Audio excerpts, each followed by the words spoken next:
A service of KIBMradio.com, the Internet's home for an all old-time radio.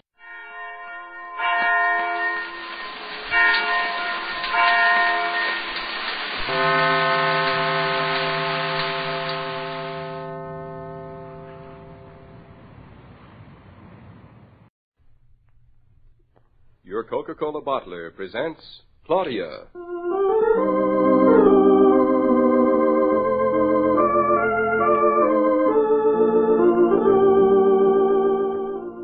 Claudia, based on the play and novels by Rose Franken. Brought to you, transcribed, Monday through Friday, by your friendly neighbor who bottles Coca-Cola. Relax, and while you're listening, refresh yourself. Have a Coke.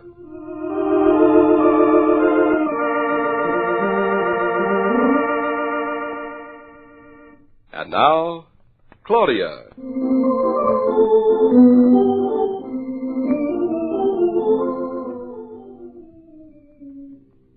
Shakespeare, you naughty cat. Get away from me.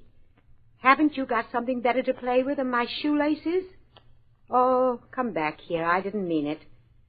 Shakespeare, where did she go? Come on, tell me. Now, come on, wag your tail for yes. Was she feeling all right? Yes? Oh, you're no help. That's a very pretty picture. Oh, it's you. You finally decided to come home. Hello, Mama. How long have you been standing there? Long enough. Nice cat, isn't Shakespeare? Stupid cat. Wouldn't tell me where you were. I guess you didn't know. Where have you been? I'm exhausted. That doesn't answer my question. Where do you think I've been? Well, you look as if you've gone back to high school. Where are all those books in your arms? Books. They're awfully heavy. I'd forgotten how heavy. What are you studying? Philosophy? No. Houses. Claudia, be serious. True, Mama. Houses. One architect in the family should be enough. One architect is too much. I'm trying to balance things. Try balancing your budget first. It won't balance. Here, I'll read you the titles of the books, and maybe you'll understand. Of Men and Houses by Moffat and Johnson. The Lure of the Country by Osterweel and Green. And The Farmer is Finished by Fleming and Walsh. And The Cost of Rebuilding by Stone, White, and Playmore. That last one must be the best. I suppose because it's written by 3 people. That's true, too. But mainly because it'll tell David a few things. Like?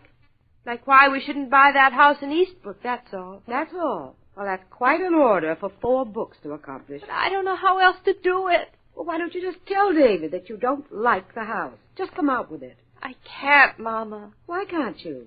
You've told me how disappointed you were in the house and the farm and the countryside. Yet, when you say it in front of David, he beams and acts as if it were a great big joke, and you were saying the funniest things he's ever heard. Oh, something is queer someplace. I think I'll go home. Don't go, Mama. I feel like talking. Well, this is a rare occasion. Books and talking on the same day. Then tell me, David still loves the house, doesn't he? More than ever. He's mad about it. I'm starting to think he's just plain mad. Mama, it's not only old, it's antique. I thought you liked antiques. I do around me, but I wouldn't like to live in one. It's all broken down. The floor squeaks, the ceiling fell on us, and it tilts. What tilts? It's uneven. One side of each room is shorter than the other. Oh, that. Connecticut is famous for slanting ceilings. I don't think there's one door in Connecticut that's even. Really? Then it's not a mistake? Oh. Well, you sound disappointed. I am. I thought that maybe when David noticed it, he'd decide he doesn't like the house so well after all. Oh, well, a little thing like that wouldn't change David's mind. It would just give him the house added personality. It honestly befuddles me how he can get so excited about a poor old rickety house that doesn't even look as if it had been built at all. I have a feeling that's what David likes most about it. Claudia. I know, it's none of my business, but... Mama, I can't tell him. If I could tell him, I would have before now, but I can't because David still thinks I love it. Well, where did you get that idea? For me, I acted as if I loved it. I raved about everything, the old latches, the squeaky floors, the falling ceilings, the peeling wallpaper. Oh, Mama, I gave a performance that Catherine Cornell would be jealous of. Well, for heaven's sake, why? Because I think I'm smarter than I am. I thought this wasn't our house at all. I thought David was playing a joke on me and that he'd take me to the real house afterwards. So, to turn the joke around to him, I pretended to love this silly old house, and well, the joke's still on me. I see. Claudia, how many times do I have to tell you? Don't think so much. It only gets you into trouble. I'm certainly in trouble now. I've sort of tried to tell him by making fun of the farm and the house, but he only thinks it's because I'm so excited I don't even want to show it. I don't know what to do anymore. Well, I can't even tell David the truth about how I feel. He'd be so disappointed in me. But I think these books will convince David how impractical it is to live in the country and to try and redo an old house. Just wait till he sees them. I won't have to say another word. I hope. I'm just going to strew these books around and see what happens. Hey, it's me. It's me, too. Any other me around? Me, but I'm not going to be around long. Hello, woman. Hello, David. You're cracking my ribs. Nice. The farmer's wife is looking well tonight, don't you think, Mama? Not bad for her. I mean, well, healthy. Oh, that, yes. I'm always healthy when I'm not sick. And I'm never sick, am I? It's spending Friday on the farm that did it. Just thinking about all that nice open air and fresh eggs, fresh milk. And the fresh rain through the roof. She's wonderful, isn't she? He doesn't know the half of it, does he, Mama? Poor boy. Where are you going, Mama? Pick up some store eggs before everything closes tonight. On the farm, Mama, you won't have to hurry. We never close. Hens will get awfully tired, won't they? Wait and see. Have a nice evening, you two. I intend to, Mama. And happy reading to you, David. What do you mean by that, Mother? You'll see. Good night. Good night, Grandma. Well, here we are. Just the two of us. Hello, darling. Hello, Farmer Norton.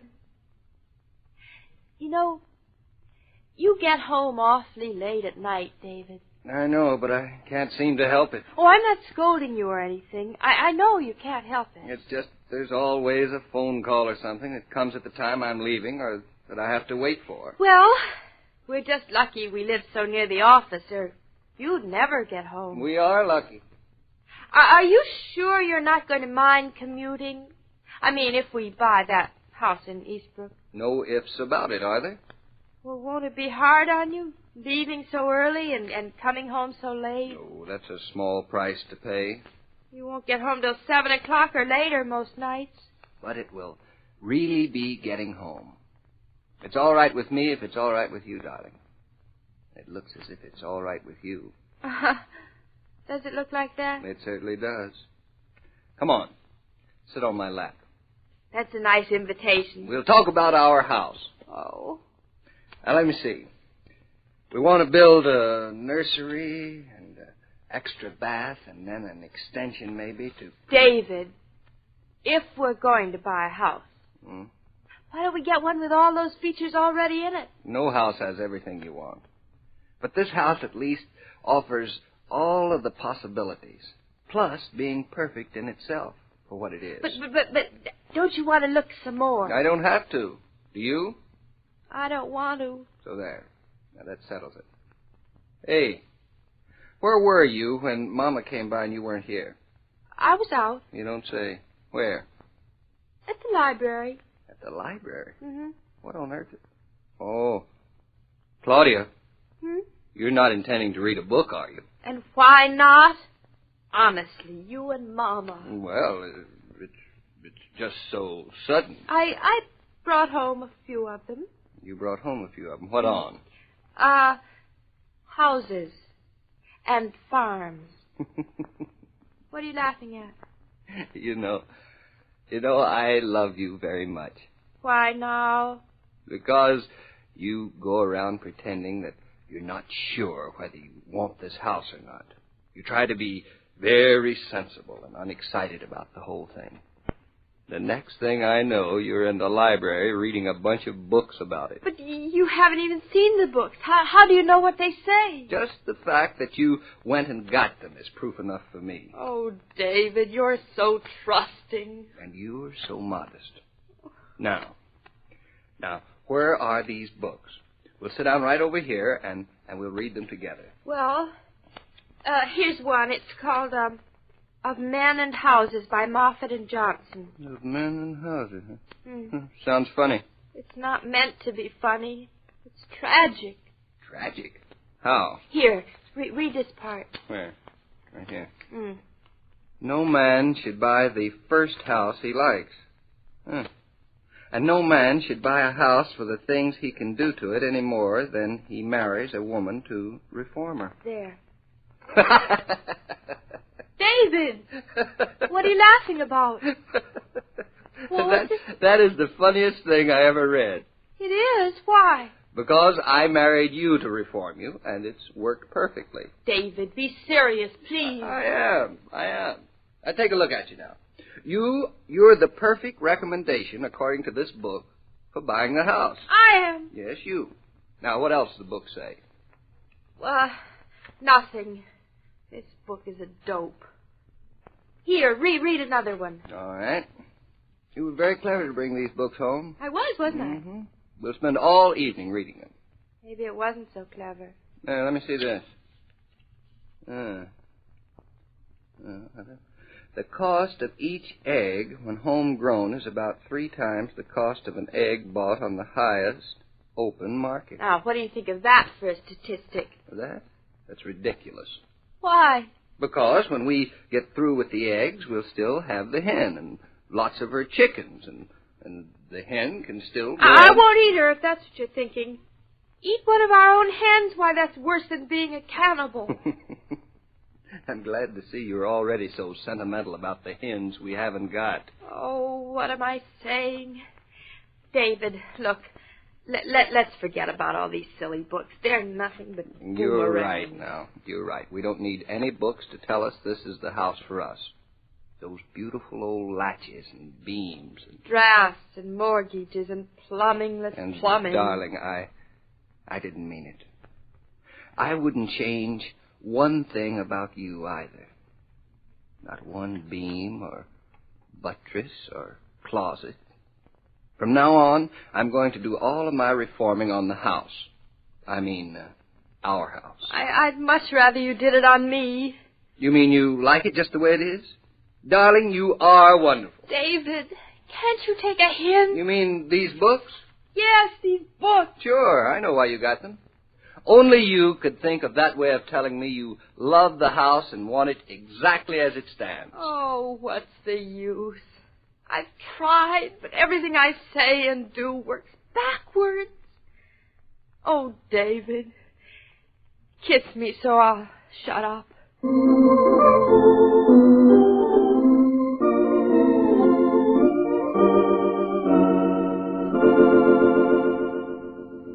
These broadcasts are adapted for radio by Manya and Roger Starr, and the entire production is supervised and directed by William Brown Maloney.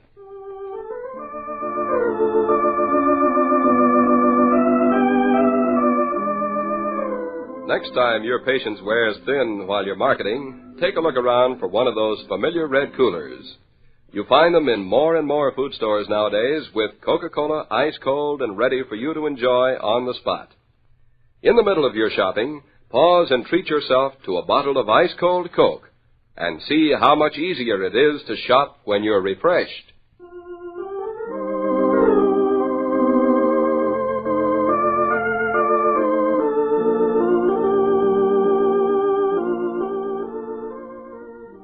Every day, Monday through Friday, Claudia comes to you transcribed with the best wishes of your friendly neighbor who bottles Coca-Cola. So listen again tomorrow at the same time. And now this is Joe King saying au revoir. And remember, whoever you are, whatever you do, wherever you may be, when you think of refreshment, think of Coca-Cola. For ice-cold Coca-Cola makes any pause the pause that refreshes.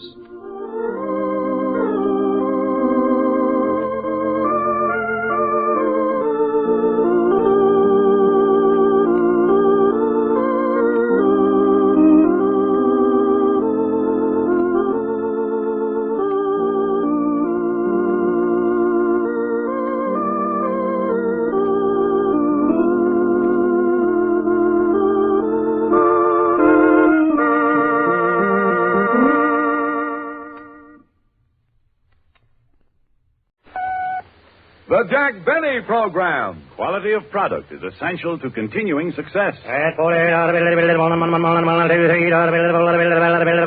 Sold American. Lucky Strike means fine tobacco.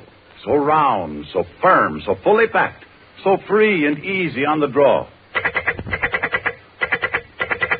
LSMFT, LSMFT, LSMFT. Yes, sir. Sure thing. That's right. Lucky Strike means fine tobacco, so round, so firm, so fully packed, so free and easy on the draw. That real deep-down smoking enjoyment you get in your Lucky Strike can be described in just 5 words. Lucky Strike means fine tobacco. Yes, you get real deep-down smoking enjoyment because of that finer, lighter, naturally milder Lucky Strike tobacco. So smoke that smoke of fine tobacco, Lucky Strike. The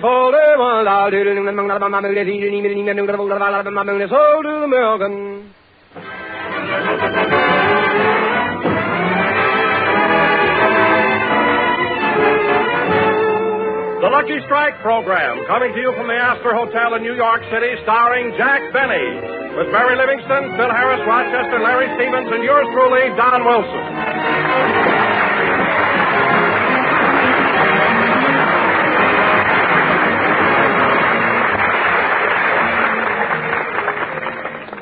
And now, ladies and gentlemen, I bring you a man who got on a train in Los Angeles and came to New York by way of Anaheim, Azusa, and Cucamonga. What scenery? And here he is, the star of our show, Jack Benny.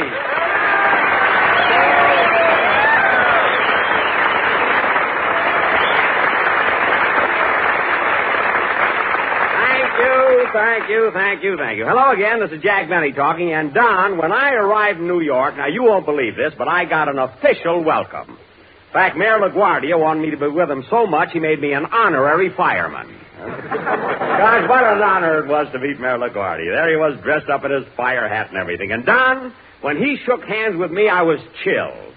Jack, you mean thrilled? No, chilled. He stuck a cold nozzle in my hand.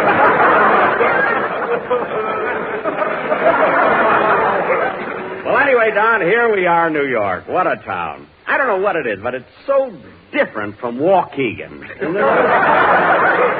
Yes, sir. You really love New York, don't you, Jack? Well, I like it, you know. Like it? Why, Jack, when we arrived here, the first thing you did when you stepped off the train was to get down and kiss the ground. I did not. I slipped on the ice. Well, Jack, if you only slipped on the ice, why did you stay down there so long? I told you I was shaking hands with Mayor LaGuardia.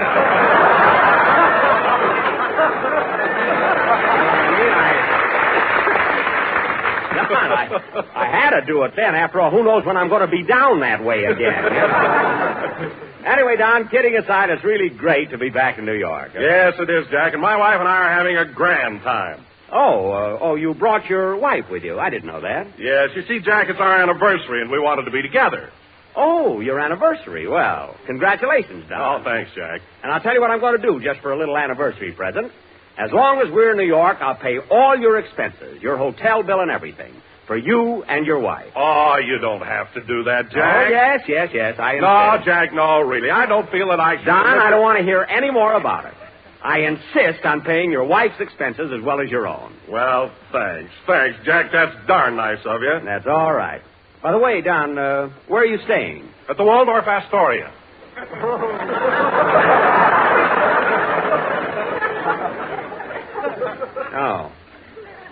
Oh, the Waldorf Astoria. Yes, it's on Park Avenue. I know where it is, you big fat head.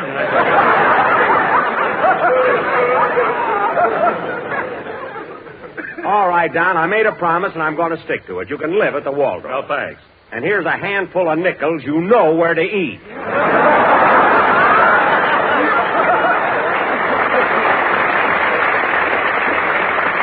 There's no use standing in line for change. All right, folks, I know the temperature dropped a point, but Harris is here to heat up this joint. Hiya, fellas.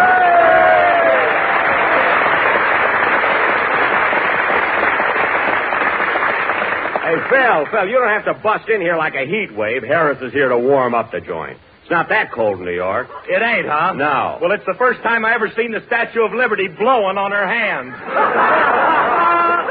Oh, Harris, you joy boy. You're right from Dixie, and you're in your cups, you kid. Well, stop with those silly gags. Everybody who can't stand the cold makes up jokes about it. If you were red-blooded like I am, you could stand this type of weather. Oh, sure. What do you mean, oh, sure? Remember the other morning when you were shaving and cut yourself? Yeah? Your blood came out, went hubba, and crawled right back in again. Well, that happened when I first got here, but I'm getting up. Come in. Mr. Benny, I'd like to introduce myself. I'm Mr. Beck, the manager of the Astor Hotel. Now, how do you do, sir? And since you're honoring us by broadcasting from our ballroom, I want to make sure that nothing interferes with your program. Well, thank you. You're very considerate. Are the microphones working all right? Yes. I'd better make sure. 1, 2, 3, 4. 1, 2, 3, 4. Hello, Mom. 1, 2, 3, 4. 1, 2, 3, 4. Look, the microphones are all right. Now look at them. Good. They're all... Because I don't want anything to interfere with your program. Thank you. Now, if you'll excuse me, Phil Harris's orchestra is going to play in... Is the piano in tune? Yes, the piano's in tune. Look at the piano's in tune. It's in tune. Look, Mr. Beck, will you please... You know, I used to play a little bit myself. Mr. Beck! Believe me, everything is all right. Good, because I don't want anything to interfere with your program. I know. Everything is fine. Well, then, I'll be running along, and if there's anything you need... Look out for those steps! Mr. Beck!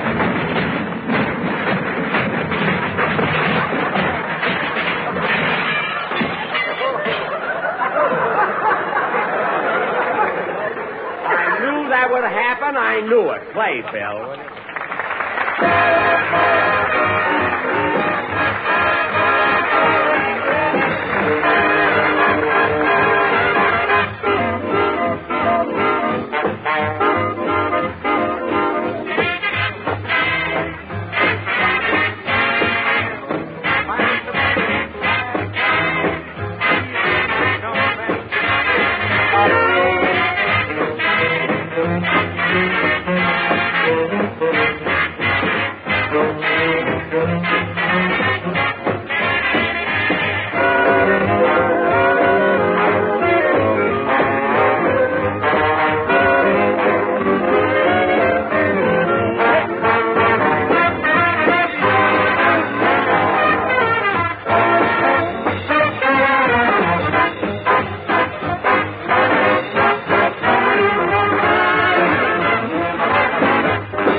Accentuate the Positive, played by Phil Harris, and his New York, New Haven, and It Shouldn't Happen to Hartford orchestra.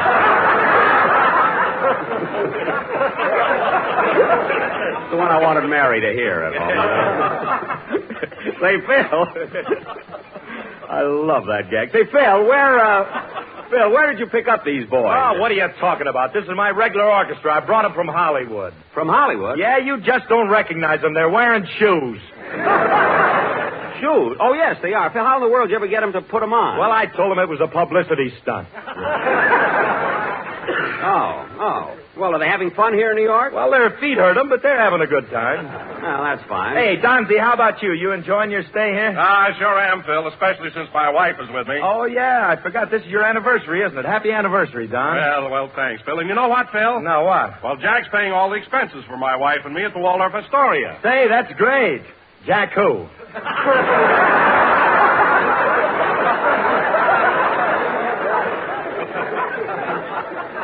Jack me. That's Jack who. I'm paying all the expenses for Don and his wife while they're in New York. It was my own idea. It can't be the heat. It's cold here. All right, it's cold here. Oh, by the way, Phil, I saw you last night at Frank Faye's new show. Did you see it, Jack?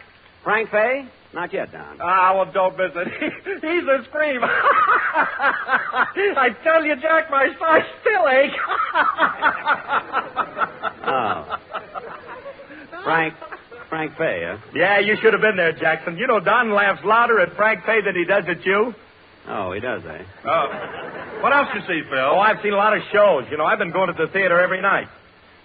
Frank Faye. I saw Bloomer Girl, I saw Laughing Room Only, Mexican Hayride, and then I saw Just a minute, Phil. Listen, Wilson, what's so funny about Frank Faye? Well, to tell you the truth, Jack, I think he's one of the greatest comedians I've ever seen. Oh, you do, eh? Yes, I do. Well, then get him to pay your wife's expenses at the Waldorf. I'm no sucker. Oh, Jackson, you don't expect Don to go to a show and not laugh at it, do you? No, but he doesn't have to keep raving about Frank Faye all the time. Oh. I wasn't raving about him. I just said I liked him. All right, you like him. That doesn't mean you have to go around telling people that I'm washed up.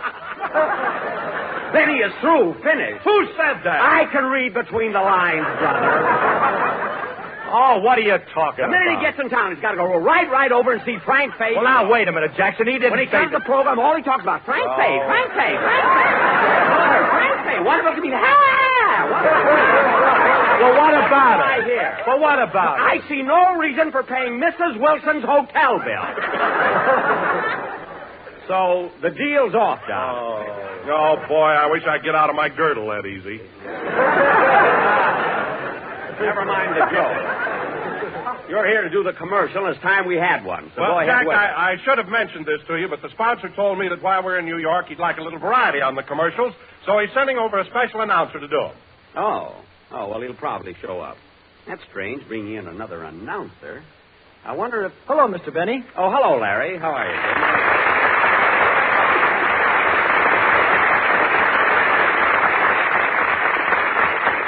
Well, Larry, you got here just in time to do your song. I know, and I'm so nervous. It's the first time I've ever sang in New York. Well, I can understand how you feel, kid. See, I'll never forget the first time I played my violin here in New York. I was just about your age, and I was just as nervous as you are. Well, you should have been with those Indians shooting those arrows at you.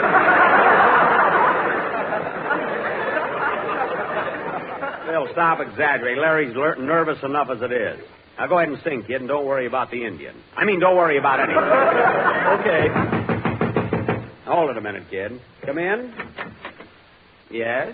Mr. Benny, I'm coming here to welcoming you to New York.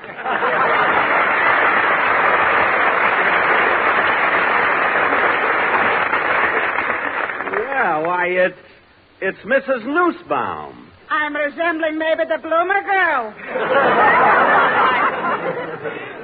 No, of course not, but I'm glad you're here. Thank you.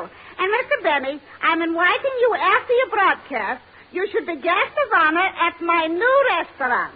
Oh, you have a restaurant here? Yes, and what a romantic place. We feature soft lights and hard salami. Well, I'll be very happy to drop in, but I didn't know you were in the restaurant business. Oh, this is only of a recent nature. Oh. I've been running this restaurant only since I stopped working for, you should excuse the expression, Fred Allen.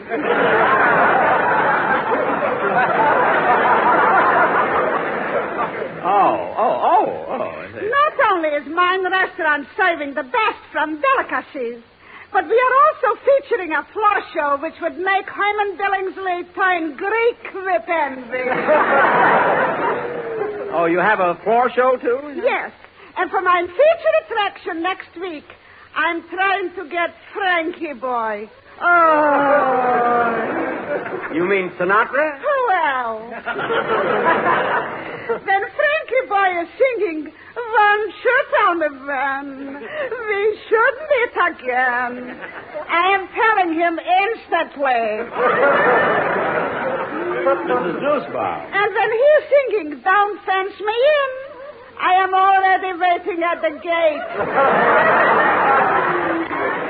Well, Mrs. Nussbaum, I'll be very happy to come to your restaurant, but how do I get there? First, you're taking the subway. Uh-huh. Then you're crossing the bridge, and you are finding yourself in, you should excuse the expression, Brooklyn. Oh. And, Mr. Benny, you should realize how lucky you are I am inviting you to my restaurant on a Sunday. Why? Well, I will clarify. In my restaurant on Monday, we are having Meatless Tuesday. This is followed by Wheaty-less Wednesday. Uh-huh. Then comes Without Turkey Thursday, which precedes Flounderless Friday. And sugar you positively cannot get on Saturday. Uh-huh. But when you come on Sunday, you are very lucky. Why? Because on Sunday, we're closed altogether.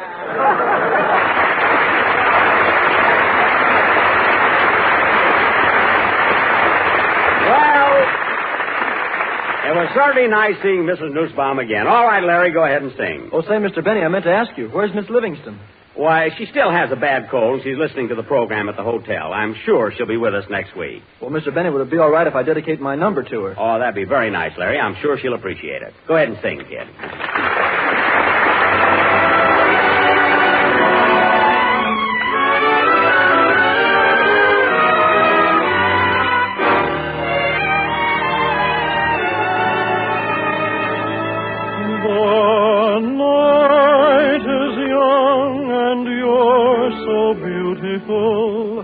Here among the shadows, beautiful lady, open your heart. The scene is set, the breezes sing of it, and you get into the swing of it, lady. When do we start? When the ladies kiss above and the evening is cool, any dream is permissible in the heart of a fool.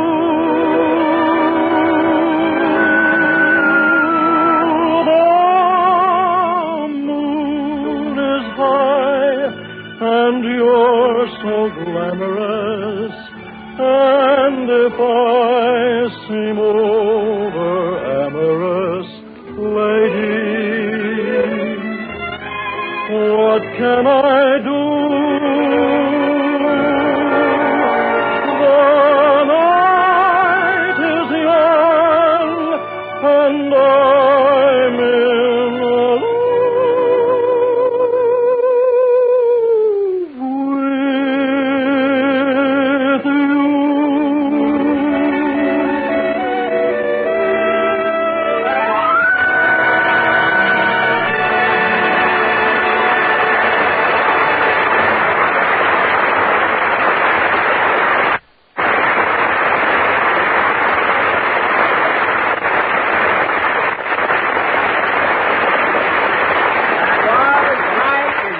And You're So Beautiful, sung by Larry Stevens, the Candy Bar Kid. And I'm sure Mary likes it. Say, Larry, this is your first trip, Larry. This is your first trip to New York, isn't it? Huh? Yes, Mr. Benny. Well, have you been anywhere? Have you seen any of the sights? Well, I went to Central Park and the Bronx Zoo. Oh. And yesterday, when I was walking along the street, I saw the Empire State Building. Oh, well, you know, that's the tallest building in the world, you know. I know. So I took an elevator and went all the way up to the top. Yeah, well, did you look down at the street? Well, what for? I just came from there.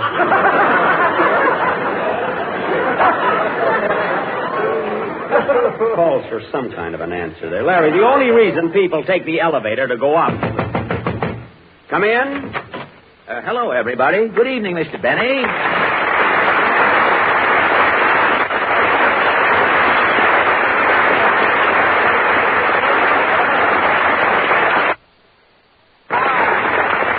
Why, Fred, how are you? Well, I haven't time to bandy pleasantries, Mr. Benny.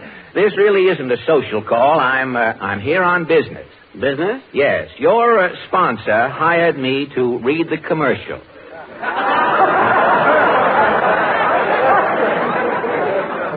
Oh, so you're the guy. But, Fred, I thought radio was through with. I mean, you were through with radio. Well, I haven't got my own program anymore. But I do odd jobs, a commercial here, a sound effect there, an occasional sob on John's other wife. And by that you managed to eke out a living? If it doesn't make you too unhappy, yes.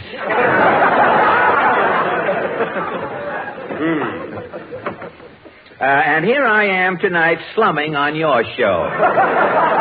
Slumming, for your information, Alan, my program is right up on top. On top? Listen, Benny, your program is so low, gravity will have nothing to do with it.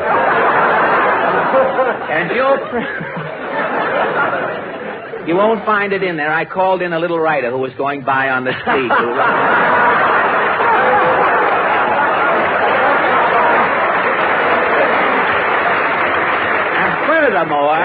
Furthermore, he gave me this in case the other one didn't go. Furthermore, your program is so full of corn, its rating goes up and down with the grain market. That's the one we gave you. And another thing, I don't believe Mary Livingston is sick tonight at all. You just made her stay home so you'd be sure of one listener. All right. Look, you came here to read a commercial, so do it and get out of here. Oh, Mr. Benny, you're losing your temper. I am not losing my temper. Well, your forehead is getting red right up to the roots of your toupee. Listen, Alan, I don't know why my sponsor had to send you over. Doesn't he know that I pay Don Wilson a big salary to read the commercial? Can't Wilson read it? Well, yes, but your sponsor feels that with the local butchers on strike, it isn't safe for all of that beef to linger too long in one spot.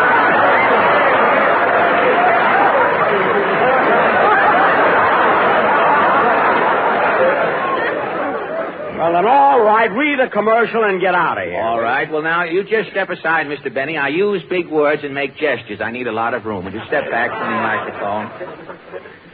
Go ahead. Thank you. Ladies and gentlemen, Lucky Strike means fine tobacco. Yes, Lucky Strike means fine tobacco. Click, click, click, click, click, click, click, click, click, click, click, click. Click, click, wait a minute. Wait, are you doing a commercial or do you have lower plate wobble?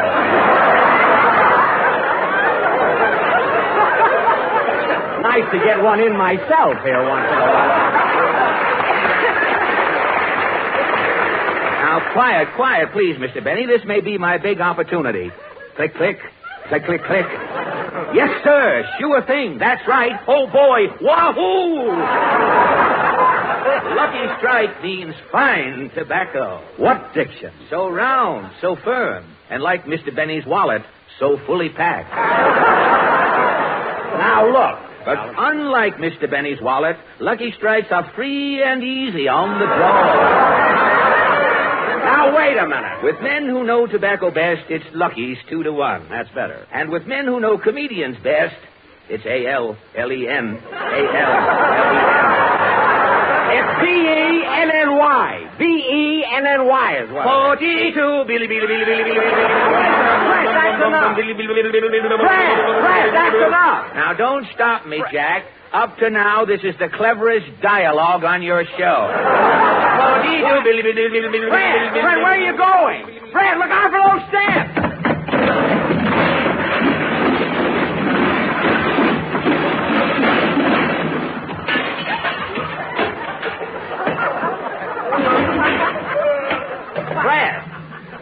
Fred, are you hurt? Fred, say something. Sold America. What a guy.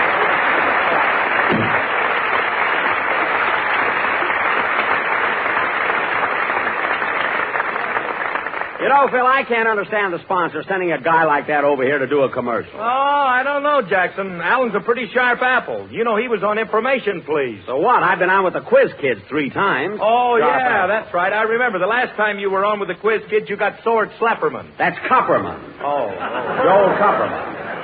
I had a right to get sore at him. You know, because he used square root to figure out my age. And I wasn't supposed to... I'll get it. Hello? Hello, Mr. Benny.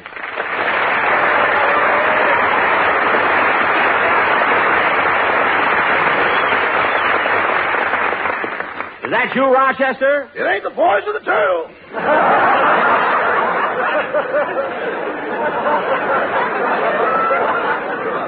Rochester, where are you? I'm in Harlem. Well, why is it every time we come to New York I have the same trouble with you?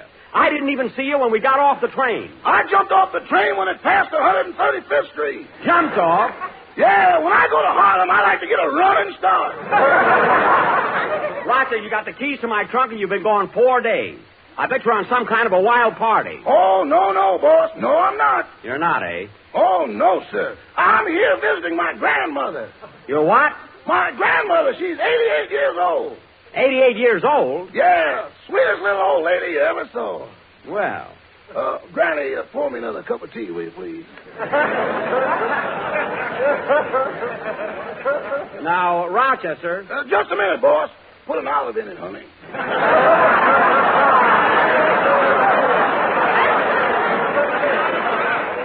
Olive? Rochester, what did you say about an olive? That's my grandmother's name, Olive Johnson. What? I got a cousin named Pimento. Rochester, you're not telling me the truth, and I just happen to remember that your grandmother lives in Los Angeles. Oh, that's the grandmother on my father's side. This is the one on my mother's side. What about the grandmother you said you had in Chicago? She joined the wax. There you are, Rochester. You got yourself all mixed up. You can't have 3 grandmothers. What'd you say, boss? I said you can't have 3 grandmothers. Are you sure? Of course. Okay. You'll have to get off my lap, honey. We ain't related.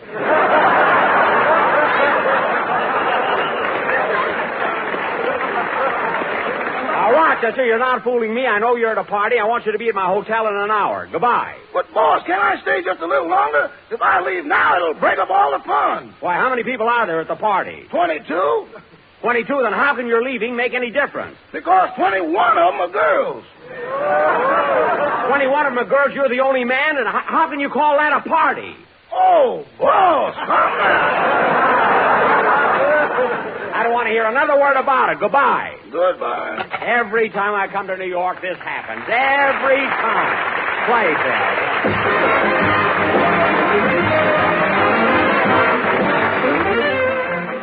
Jack will be back in just a minute, but first, here's my good friend L.A. Speed Riggs. I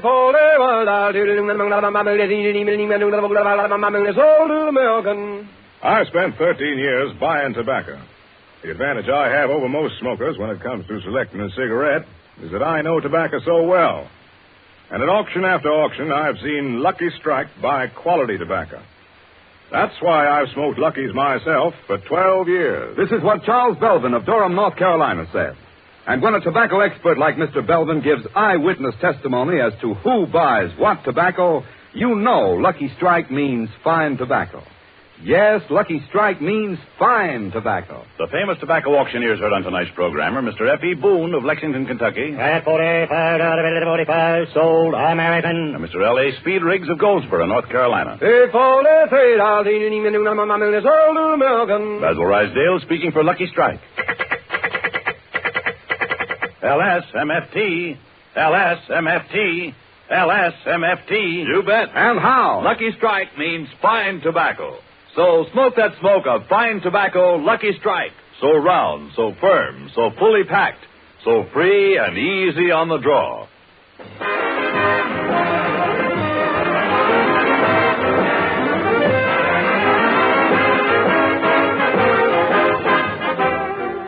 Fred, I want to thank you for coming over. It's nice of my sponsor to have you do the commercial. I want to thank you, too, Jack. Thank me? What for? Well, your sponsor said you'd pay me. Oh. There he goes again, folks, with that oh. For 12 years now, he's been going, oh. You know, someday he's going to ad-lib a fourth O, and his writers will go out and drop dead in a body.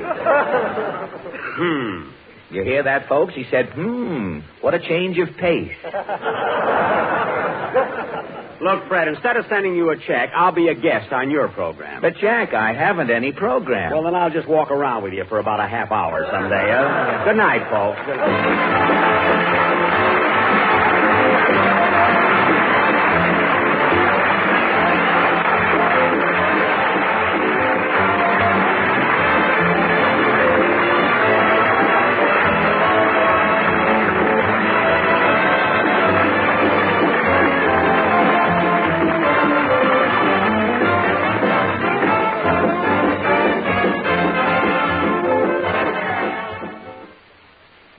This is the National Broadcasting Company.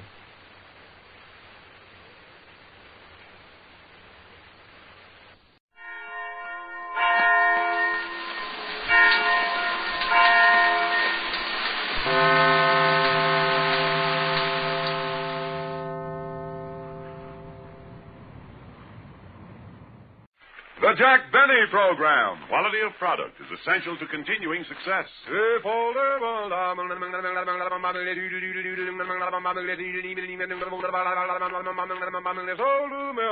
Lucky Strike means fine tobacco. So round, so firm, so fully packed, so free and easy on the draw. LSMFT, LSMFT. LSMFT. You said it. Yes, sir. Lucky Strike means fine tobacco. So round, so firm, so fully packed, so free and easy on the draw.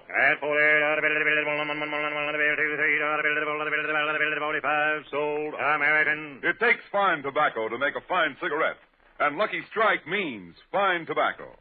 Yes, at tobacco auctions now open, independent tobacco experts can see the makers of Lucky Strike consistently select and buy the finer, the lighter, the naturally milder Lucky Strike tobacco. So smoke that smoke of fine tobacco, Lucky Strike.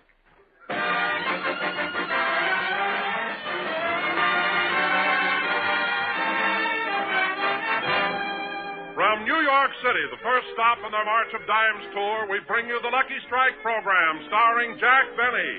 With Mary Livingston, Phil Harris, Rochester, Larry Stevens, and yours truly, Don Wilson.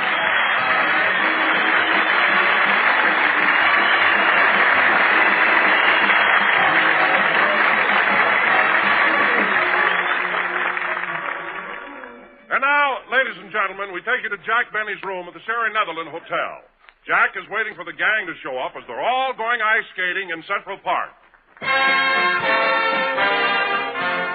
East side, west side, all around the town. You'll be able to see it when the snow is off the ground.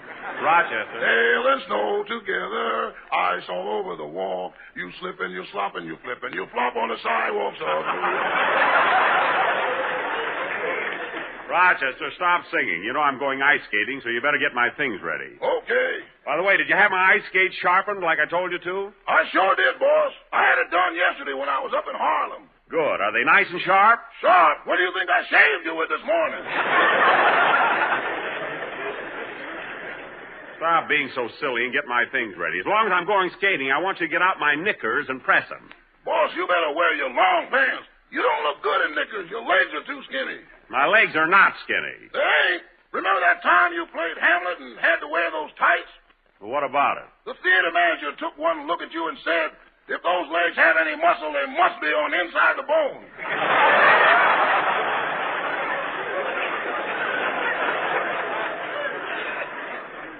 What? You had to tie knots in your legs to make it look like you had knees. I don't care. I'm going to wear my knickers. Now get them out and press them. But, boss, you know they have valet service in this hotel, don't you? I know. What do you think I've got you for? Me? Yes, you. Well, listed alphabetically, attendant, actor, auto mechanic, barber, Look, Rochester. bartender, butler, bodyguard, bellhop, busboy, Look, Rochester. cook, chauffeur, companion, charwoman, chambermaid. Rochester, that's enough. I've got more viewers than the federal government. Rochester, stop with that talk and start pressing my knickers. Okay. Doorman, dishwasher, duster, dog. Oh, Rochester, stop complaining. You don't do so much. All I know is, anytime somebody asks me to shake hands, I gotta put something down.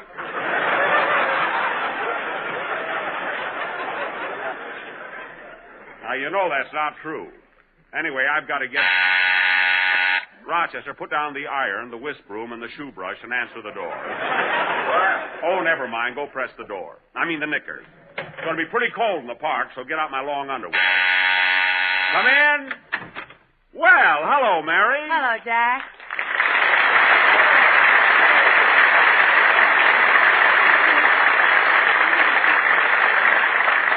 Well, gee, Mary, I'm glad you're over your cold. You sure it's all right for you to be out today? Yes, Jack. The doctor told me I was completely well. Good. Then he kissed me goodbye and said, I'll see you tomorrow.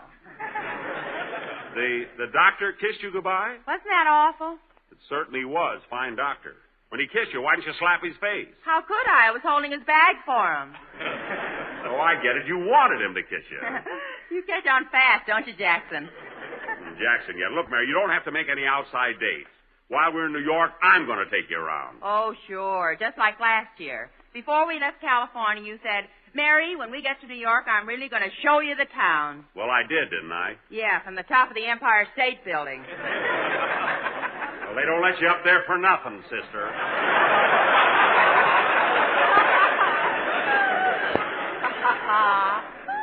What are you laughing at? When we got to the top, you looked over the edge, saw a nickel on the sidewalk, and wanted to jump. I did not want to jump. Anyway, I was just bragging about my eyesight. Pretty good when you can see a nickel from the top of the Empire State Building. Some eyesight. When you got down to the street, you found out it was a manhole cover. Yeah. I wish I could find that wise guy that painted a buffalo on it. Anyway, this time, Mary, you and I will really go places. Say, boss. Oh, hello, Miss Livingston. It's good to see you up and around again. Well, thank you. I'm feeling fine now. What do you want, Rochester? Your shirts just came back from the laundry. My shirt's good. Say, that's wonderful service. When did you send them out? I don't remember the day, but we were still on for Jello.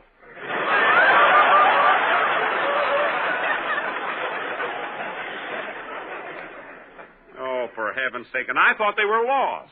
Rochester, are those the shirts we sent out in 1934? It must have been before that, boss. These have lace collars.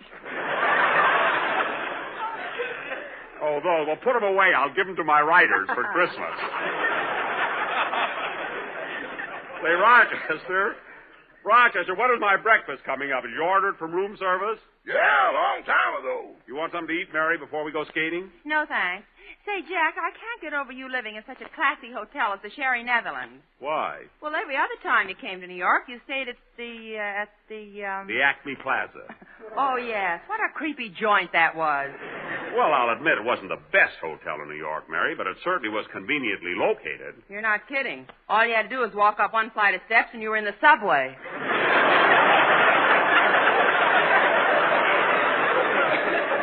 Oh, Mary, it wasn't that far down. What gave you that idea? At one end of the lobby, they were mining coal. They were not. Then why did all the bellboys have lamps in their caps? Because the room clerk's name was John L. Lewis. Let's drop it, will you? Come in. Your breakfast, Mr. Benny. Oh, good. Put it right over here on the table. Sure you don't want anything, Mary? No, thanks. Gee, I'm hungry. There you are, sir. And here's the check. Oh. Hand me my glasses, Rochester. Here you are. Thanks. I want to see if they have these prices right. You want me to call your accountant, boss? No, I can handle this myself. Now, let's see. What? 95 cents? Why, that's outrageous. You want me to call your lawyer, boss? Not yet. How in the world could this be 95 cents? Let's see, 20 cents for orange juice. Isn't that awfully high? Well, you see, sir, we don't grow oranges here. They shipped in from California. So what? Postage stamps are the same price in California. They come from Washington. I'm just the waiter, Mr. Benny. I don't have anything to do with the prices. Look at this. 2 eggs, 40 cents. Do you realize that's 20 cents an egg? Yes, sir. 20 cents for one little egg. What's in an egg that could make it worth 20 cents? Well, it's a whole day's work for a hen, sir.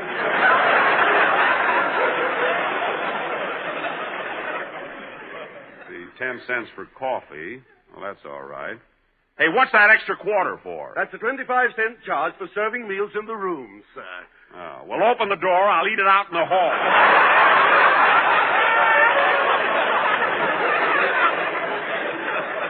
Oh, that won't help, sir. But if you don't want the breakfast, I'll take it back. No, I guess it isn't your fault. 95 cents. Here, waiter, here's $1. You can keep the change. Here.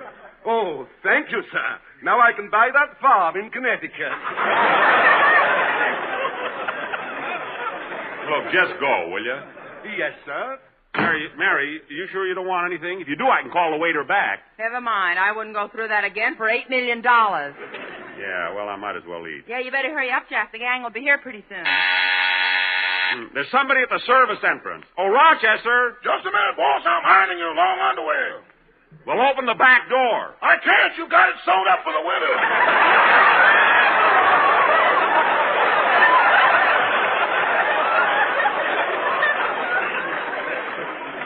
That's not the one I mean.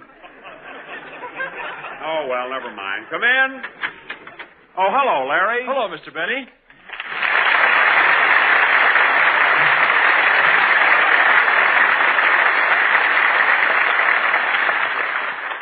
Hello, Miss Livingston. I'm glad you're over your cold. Well, thank you, Larry. And by the way, I also want to thank you for dedicating that song to me last week. It was sweet of you. Well, I was glad to do it, Miss Livingston. Would you like to hear the one I'm going to sing next Sunday? Yeah, sing it to us, kid, while I finish my breakfast, will you? Okay.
Swell, kid, swell. Very good. Say, Larry, I meant to tell you were wonderful on the March of Dime show we did at Carnegie Hall last night. Yes, Larry, you were really good. And don't forget, on Tuesday, our March of Dime show will be at the Academy of Music in Philadelphia, and the following Monday at the Symphony Hall in Boston.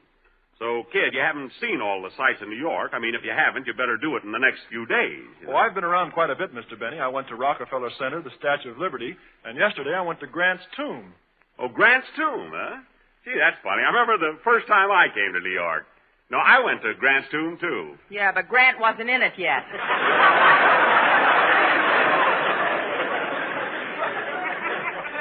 Grant wasn't in it yet. Grant wasn't in it. Very funny stuff. Very funny stuff. Look, Mary, the minute you come back on the program, you start right in.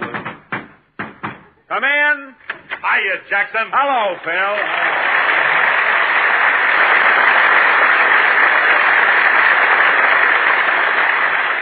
Say, Jackson, now that I'm here, we better grab the skates and let's get on up to Well, Mary, you pretty baby. How are your eyes, ears, nose, and throat? Oh, I'm fine, Phil. Yes, sir. She's fit of the fiddle, and I'm her beau. Oh, Jackson, you blue-eyed buffoon. You're hot as a firecracker, and you started in as a punk. Hey, Phil, I certainly stole that one from you, didn't I? Well, you stole it from somebody. I know you didn't ad-lib it. Oh, worry about me, brother. I can think pretty fast. Oh, sure. You rode up and down in the elevator all day because you couldn't ad-lib the floor you wanted to get off at. It wasn't that at all. It was just a nice day, and I thought I'd enjoy the ride. That's all. Come in. Hello, Don. Hiya, fellas. Well, hello, Mary. I'm glad to see you again. Mary, I'm awfully glad to see you again. Well, kids, I've got my skates with me. Are we all set? Pretty soon, Don. I got to get into some warm clothes. Well, you better because it's pretty cold out. Say, Phil, did you take my advice to see the new Frank Faye show? Frank Faye. There he goes again with that Frank Faye. Yeah, I saw it last night, Don. But first I went to the Star Club and I had about 5 cocktails. Then I went to the El Morocco and I had about 10 cocktails. And then I went to the 21 Club and matched that number. Oh, then you went to the Frank Faye show. Yeah, it's called Harvey. Harvey, am I old enough to see it? Well, certainly, Larry. That's the new show in which Frank Faye plays the part of a fellow who's always a little drunk. And he keeps seeing a white rabbit 6 feet tall. He imagines it? Yes. Hey, wait a minute. Something's wrong. What's wrong? I saw the rabbit.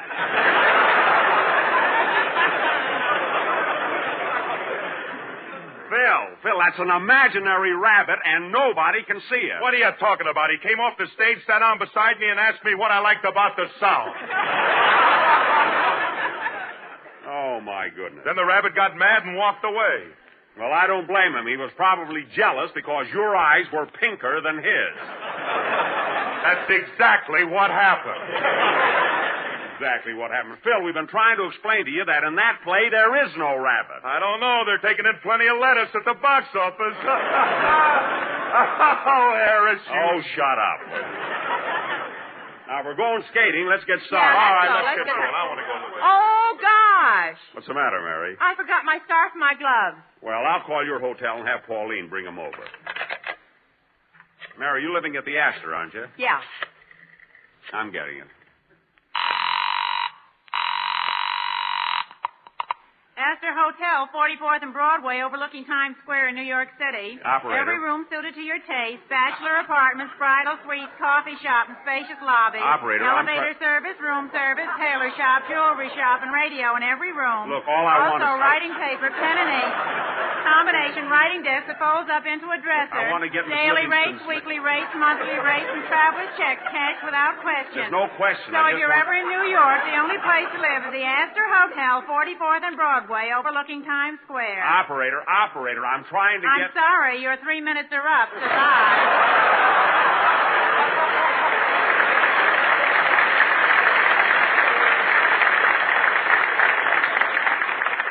Well, how do you like that? Oh, well, Mary, you can wear my mitten. Now, kids, as soon as I get my things on, we'll catch a cab, and we'll go to Central Park.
Another cab, Jack. Taxi. Gee, it's tough to get a cab in New York. Taxi. It's 14 that passed us already. Gosh, you think they'd be glad to pick up fares from a swanky hotel like the Sherry Netherlands. Hey, Jackson, look, here comes another one. Yeah, it's pulling up here. Driver, take us to... I'm sorry, Bud. This cab ain't for hire. I'm through for the day. Why'd you pull up in front of this hotel? I live here. Well, how do you like that? He drove right into the lobby. Jack, look! Well, it serves him right. He got stuck in the revolving door.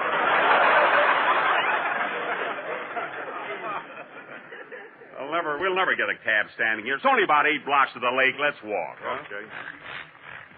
Look out, kids. Look out. This taxi will splash us. What's the matter, Pop? You're too cheap to take a cab?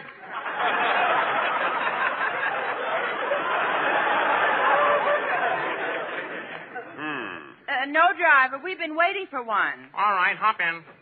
Come on, fellas. Let's get in here. Okay. Take us to the Central Park Lake, Bub. Okay.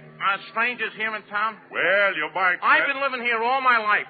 Never been further away from Manhattan than you can go with the IRT. Where you from? Well, a whole bunch of us... Ain't no place like New York City, and that includes Brooklyn. Hey, any of you ever been to Brooklyn? Well, I've... And don't let anybody kid you, Bud. Brooklyn's a swell dump. And just because he pulled them cranks about Brooklyn, I ain't never going to read another one of Moe Coward's books. Look, I don't like it when these wise guy writers and radio comics insult Brooklyn. You listen to the radio much? Well, we're all sorry. You take last Sunday on Jack Benny program. They had an insulting crank about Brooklyn. And gee, was I glad when Fred Allen dropped in later and he give that Benny the winks. Now, look, driver. You see, Benny's sponsor sent Fred Allen over to read the commercial. And that Allen was a scream when he said, thank you, ladies and gentlemen. Lucky Strike means fine tobacco. Yes, Lucky Strike means fine tobacco. So round, so firm, so fully packed. But unlike Jack Benny's wallet, Lucky Strikes are free and easy on the draw. What a laugh he got with that. Look, driver, Then this Benny turns to Allen, and he says, now look, Fred, you mean by just doing those commercials you manage to eke out a living? Well, this Allen says, well, if it doesn't make you too unhappy, yes. And then all Benny was able to say was, Wait a minute, driver. Why is it you do such a funny imitation of Allen, such a bad imitation of Benny? Now, look, Bud, don't blame me. It ain't my fault if Benny stinks.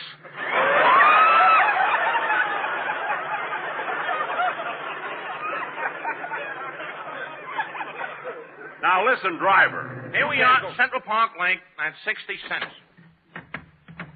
Here's your 60 cents, driver. Here's your tip. There. You want to know something, Bud? What? You'll do a pretty good imitation of Jack Benny yourself. Never mind, driver. You can go. Okay. So long.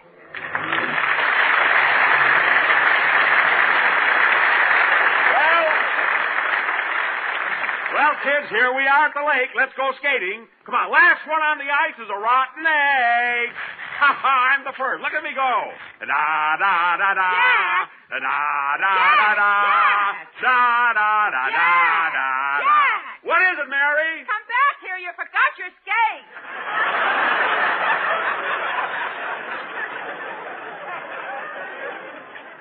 Oh, I thought I had them on. Hey, wait a minute, fellas. I want to see something. Phil, what are you knocking on the ice for? Shh, quiet, Jackson. I'm looking for Shaky.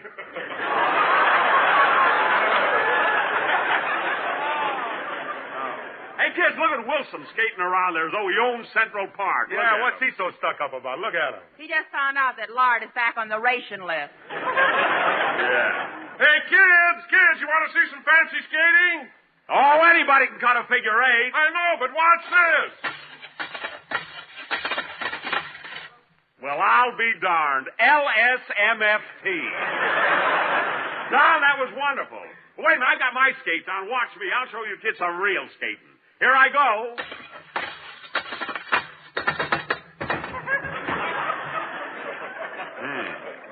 Phil, help me pick him up. That was an accident. I'll show you how to skate. Watch me now.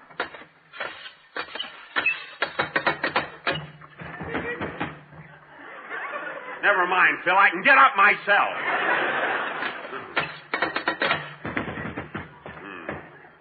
Oh, well. Are you cold, Jack? No, Rochester sold it up for the winter.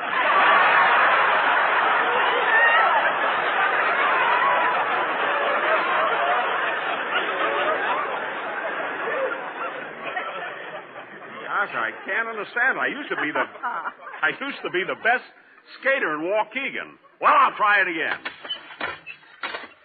There, now I've got it. Whee!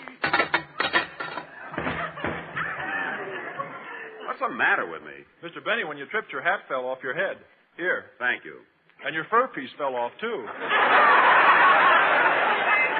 That's not a fur piece. Now give it to me. Hey, kids, look!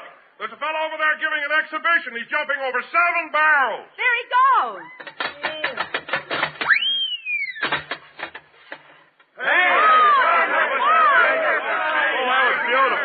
Say, that was really terrific. Wonderful. Now, what's so great about that? What? Watch me. I can jump over those barrels.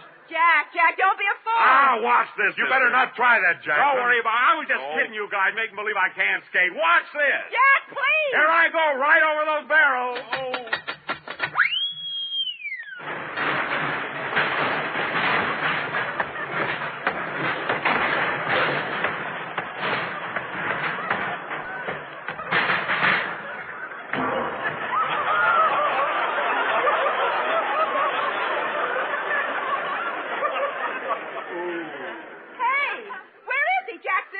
I don't know. He's not over here. I can't see him either. Hey, kids, look, he's in this barrel. Mary, stop peeking at me through that bunghole.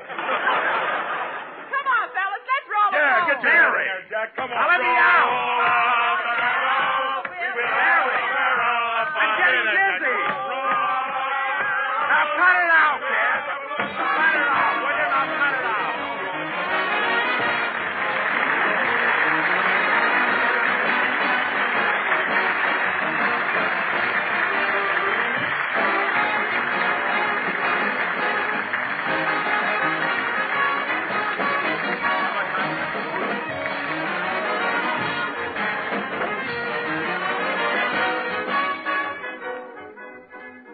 Ladies and gentlemen, to the millions of American servicemen and women overseas, nothing is more important than a letter from home.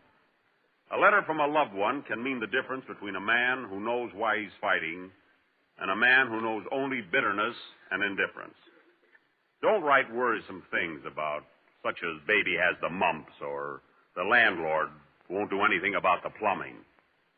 Write him about the hometown, friends, sports, and the fun you had, and above all, don't wait till news accumulates. And here's another important thing. When you write, always use V-mail.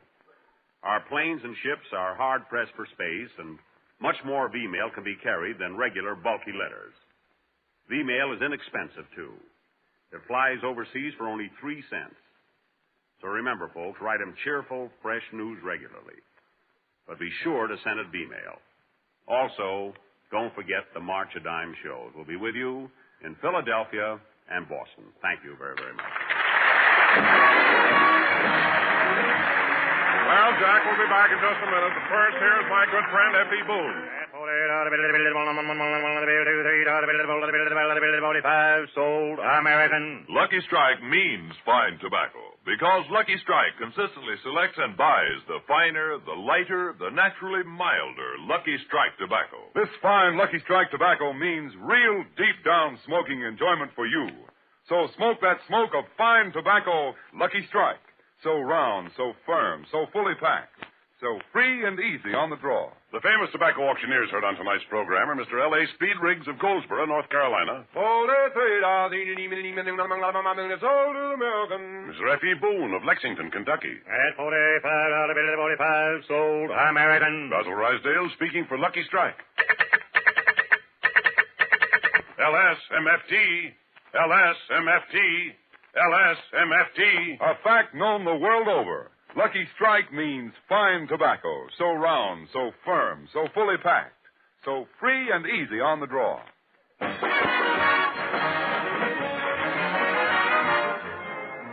Well, this closes another program, and we'll be with you again next Sunday night broadcasting for the Army Air Force at Mitchell Field. Good night, everybody.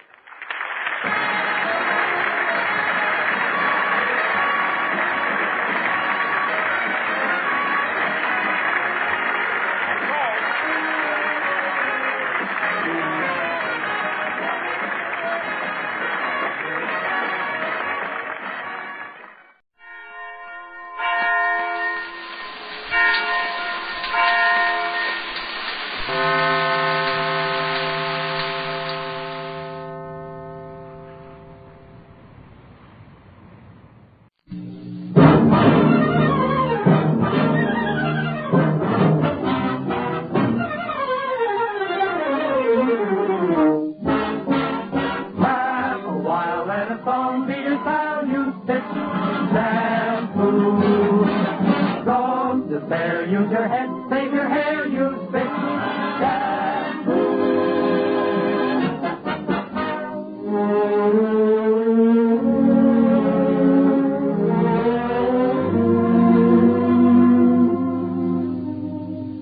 Soft, shining hair. That's what every girl wants. And that's the way your hair will be when you use Fitch's new cream shampoo. Fitch's cream shampoo leaves your hair dreamy soft like moonlight, shining like bright starlight. That's because this marvelous new shampoo is made with two beneficial beauty aids, lanolin and olive oil. Lanolin is used to soften the hair, to give it a brand new look. Olive oil is used to bring out sparkling highlights, to leave your hair gleaming and lustrous. And girls, you'll find Fitch's cream shampoo delightfully easy to use.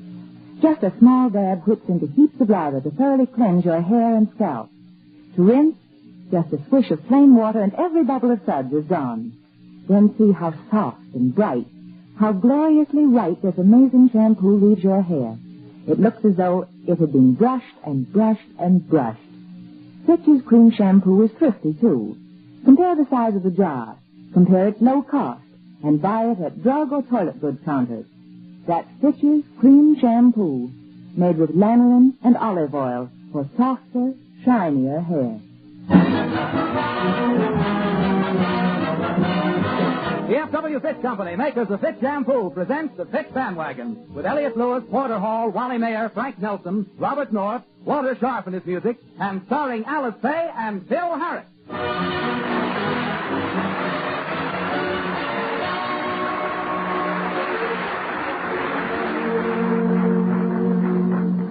This morning, the Harris children were flying a kite which got caught in the neighbor's telephone wire. As we look in, we find Phil climbing a tree to rescue the kite. Hey, Alice, climbing this tree is tougher than I thought.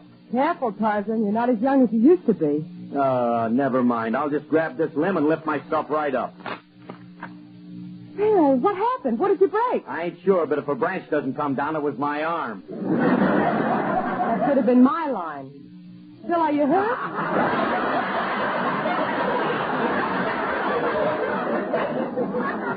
No, I'm not hurt. I'm all right. Scratched my arm a little and ripped my shirt. What a day this has been. I start to relax, and then I got to go climbing trees, ripping my clothes, hurting myself. My goodness. Well, thank heavens nothing else could possibly happen to me today. Good morning, Philip. I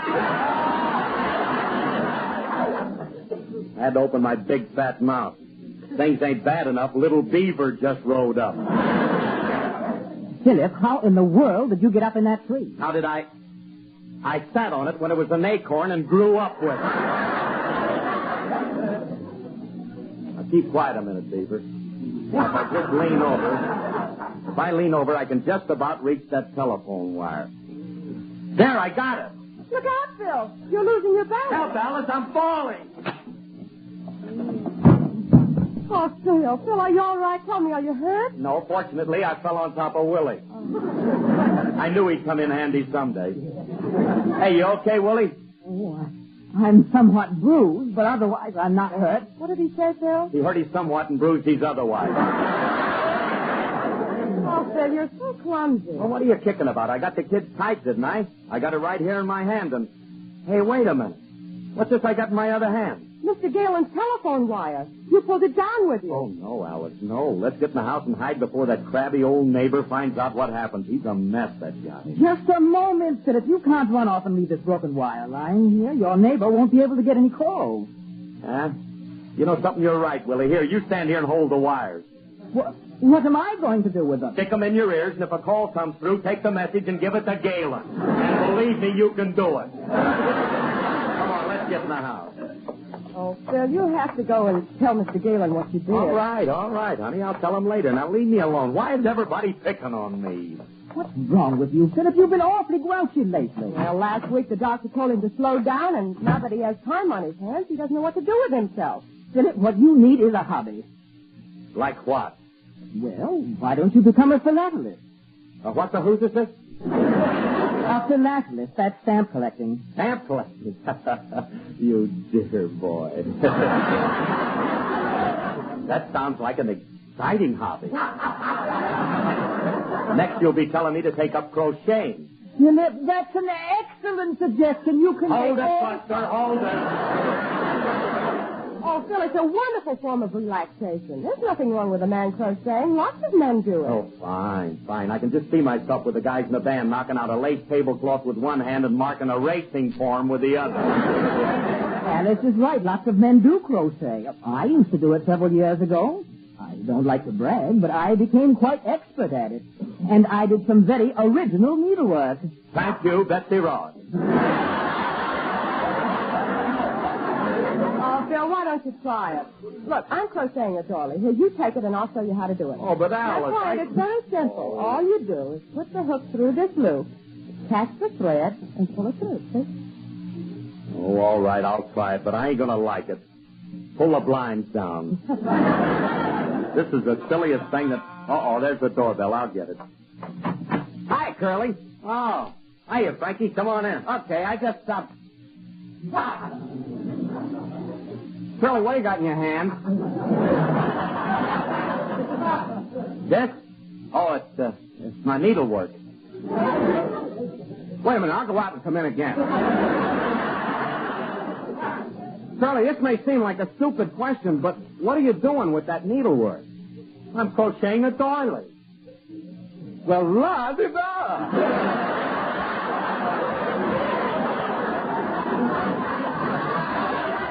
Look, will you stop already, Frankie? I'm just trying this for Alice's sake, and no cracks about my crocheting. I'm not making any cracks. All right.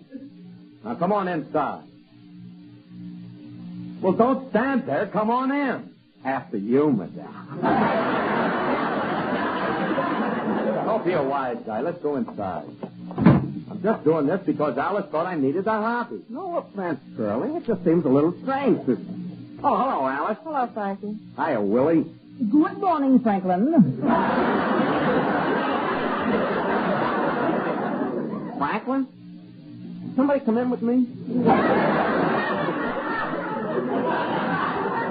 Now, look, Alice, I'm not going to do no crocheting. It ain't for me. All right. Maybe Frankie can suggest a hobby that will appeal to you. Who, Frank? Mm-hmm. Hey, Franklin. Huh? You have a hobby? Oh, yeah. I used to have one. I took up painting. First, I went out and bought a set of paint. Then I hired a beautiful model.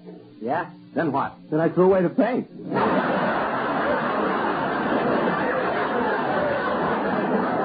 Well, if you weren't painting, why the model? Yeah, why the model? I demand the right to read a prepared statement. Hey, Curly, tell you, if you really want a hobby, why don't you go to that hobby shop in town? They got all kinds of stuff. Well, you know, that's a good idea, Phil. I'm sure you'll be able to find something there. What do you think you'd like? Well, the model idea sort of appealed to me. Oh, now, wait a minute. Never mind that. Well, why don't you and Frankie go and look around the hobby shop? Well, I think the whole thing is awful silly, but if it'll make you any happier, I'll go. Come on, Frank. Yeah. Phil, try to pick something that will stimulate your mind. Get an intellectual hobby. Okay, intellectual. The whole thing is ridiculous. You get a little older and you have to go out and look for a hobby. You can't understand it. When I was a kid, I didn't have any trouble finding something to do in my spare time. I'd just get one of the gang and then I'd say... You get a line and I'll get a pole, honey. You get a line and I'll get a pole, babe. You get a line and I'll get a pole, and we'll go down to that hole, honey, baby mine. Yonder come a man with a sack on his back, honey. Yonder come a man with a sack on his back, babe. Yonder come a man with a sack on his back, got more crawdads than he can pack, honey, baby mine.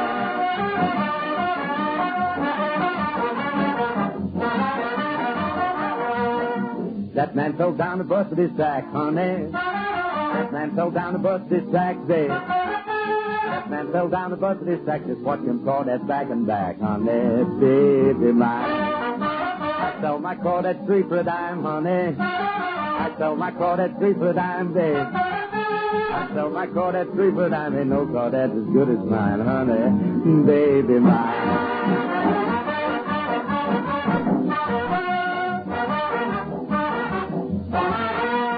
What are you going to do when you lose your pole, honey? What are you going to do when you lose your pole, babe? What are you gonna do when you lose your pole? Just sit and look down that crawdad hole, honey, baby mine. What are you gonna do when the creek goes dry, honey? What are you gonna do when the creek goes dry, babe? What are you gonna do when the creek goes dry? Just sit and watch them crawdads die, honey, baby mine.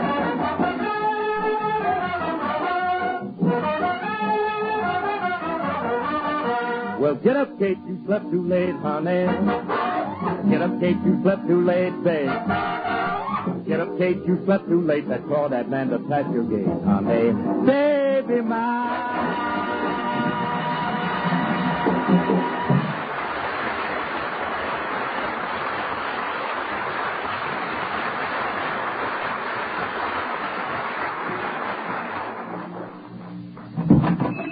Hey, Charlie, they got a lot of stuff in this hobby shop. You ought to be able to find something here. Well, I don't even know what to ask the guy for. It seems so silly. I feel like a dope telling him to try to find me a hobby. He don't have to know it's for you.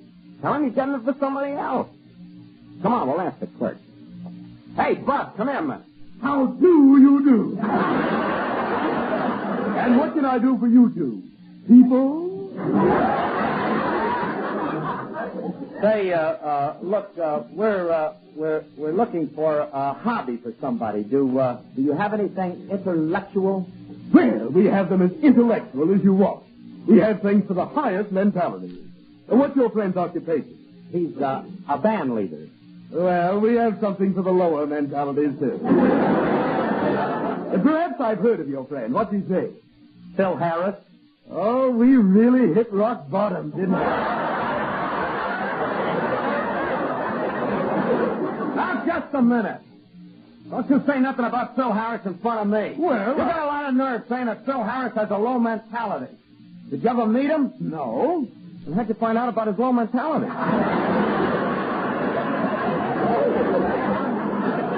Have you been in here before, Curly? No, I can't understand how the guy found out about... Wait a minute.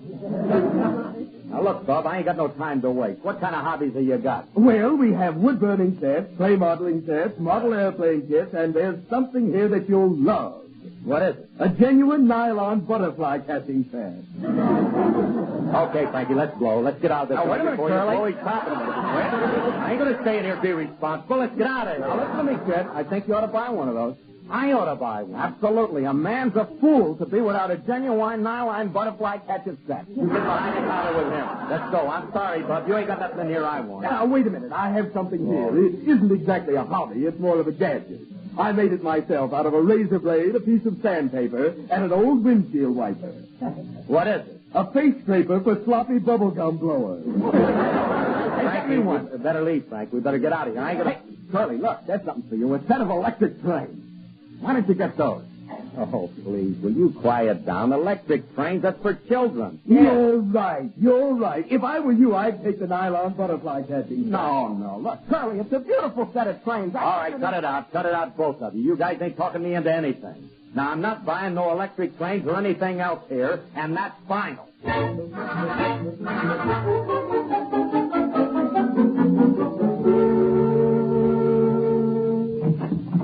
Hello, Phil. Well, find something you like at the hobby shop? No. Well, then, what have you got in that box under your arm? Electric train? What's in that box under your other arm? Genuine nylon butterfly catching set. Well, that sounds like an interesting combination. Phil, what's that small package in your pocket? What's that? That's nothing at all. What is it? A face scraper for a sloppy bubble glum.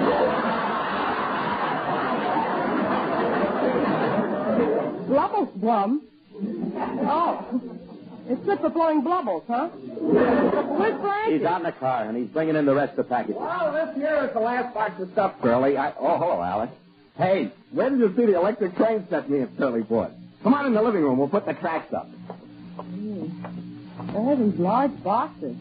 I hope you fellas didn't get one of those great big trains. Oh, no. This is just a simple little set with a few tracks. I'll show you. I'll dump the tracks out on the floor.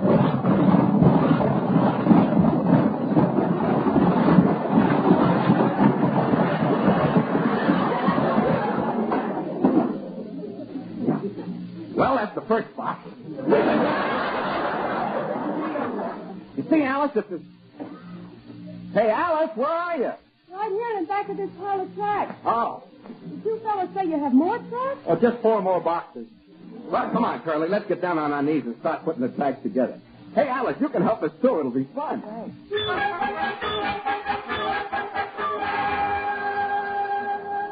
Well, we did it. The tracks are all down. Yep. Yeah, and it only took 2 hours. Yep. Now to get the trains going. I'll hook up the wires, Curly. This one goes to the transformer. Now, wait a minute. Wait. Hold it just a minute. Now, I want to ask you one question. What? Are you sure you know what you're doing, Frank? Well, of course I do. If there's one thing I know, it's electricity. My nephew got a set of trains. I always hooked his up for him. Yeah, wires are hooked. Go on, just turn the switch on, Curly. Okay.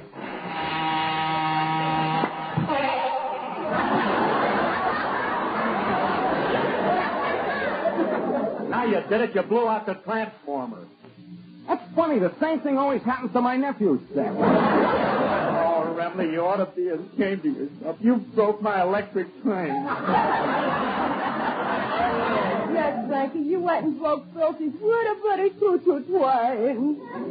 Thank you, one-armed baby Snook.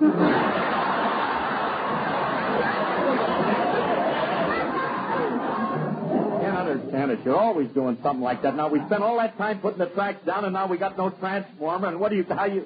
Hey, wait a minute, huh? Hey, you know, Mr. Galen next door's got a great big train set in his cellar. I can borrow his transformer. Mr. Galen? Oh, for goodness sakes, Bill. We forgot to tell him about your pulling the telephone wire down. Well, what? I'll tell him when I go in to borrow his transformer. Hey, come on, Frankie. Yeah, okay, Bill.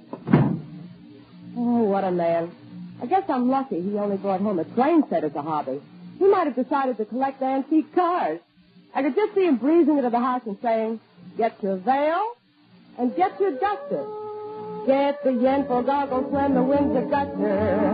Keep your hopper down, firmly belted down. When you're out in your Stanley steamer, in a gale we never fluster.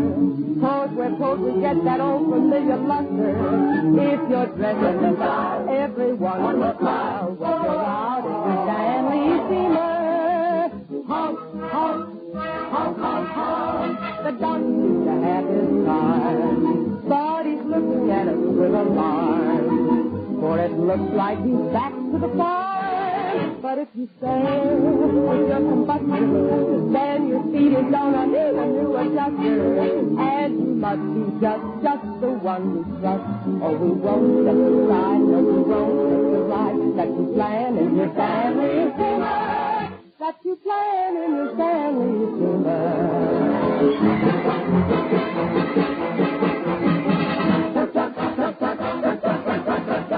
The tandem bikers had its day. If you're riding one, you'll find that they poke along in an obsolete way. They pull a drag, anticipate life. The child who has a wild imagination, and we wanna ride inside of the latest motor wheel. Wanna sit behind the wheel with a man in the Stanley steamer. With a man in the Stanley steamer. In the Stanley steamer, on board.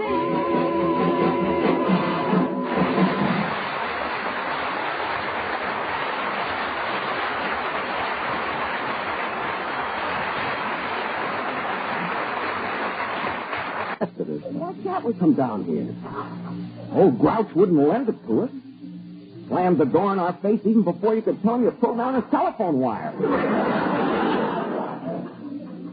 Hey, Frankie. Huh? Now, you see that little thing over in the corner? Yeah. That's the transformer. Oh, yeah. Now, wait a minute. Now, just grab it and let's beat it. No, not so fast. Get it all the way upstairs and it won't work. Let's test it first and see if it works.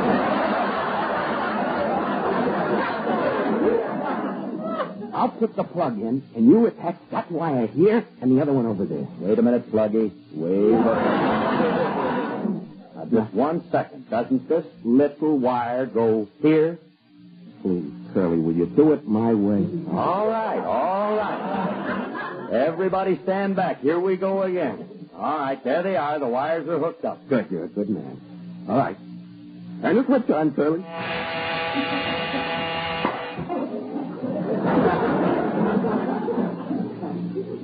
Now we'll try it your way, Curly. See what I told you? Now you've blown out the transformer again. Now we can't do nothing. Hey, wait a minute. Look at that smoke. I smell smoke. Look at why. Hey, Curly, look, those wires are smoking. Oh. And we started a fire. Stamp on those wires. Stamp on them. All right. Stamp it down. Okay, I'll get home. All right. Well, thank goodness we got the fire out. The place is full of smoke. Who's down there in my cellar, lad? What's all this smoke from? Hey, I see you two through the smoke. Who are you? The Smith brothers. Have a cough drop? You set my cellar on fire. I'll take care of you two, wherever you are, as soon as I call the fire department. Well, thank you. We better get out of here. Let's go, Spade. Okay, Mark. Devastating. Why, who could have started a fire in Mr. Galen's cellar? I didn't say cellar. How did you know? Well, hey, that's a well-put question. I wish you'd put it back where you got it from. The fire department will be here in any minute. Oh, hello, Harris. Hi, neighbor. What's new over at your house? My house is on fire. It's smoking like the dickens. What are you getting so excited about? It ain't much of a fire. It is, too. It is not. Yeah, I say it is. It is not. We ought to know because we started it. Pay no attention to Frankie, Mr. Gallon. He's been brushing his teeth with gunpowder, and he keeps shooting off his mouth. So you're the two I saw in my cellar. Well, I ought to have you both arrested. You're a very nasty man. I don't blame Curly for pulling down your telephone wire. Frankie, shut up! Now, what's this about you two fellas starting a fire in this man's cellar? It was an accident, officer. Just a little accident. We went to borrow his transformer. Well, don't be embarrassed. Well, we went to borrow his transformer so we could run my electric train. Electric train? Ain't you a little old for that sort of stuff? You better come along with me, Bud. That's right, officer. Arrest me. All right. I'll go quietly. Go on, sir.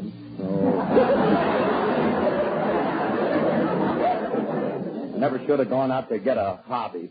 I should have stuck to my crocheting. Oh, do you crochet? Well, You know, that's my hobby, too. Oh, really? I'd love to crochet. And I've made some very nice pieces, too. Officer, are you quiet? Quiet.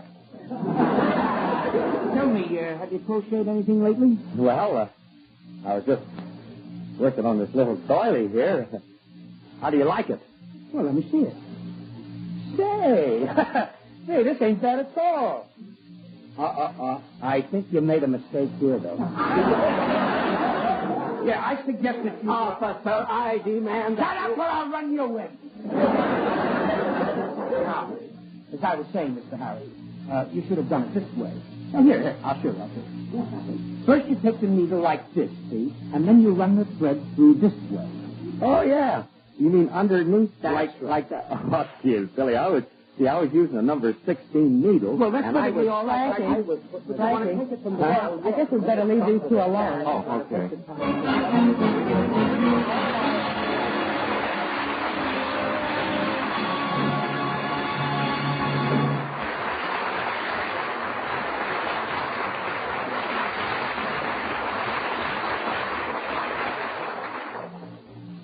Is your shampoo doing right by you? Yes, is your shampoo doing right by you? My shampoo lathers all right. Oh, be free of unsightly dandruff. Be free of invisible irritating dandruff. Yes, be free of all embarrassing dandruff. Fitch is the only shampoo whose guarantee to remove dandruff with first application is backed by one of the world's largest insurance firms. So, switch to Fitch. At drug counters, barber, and beauty shops, ask for Fitch's Dandruff Remover Shampoo. Fitch Shampoo does right by you.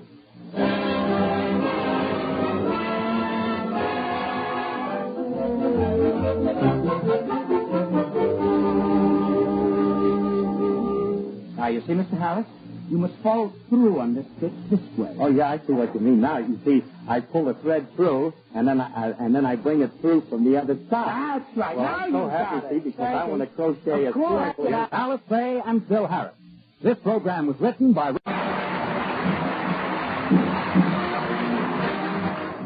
This is NBC, the national broadcasting company.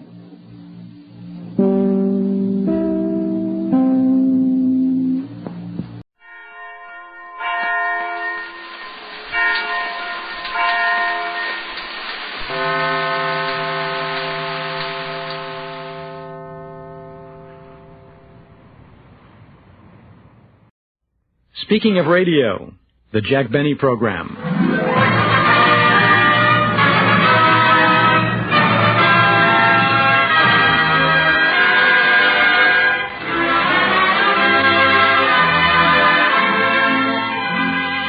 Harry was known for receiving letters from Plainfield, New Jersey, from Mama, who would give the family news, Sister Babe, and so forth and so on. Writer George Balzer. About Mary's part, though, in the show, along with the letters, she was a female that we always knew was there.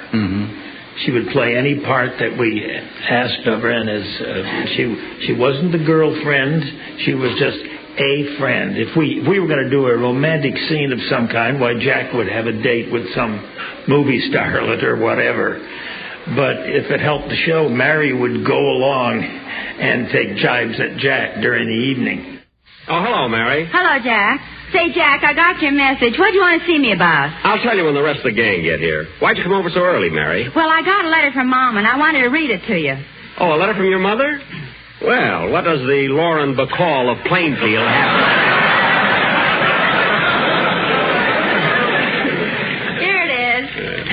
Funny letter, Mary? Oh, very funny. Plainfield, New Jersey, February 30th. February 30th? Mary, February only has 28 days. I know, but Mama doesn't think it's fair. Oh, well, go ahead, read it. My dear daughter, Mary, it certainly was exciting when you and Jack spent those few days with us on your trip east. It's too bad you had to dress in such a hurry that morning to catch the train. We barely made it. I didn't realize how much you had rushed until after you were gone. But don't worry, as I just mailed your toothbrush and Jack's hair. The one with the handle is the toothbrush.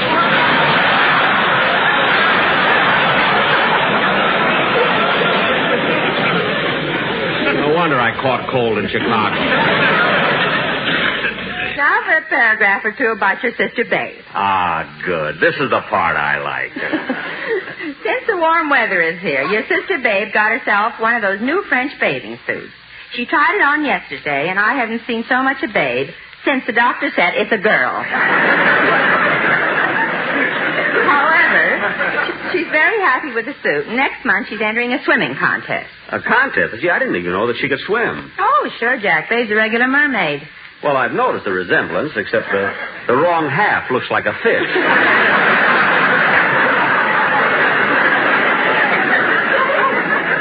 I'm funnier than your mother today.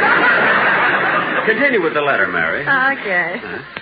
Mary, dear, you'll be happy to know that Babe is also taking dancing lessons from Arthur Murray. Well.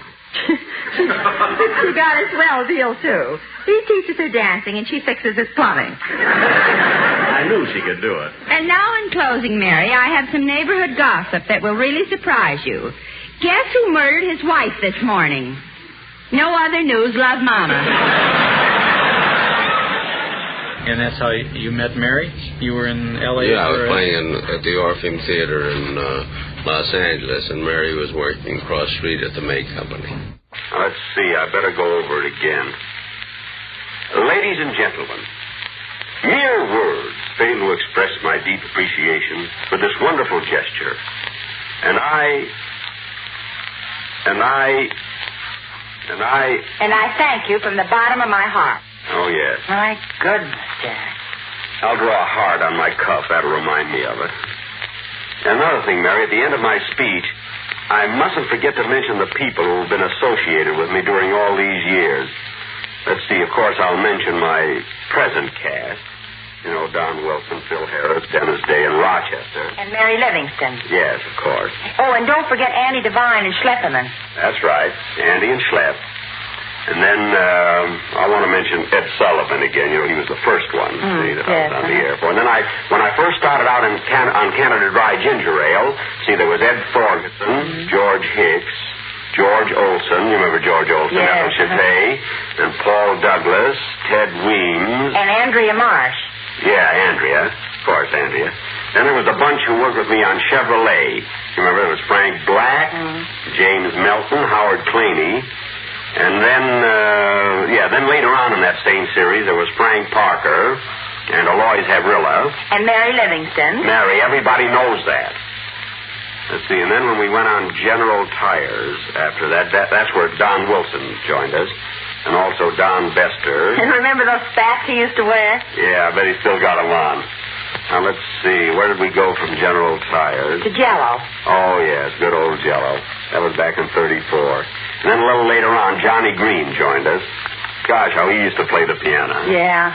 Oh, and don't forget Michael Bartlett. That's right, Michael Bartlett. And then Kenny Baker came along. Remember how bashful he was? Yeah, That Kenny was a swell kid. I wonder what program he's on now. He's with Fred Allen, and you know it. Well, anyway, after Kenny, Jimmy Greer and Abe Lyman, they were with us when we traveled. Remember? And let's see. Then Phil Harris joined us. Remember how corny he was in those days? What do you mean in those days? Well, that just about brings us up to date, Mary. Gee, you've worked with a lot of people, haven't you, Jack? Those aren't the only ones, Mary. How about my writers? Bill Morrow and Ed Beloin who are writing my programs now. And remember Harry Kahn that used to write my programs? Yes, How about all the other actors and actresses that appeared from time to time? See, they were all swell, too. Say, it's getting late. I think we better get started. Yeah. You think I look all right, Mary? I wonder if I ought to wear a carnation. Why don't you wear a bachelor button? It'll bring out your big blue eyes. No, I'll just wear this carnation. Well, look who's here. Hello, Joni. Hello, Daddy. Hello, Mommy. Joni, dear, we've got to leave now, so I think you better kiss Mommy and Daddy goodbye. Why, Joni Benny, you're not going to the banquet. Why are you wearing an evening dress? Oh, Daddy, you're so silly. This is a nightgown. Well, I was only kidding. Thinks I'm always silly. Goodbye, sweetheart. Goodbye, Daddy. Pull your tails out. Oh, yes. I forgot. You know, Mary, I think Joni is going to grow up to be just like you. Come on, doll, let's go. Tell us about your mother. She was a part of your father's act from very early on, wasn't she? Yes. Mary originally she was Sadie Marks from Seattle. Jack's daughter, Joan. And it was the writers, I believe, who gave her the name Mary Livingston. They wrote a role for a fan from Plainfield, New Jersey. And through various circumstances, my mother wound up playing that part on the radio. And afterwards, there was so much mail about, who was this. They loved the laugh, and they loved this girl, and we want to hear her again. And, of course, they couldn't keep using a fan from Plainfield, New Jersey. And so she became, I don't know what. Nobody really knows who she was on the show. She wasn't really his girlfriend. She certainly wasn't a Girl Friday. She was just there. Not quite sure what the role was. But, of course, eventually the name Mary Livingston stuck, and she actually changed it legally. What amused me over the many years was not only fan mail, but people would come up to her in person and say, that we went to school with you in Plainfield, New Jersey. My mother had never been to Plainfield, New Jersey. She became very established. Hello, Jack. Oh, hello, Mary. Where were you? I just got a letter from Mom, and I was out in the hall reading it to the janitor. To the janitor? Yeah, he says Mama's funnier than you are. What, Cyril said that? Cyril? I hope he gets termites in his broom handle. You want to hear the letter? Mama's a panic today. Oh, all right. Go ahead. What's the B. Lily of Plainfield got to say? Here it is. Plainfield, New Jersey, March the 9th. Look, it's written in red ink. Yeah, it's an extra. Oh. Well, go ahead. My darling daughter, Mary. Just a few words to let you know we're all well and that I received your last check. Quite a while ago, wasn't it? The old gold digger. Go ahead. So sorry you couldn't be here for your sister Ruby's wedding. It was a grand affair. Well, it's about time she got married. When the bridegroom said I do, your father yelled hooray. And I was so embarrassed I stopped applauding. That's typical of your mother. Your sister's husband is a local tree surgeon. and it was love at first sight. Oh. She met him one day when he came to prune your Uncle Otto's wooden leg. Which is budding again. Budding again? Yeah. Last year they got 3 bushels of apples off it. Oh, that's amazing. Continue. Your new brother-in-law is 6 feet tall and has beautiful brown hair, which would look much better without those bangs. Your sister would get somebody like that. Quiet. Oh. The happy couple are driving to California on the honeymoon and plan to visit you. So get out of town before it's too late, my dear. Boy, is she corny. I don't think so. Of course not. You're in the groove, too. Go ahead, Mary. Your brother Marvin wants to thank you. Oh, hello, Kenny. Hello, Jack. What's going on? Nothing. Mary's mother's hogging our program again. Go ahead, Mary. Your brother Marvin wants to thank you for the movie camera you sent him on his birthday. He took movies of your cousin Willie last week in our neighbor's chicken coop. Well. It must be quite a picture. They're going to preview it tonight at the police station. What a family. Must close now as there's no other news. Give my love to Don, Kenny, Phil, and that gray-haired weasel you work with.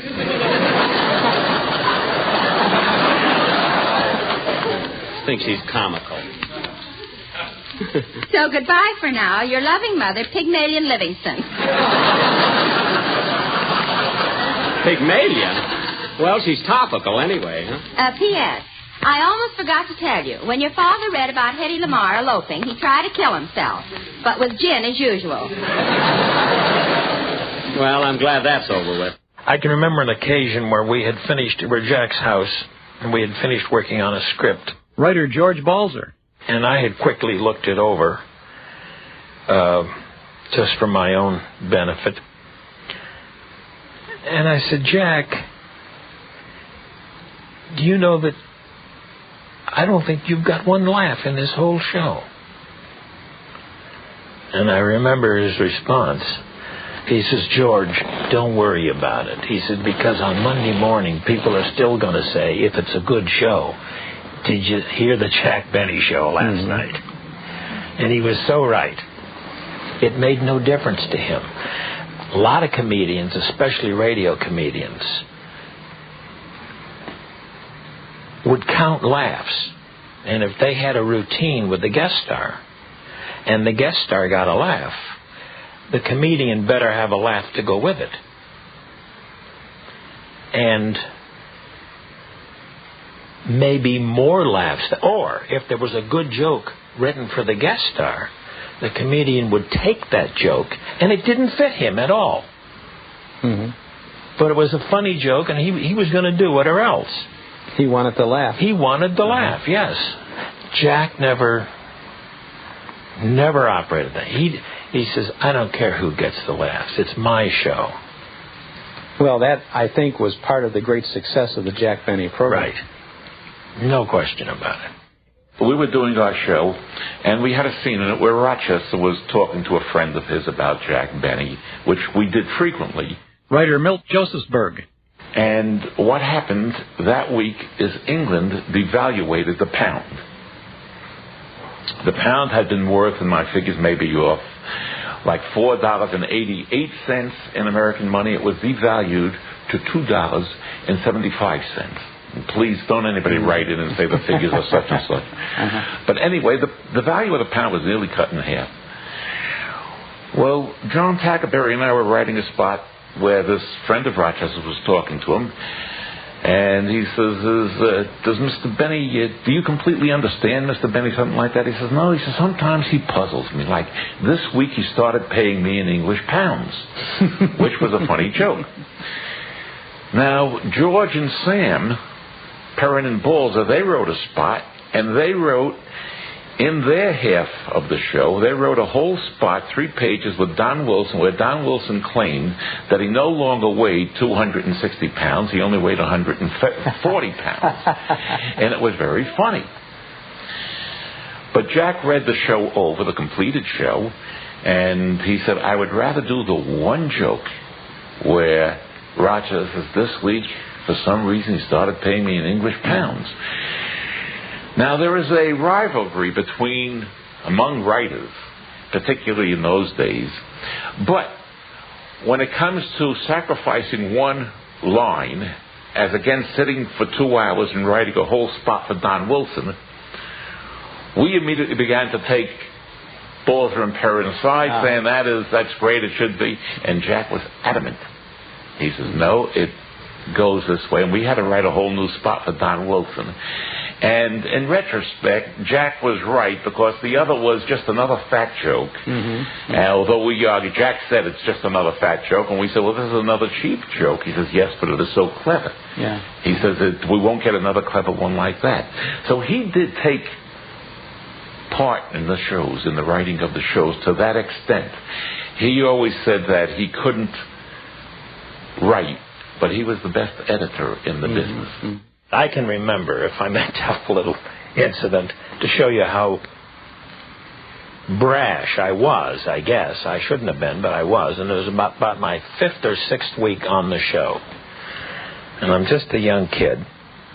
And here's this big star. We're sitting in the conference room at NBC, and we're cutting a script and strengthening it. It was on a Saturday for Sunday's show. And we had fixed several places, and then Jack came to a page, and he says, fellas, this joke right here, I think we ought to have something different. And there's silence. Something stronger. Silence. I mean, something that's really solid. Silence. And then I said, Jack, okay, we'll change it.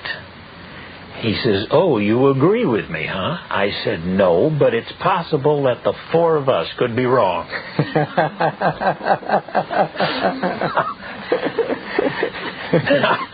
want to tell you, you never saw a man laugh so hard in all your life. He just roared, and he kind of slid down off his chair, and he's laughing, sitting on the floor. He's laughing and laughing and laughing, and he got up, and he said, I wouldn't change that joke now for $1 million. And he didn't. And we went on the air. He read the joke exactly the way he was supposed to, and it got a big laugh. And he looked up at the booth where we were all standing, and you know what he was thinking. You see?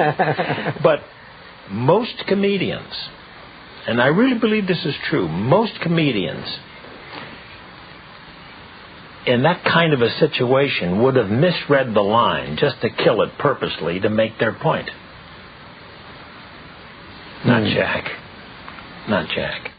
Ladies and gentlemen, around this time of year, Jack Benny goes through a rather peculiar annual routine.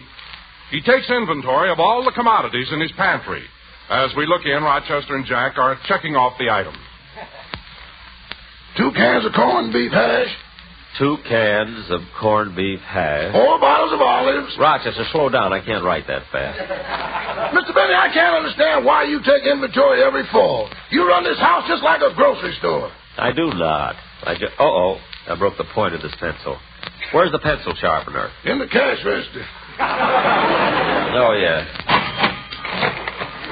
Darn it, I hit the 60-cent key instead of no sale. Now my books won't balance. Well, let's get on with the inventory, Rochester. Yes, sir. 6 cans of peas. 6 cans of peas. 5 cans of corn. 5 cans of corn. 436 cans of pork and beans. 430. Rochester, how come we got so many cans of pork and beans? Don't you remember Mr. Paley threw those in to clinch the deal?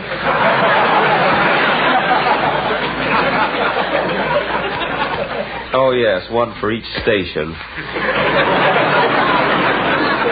Now, continue, Rochester. 2 bottles of vanilla extract. 2 bottles of vanilla extract. 1 bottle of Lydia Pinkham's.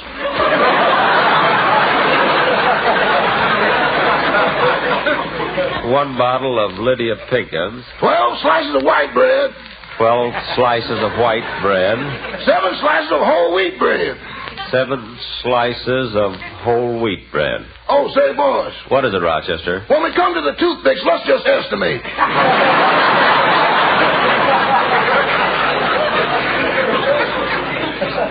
Okay for the plain ones, but the colored ones will count.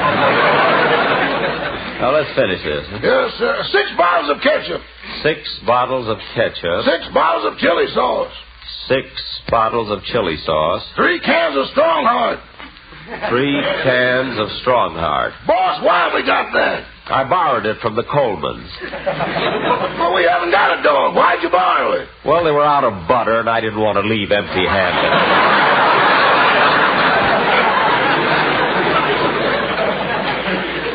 We'll use it someday. Continue. 1 sack of Idaho potatoes. 1 sack of Idaho potatoes. Rochester, answer the door. I'll finish the inventory. Yes, sir. Hello, Rochester. Oh, hello, Miss Livingston. Welcome to Ralph's Supermarket. What? Come right in. Oh, hello, Mary. Hello, Jack. What are you doing up on that stool? Oh, I'll be finished in a minute. I'm just putting some stuff back on the top shelf. Would you please hand me those 2 jars of caviar? Oh, fine. Fish eggs from a frightened mackerel, and he calls it caviar.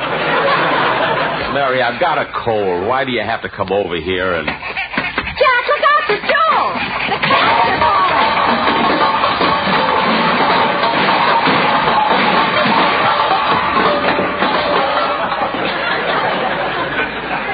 Ooh. Jack, are you hurt? No, I'm all right. What are you laughing at? With those fish eggs in your ear, you look like you're going upstream to spawn. Upstream to spawn. Man nearly kills himself, and you talk about romance. One thing I must tell you, I once had an idea, and we thought this would run for 6 or 7 weeks. And the idea was that Jack was taking inventory of the stuff in the house, and a 5-gallon or tremendous can of pineapple juice or tomato juice would fall on Jack's head and knock him out. When Rochester brought him to, what would happen was that he was perfectly healthy, excepting for one thing. Instead of being a miser, he was a spendthrift, and he was going to go on a spending spree. And we thought we would run this for several weeks. We had great difficulty in writing it. Jack had great difficulty in doing it because every joke that we did went against the character.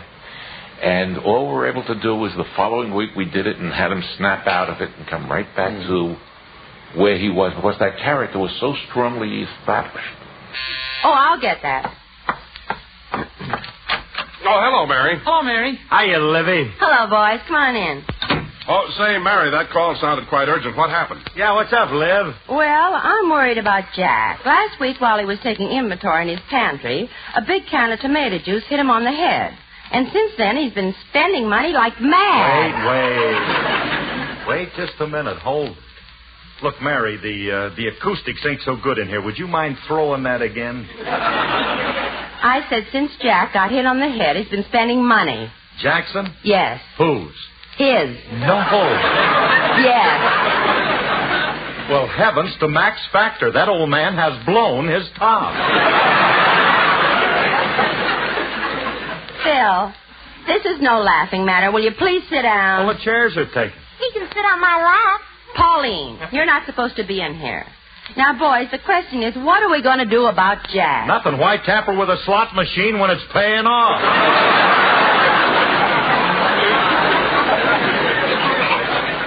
Phil, this is nothing to joke about. I'm really worried. I'm worried, too. I didn't sleep a wink. I walked the streets all night. You did? Yeah, my folks moved and didn't tell me where.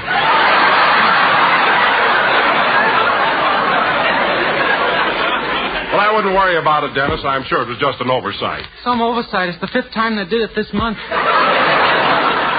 Dennis, keep quiet. Am I heavy, Pauline? Phil, get off her lap. Now, kids, I talked to the doctor, and he said the reason Jack is spending money is because when the can hit him on the head, it caused a quilobum cerebri compressit.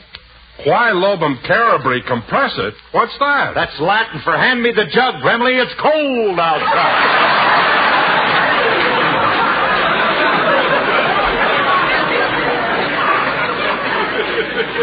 Well, there's no use talking to you, Phil. Well, you can talk to me, Mary. I know how serious it can be. My mother once hit my father over the head, and he was unconscious for 2 days.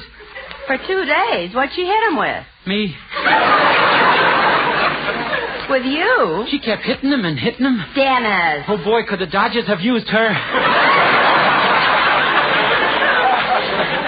Dennis, please. Now, come on, kids. I think it's time we got started for Jack's house. Okay, Mary, let's go. Oh,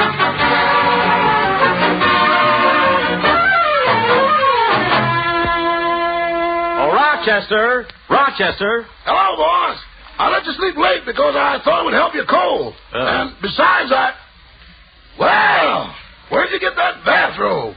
That's a beauty. Oh, I bought it yesterday. Of course, it's nothing fancy, but what could you expect for $250?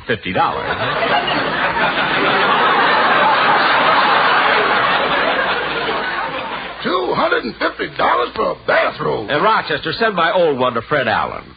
And you better put a sandwich in each pocket. He's out of work. Well, I think I'll go back to my room and get dressed. I want to do a little shopping before the gang gets here for rehearsal. But, boss, you've been shopping every day this week. Oh, that was just to pick up a few antiques. Antiques? You mean that spin wheel in the living room is only for ornamental purposes? Yes, why? When you came home with it, I ran to the backyard and planted cotton.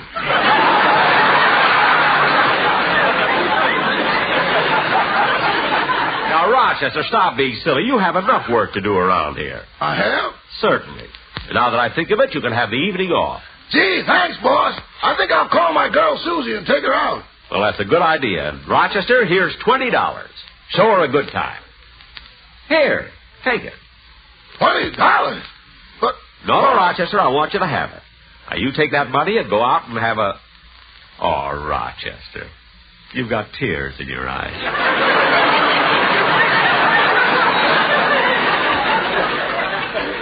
I can't help it, boss. You haven't been so nice to me since I was in bed with pneumonia. Rochester. You felt so sorry for me, you only made me work half days.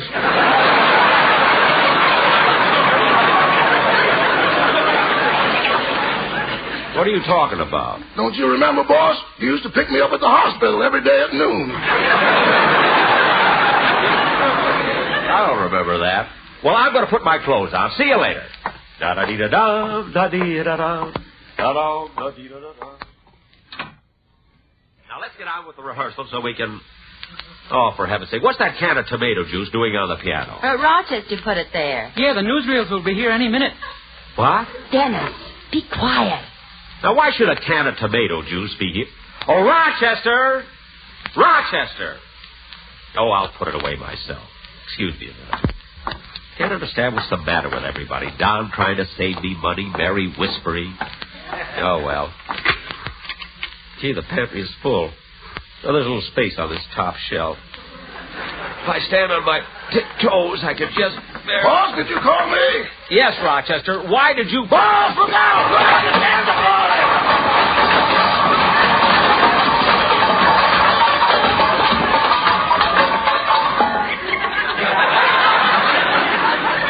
Rochester, this is all your fault. Now, there's another one!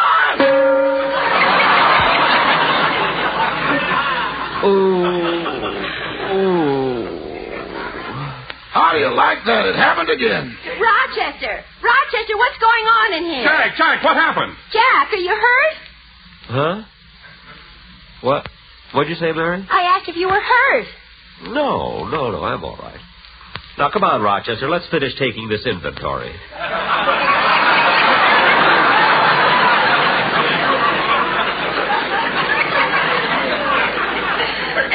Inventory? Jack, you finished that last week. Yeah, we're here for rehearsal. Rehearsal? I don't know what you're all... Rochester, what are you standing around all dressed up for? I got a date. You said I could have the night off. When did I give you the night off? About an hour ago, you even gave me $20 spending money.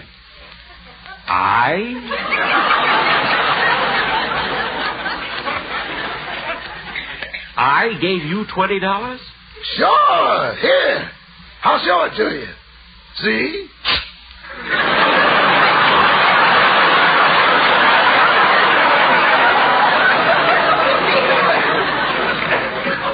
have never taken it out of my pocket.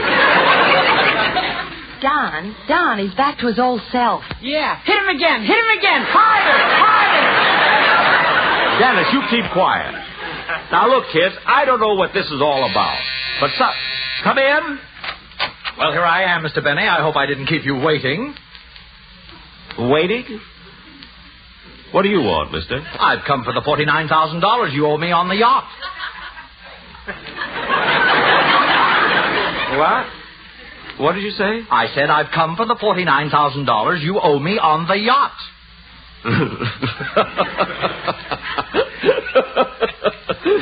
All right, mister, you've had your little joke. Now, what do you want?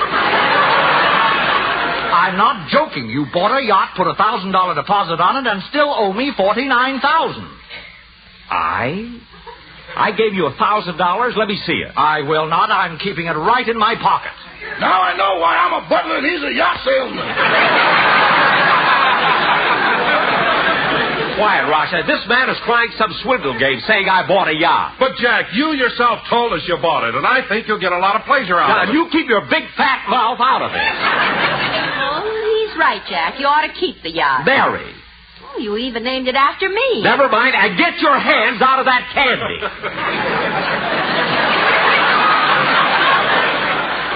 Now, look, mister, if you think you can swindle me... I'm not swindling you. You ordered the yacht. You paid a deposit, and I'll get the rest of that money if I have to sue you. Well, let me tell you something.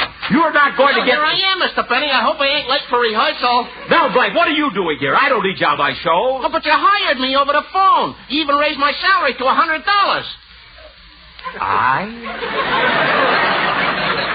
I gave you... What's going on here, anyway? Do you think I'd pay $100 just to hear you imitate Al Jolson? Oh, shut up! Now, how about it, Benny? Am I going to get my $49,000 or do I call my lawyer? I don't care how many lawyers you call. You're not going to get any money out of me. But, Jack, it's only money. It's not as though he's taking your life's blood. Let me be the judge of that.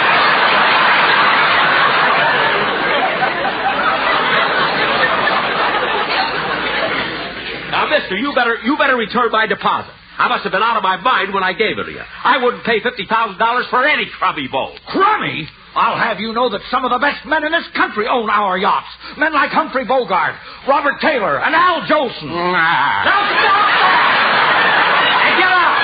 Out, both of you! Get out! Get out! Get out!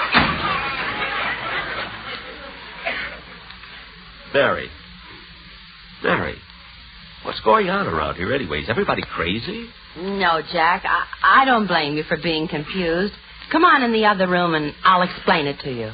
I wish you would.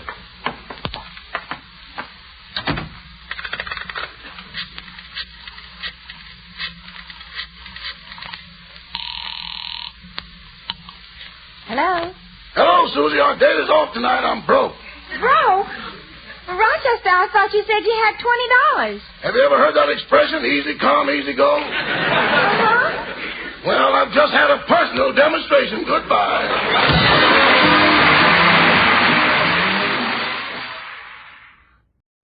Speaking of radio, the Jack Benny Program.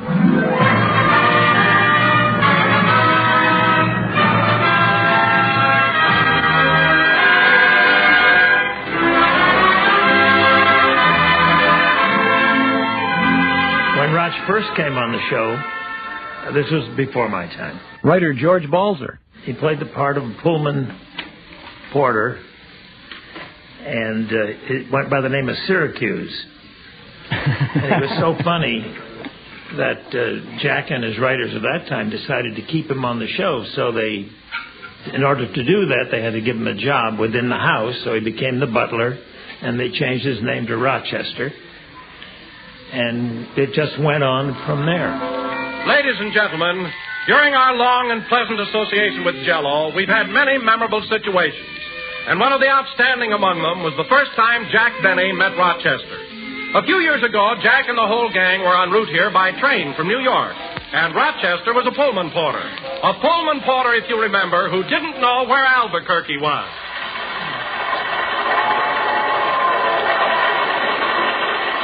Oh, gee, they were a long trip. Say, Jack, look out the window. They sure dress funny here in Hollywood. Those are Indians. This is New Mexico. Oh. Hey, Porter. Porter. Yes, sir. What time do we get to Albuquerque? What? Albuquerque. I don't know. Do we stop there? Well, certainly we stop there. My. I better go up and tell the engineer about that.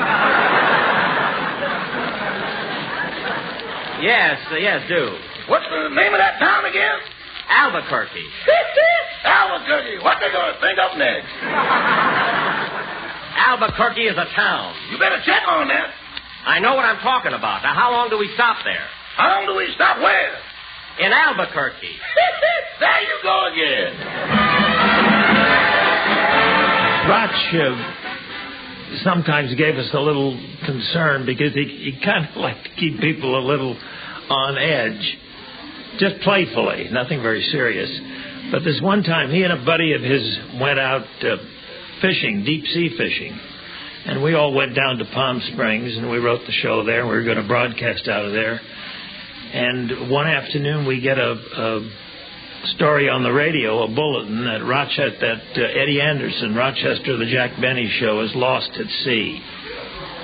So we've got the script all written, ready to go, and he's got his problems, but we got ours. But anyway, this was getting to be a very serious situation as the hours went by.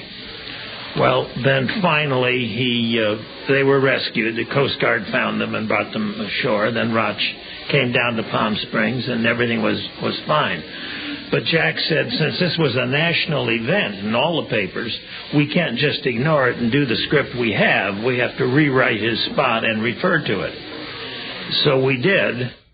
Ladies and gentlemen, Rochester Van Jones, who has been adrift in the Pacific Ocean for the last 2 days, has been found by the Coast Guard and towed into port. What? Rochester is the butler of that famous comedian, Jack Bentley. That's Benny. Our quartet will now sing their version of that new song hit, Yes, We Have No Bananas, Butter, or Sugar. I don't want to hear that. Oh, my goodness, Rochester adrift in the Pacific. I didn't even know he was on a boat. Well, thank heaven he's safe. When he gets home, I'm going to... Maybe that's him. Hello? Long distance call for Jack Bentley. That's Benny. I'll take it. Very well. Hello? Hello? Hello, is this Rochester? You were expecting Navy ship work, Kelly?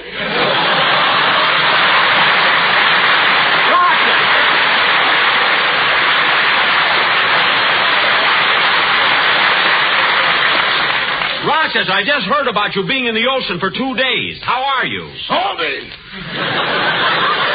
I know, but tell me what happened.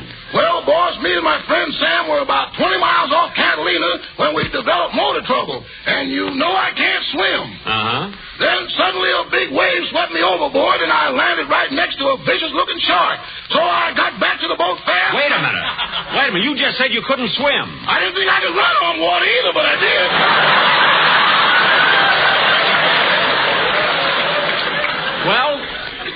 Well, what happened then?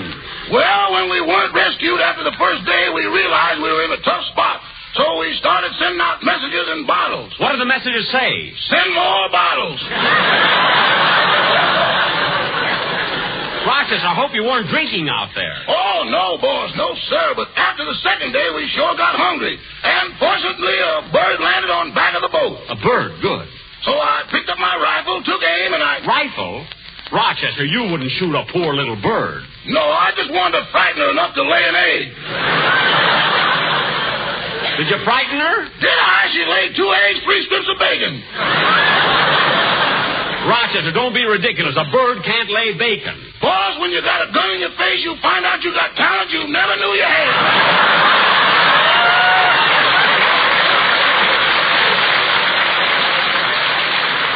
Never mind that. Now tell me, how did you get back to shore? Well, the Coast Guard finally found us and towed us into the harbor. Well, I'm glad it came out all right. It certainly was an unusual experience. It sure was.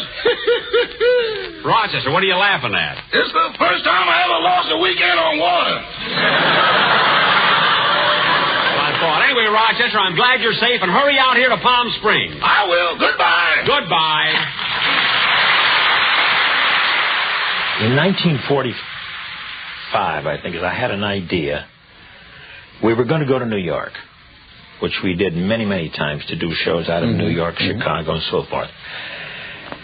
And I had an idea that if we went down to the railroad station, we could have some fun. And everyone agreed. So that was where we started the Anaheim, Azusa, and Cucamonga, which my partner Sam and I happened to write that part of the show, and I happened to get the idea about the crazy train announcer. Now, that's something that we ran for 25 years. That went right through. We switched it later to airports. We switched it to whatever, but it lasted, Anaheim, Azusa, and Cucamonga. Now, if we knew we were going to go to New York, it was automatic after a while, or if we knew we were going to go anywhere, and taking the train, we knew we were going to go to the railroad station. If you're going to travel, you've got to pack. So the first half of the show was everybody at home getting ready for the trip.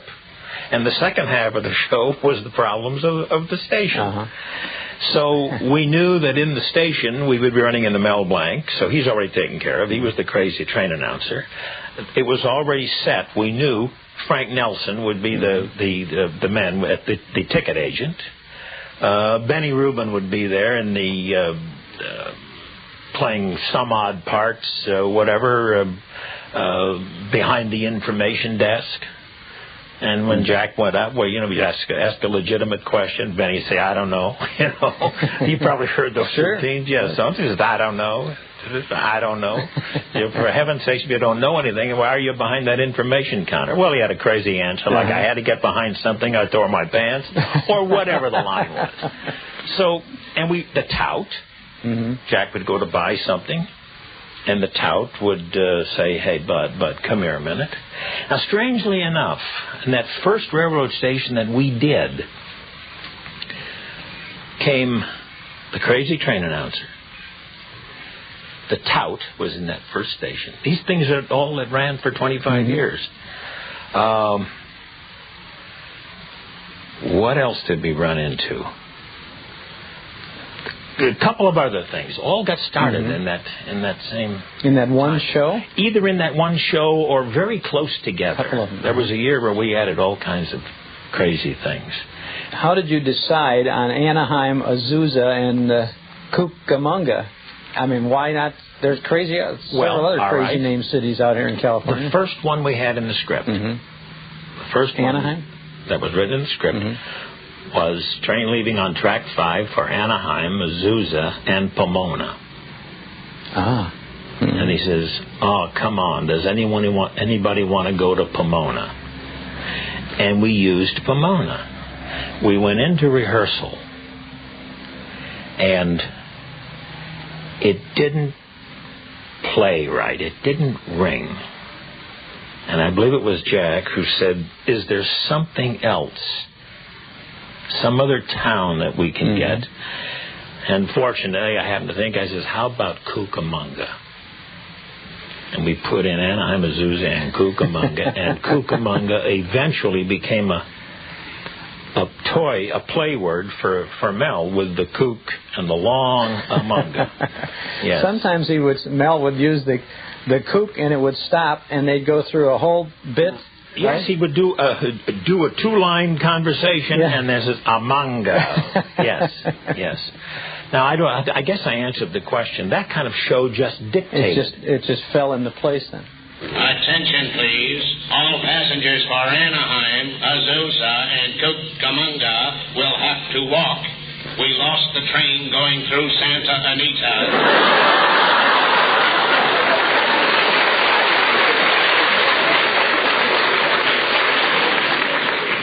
Rochester and his lousy tips.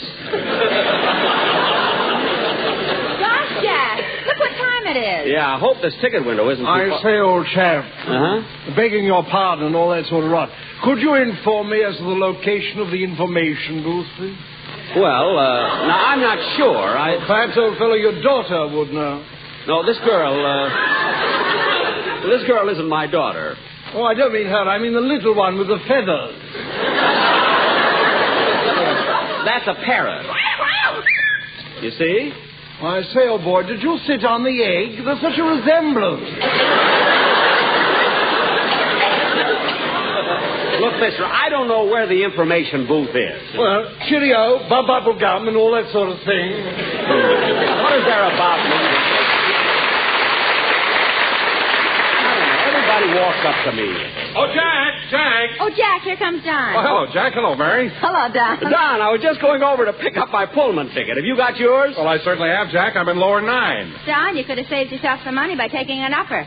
But I like to be in the lower. After the first bump, you're there anyway. You're not kidding. Say, Don, I hope you brought the quartet with you. I don't want them to miss the train for Denver. Well, here they come now, Jack. Oh, yeah. I bet they're all excited about the trip. They sure are. Hello, fellas. Don, are they happy that they're going away on the train? Are they? Just listen to this. Don, not at the station. We're Colorado bound. We're Lucky Strike that smokes the whole year round. 'Cause they're the bestest little cigarettes you can bet. Men who know tobacco best will tell you that. So let's be on our way to Denver, Colorado, USA. We know a certain man who'll be there soon. Who? F.B. Boone. We're Colorado bound. Just hear that choo-choo sound. Ooh. Know that soon we're gonna come. Don, they're starting again. And then we'll light Don, they're going crazy at the station. Boy, be quiet. I want to hear the announcement. That may be our train. Don, tell them to stop. I can't hear what the man is saying. Tell them it might be our train. We'll miss it. Wait a minute. Wait a minute.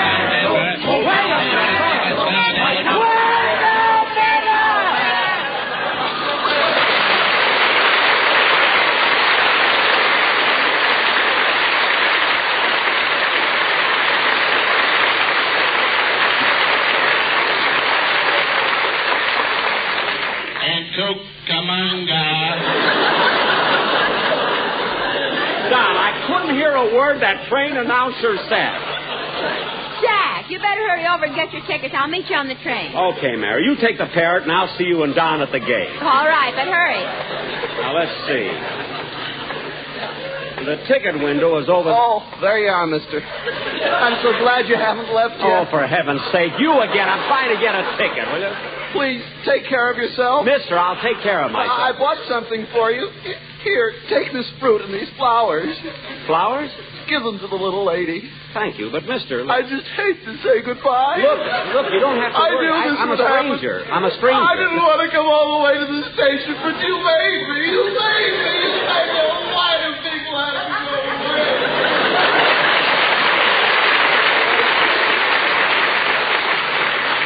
10,000 taxi drivers, Los Angeles. I had to get him.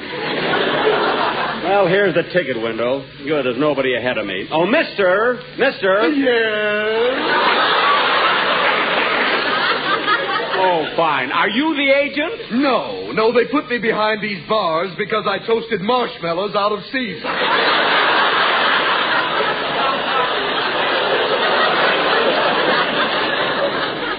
Now, look, mister, I'm in a hurry. I'm in a hurry. Look. Give me 2 for Denver. 2 Denvers? You want them on rye or whole wheat? Look, not sandwiches. Not Denver, Colorado. Oh, I'm sorry. I used to work in the Brown Derby. Oh. Well, you're in the railroad station now. You can take it off. Well, I can't. There's a guy named Tony under it giving me away. Look, mister, all I want are 2 tickets to Denver, Colorado, you see? You and your wife? My wife? Oh, no, don't deny it. I know you just got married. You're still carrying the flowers. Look, this bouquet of flowers... Why don't you throw it? You're darn right I'll throw it. There. Whoops, I caught it. Wait till the girls hear about this.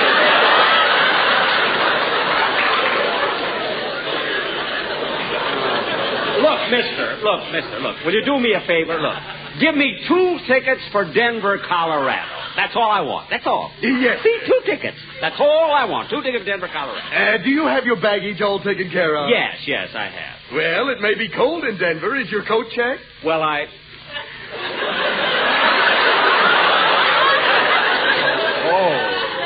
Oh, wait a minute. Would you say that again, mister? Say what? Is your coat checked? No, it's blue, sir.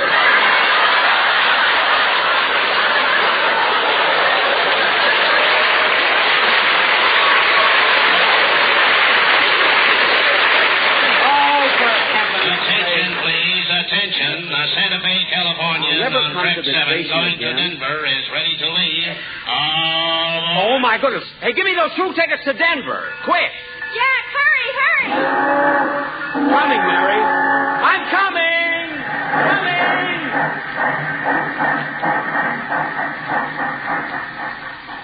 Wow. Well, I made it. Oh, boy, what I went through to get these tickets. But we're on our way. Well, come on, Jack. Let's go in the dining car and get something to eat. No, Mary, no. I'm too tired. I'll go to my room and lie down. Gee, it'll be good to stretch out and... Wait a minute. There's somebody's clothes hanging up on my hook. What's this in my bed? Hey, you! I told you I hate to say goodbye.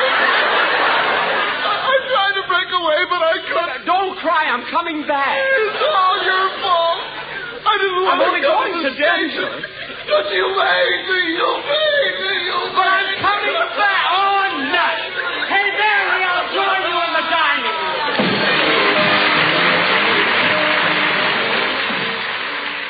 It went on week to week, and we did what the audience wanted, what they expected of us, and we had very few problems.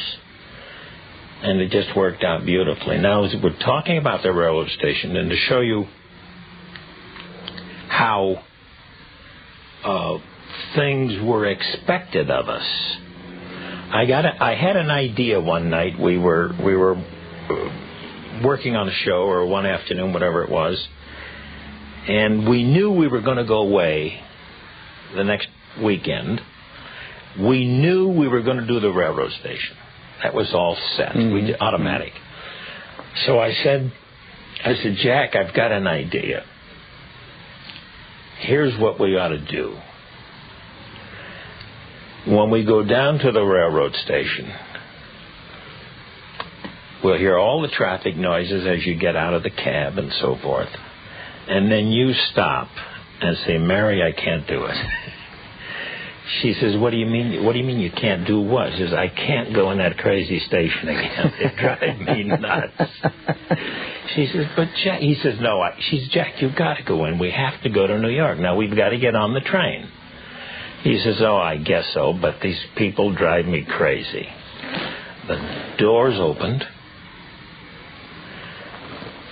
and the most beautiful train announcer, with a very dignified voice, said, train leaving on track 5 for so-and-so, so-and-so, and so-and-so. Will those passengers with the tickets for the so-and-so please board the train? Jack says, now, wait a minute. What? He says, that was a nice fella. Now, what we did, we took him quickly through the station, had his ticket validated, beautiful man behind the counter. Bought a magazine, lovely girl waiting. Everything was just wonderful. And we get on the train, and now we're headed for New York. He said, I can't get over it. He says, such a pleasure to go through that station. People all made sense, so forth and so on. Now we're riding along, and after a while, Mary says, well, let me go back just a minute. When this happened in the railroad station, you heard the studio audience went, oh. Well, Mary, here we are at the main entrance. First thing I'll do is check my bag, and then I'll... Jack, what'd you stop for? Mary, as much as I like to travel, I just hate to walk into this station. Everybody who works in there drives me crazy. That train announcer, the man behind the magazine counter, the ticket agent. Everybody. Well, Jack, nobody else seems to have any trouble. It could be your fault. How can it be my fault? I never do anything but ask some straight questions. Well, let's go in and get it over with. All right. Well, go on, Jack. Go validate the ticket. Okay. Don't push me. Well, here's the ticket window. Oh, mister, Mister? May I help you, sir? Now, wait a minute. All I said... Huh? I said, may I help you, sir? Yes. Yeah, I'd like to have you validate my ticket. Why, certainly. There you are, sir, and may you have a very pleasant trip.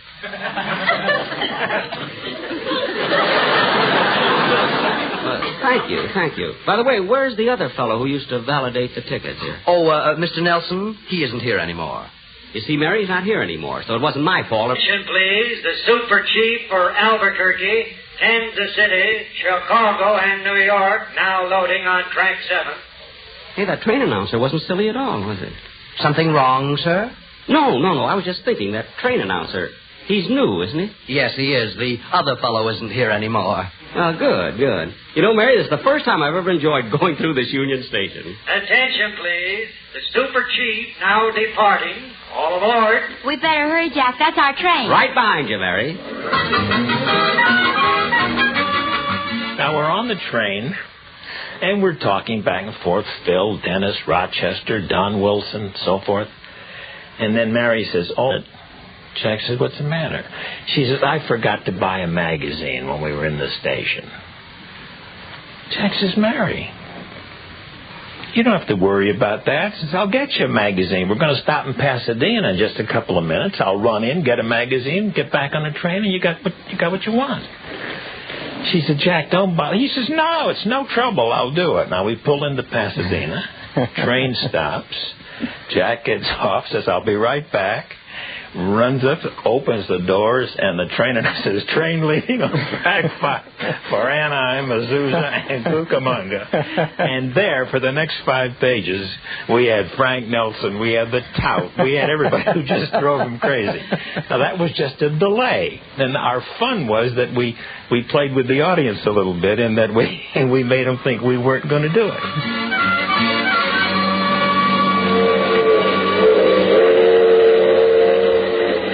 Well, Mary, we're on our way to New York. Rochester's on the train, and I hope the whole... Hiya, Jackson. Oh, hello, Phil. Hello, Mary. Hello, Dennis. Did you see Don? Here I am. Well, we're all on. And Jackson, I want to thank you for letting me take Sammy along. He's on the train, too. Good.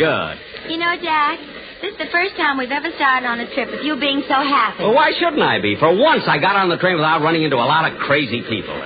I got a nice compartment here, too. Hey, look, we're pulling into Pasadena. That's right, kid. We stopped here for 10 minutes. Hey, Jackson, how about a game of gym?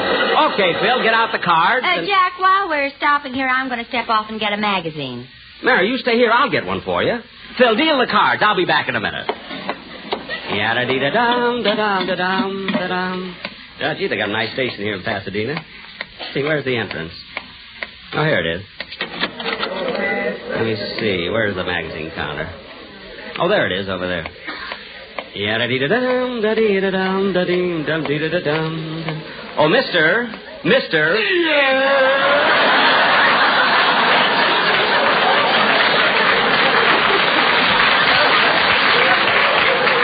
Oh, no.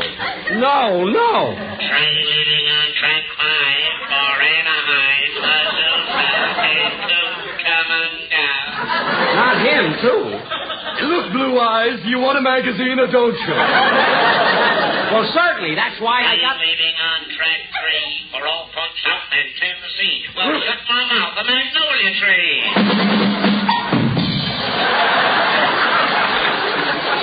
Oh, for heaven's sake. Now, calm down and tell me which magazine you want. I'll take this one right here, Coronet. Put on your glasses. That's a phone book. A phone book? If a man answers, hang up. If you don't stop being so crazy, I'll report you. Crazy? Me? If you're not, why have you got that flower stuck in your ear? Oh, is that still there? What? I was afloat in the Rose Parade. Look, mister, I don't understand you at all. Do you enjoy aggravating me? Ooh, do I?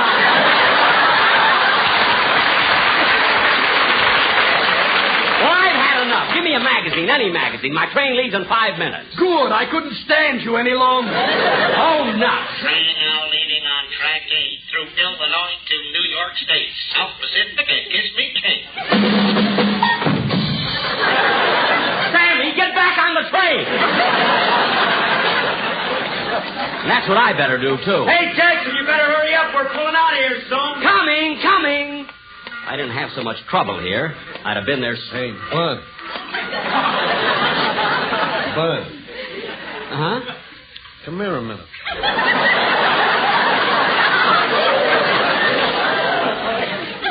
Look, I'm in a hurry. Where you going? New York. What train you taking? The Super Chief. Uh-uh. What? Take the El Capitan. But I got my tickets on the Super Chief. The El Capitan will beat it into Kansas City by 3 lengths.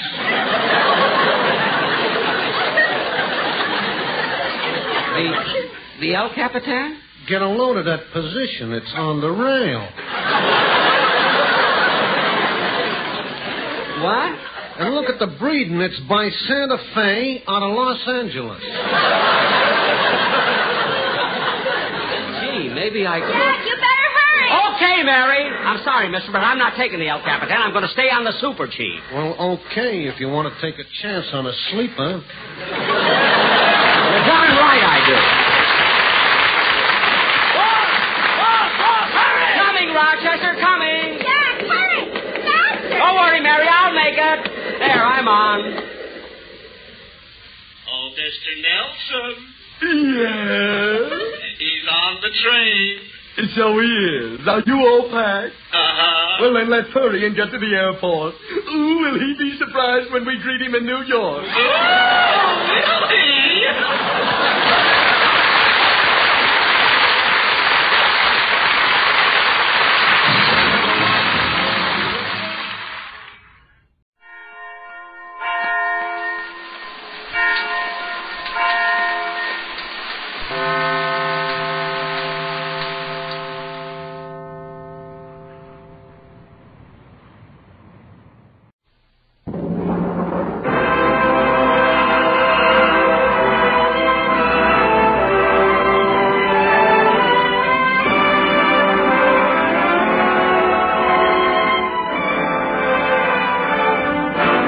Gentlemen, Dennis Day.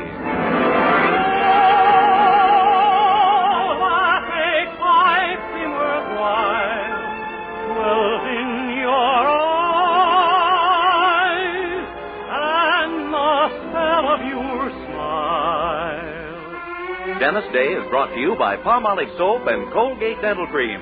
Palmolive Soap, your beauty hope, and Colgate Dental Cream to clean your breath while you clean your teeth.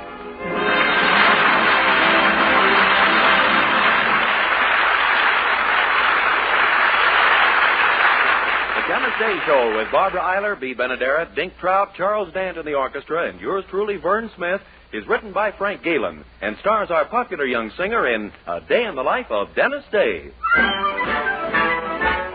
Here's Dennis to sing his RCA Victor recording of Clancy Lowered the Boom. Now Clancy was the peaceful man, if you know what I mean. The cops picked up the pieces after Clancy left the scene. He never looked for trouble, that's a fact you can assume.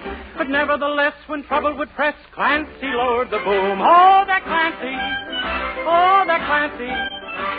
Whenever they got his Irish up, Clancy lowered the boom. Boom, boom, boom, boom, boom, boom, boom. O'Leary was a fighting man, they all knew he was tough. He strutted round the neighborhood, shooting off his guts. He picked a fight with Clancy, then and there he sealed his doom.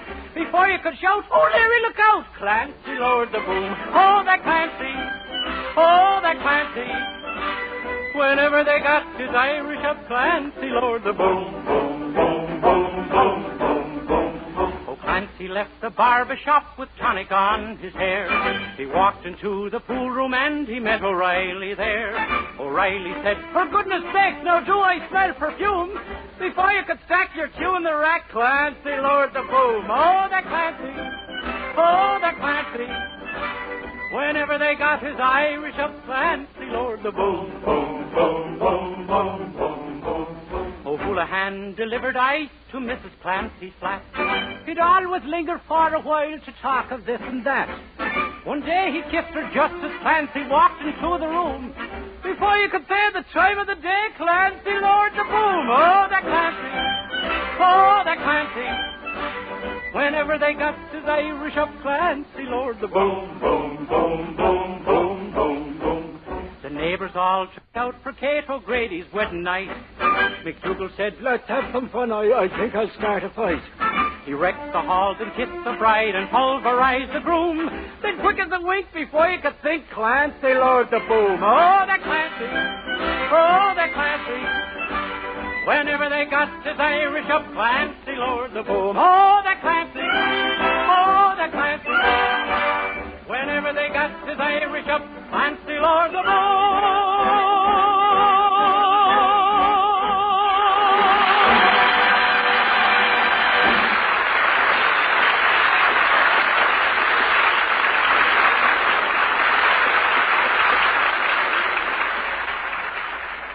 Ladies, what's your complexion problem? My skin's so dingy. Mine's oily. My skin's dull, coarse-looking. For a lovelier complexion, you must stop improper cleansing. Instead, use Palmolive soap the way doctors advise. Leading skin specialists have now proved the Palmolive plan, using nothing but Palmolive soap, can bring fresher, brighter complexions. Yes, regardless of age, type of skin, or previous beauty care. Now, here's what these doctors advised. Wash your face with Palmolive soap, massaging for 1 minute with Palmolive's soft, lovely lather. This cleansing massage brings your skin Palmolive soap's full beautifying effect. Rinse. Do this 3 times a day for 14 days. It's that simple. But remember, 36 doctors, leading skin specialists, advise this way for 1,285 women with all types of skin. Dry, oily, normal, young, older. And prove this plan, using Palmolive alone, nothing else, really works for 2 out of 3. So for a lovelier complexion, get all other beauty care. Instead, do as these doctors advised. Use Palmolive for a fresher, brighter complexion. For loveliness all over, use big, thrifty bath-size Palmolive in your tub or shower.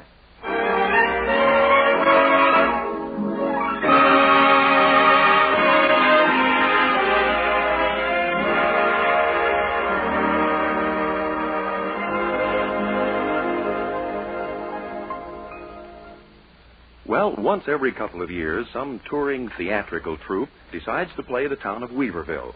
The first night audience, though small, is always quite colorful. The white, pink, and blue of the ladies' evening dresses blending gaily with the green of the gentlemen's tuxedos. This year's offering is to be the immortal Somerset Maugham classic, Rain, which has been around many a season, although not nearly as many as its star, Miss Lily Lafarge. Needless to say, Mildred Anderson is simply dying to see it. But as usual, there's our young hero to be reckoned with. Oh, golly, Dennis, don't tell me you're broke again. What do you do with your money? Well, gee, Mildred, I can't help it if I like to live a little. Gosh, you know how it is. A pack of lifesavers here, a stick of bubble gum there. I guess I'm just a playboy at heart. Oh, dear, and I did so want to see that play, especially opening night. Gee, I'm sorry, Mildred. The audience will be so distinguished. All the men dressed in nothing but opera hats and dinner jackets. Won't their legs get pretty cold? I mean, they'll be formal, silly. Oh. We have to miss it all. Golly, I didn't mind missing the amateur show that's at the theater now, but I did want to see Rain. Well, gee, Mildred, do you think maybe we could talk your mother into taking us to see it? My mother? Sure, if we worked on it cleverly enough. I've got it, Mildred. We'll tell her it's your birthday. Oh, don't be silly. Mother knows I was born in June. Are you sure? Yeah, I guess she was there at the time, huh? Of course. Darn if that woman never lets you out of her sight for a minute. Wait a second. Suppose you were to compliment Mother a little. Tell her she looked nice, that she was attractive. Oh, no, I've tried that. I can never keep a straight face. Dear, I guess we're sunk then. Oh, hi, Mother. Good morning. What's wrong with you? Oh, nothing. It's just that... Well, Lily Lafarge is doing Rain down at the playhouse. Rain? You mean the Somerset Maugham play? Why, I once starred in that back in our high school theater group. I played Sadie Thompson. Why, Mother, I never knew that. Oh, I was sensational. I was the girl 2 men fought over while the rain poured down for 26 days and nights. You had an umbrella? No. Then why would 2 men fight? Never mind.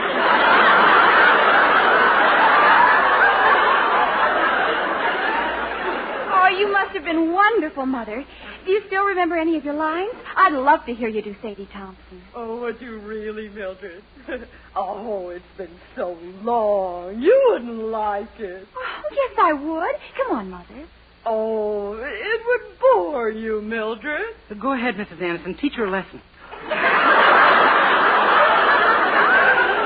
Dennis, don't pay any attention to him, Mother. I'll bet you were the most divine Sadie Thompson the theater's ever known. Well, if I do say so myself, the critic on our high school paper simply raved about me in the second review he wrote. What about his first review? Oh, that didn't matter. He retracted the whole thing while he was in the hospital. Well, I should hope so. You couldn't possibly be anything but glorious on a stage, Mother. Well, yes, I guess you're right about that. Why, I bet you could do Sadie Thompson 50 times better than Lily Lafarge. Oh, now, Mildred. That may not be true at all. I'll bet you could. Why not see her and find out? Why don't we all go just to prove to ourselves how much better you could do it? You know that might be a mightn't be a bad idea. I mean, I'm so excited. Dennis, here's $10. Go down and get 4 tickets for opening night. Holy smoke. What? What's the matter with you? Oh, nothing. I was just thinking someday I'm going to marry into real brains.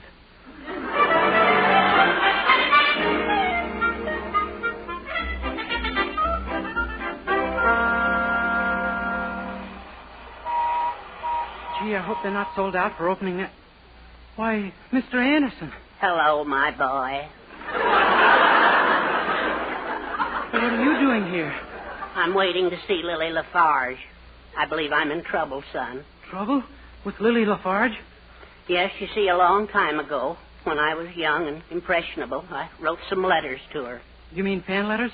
Well, in a way. While I was writing them, I had to stop every now and then to fan myself.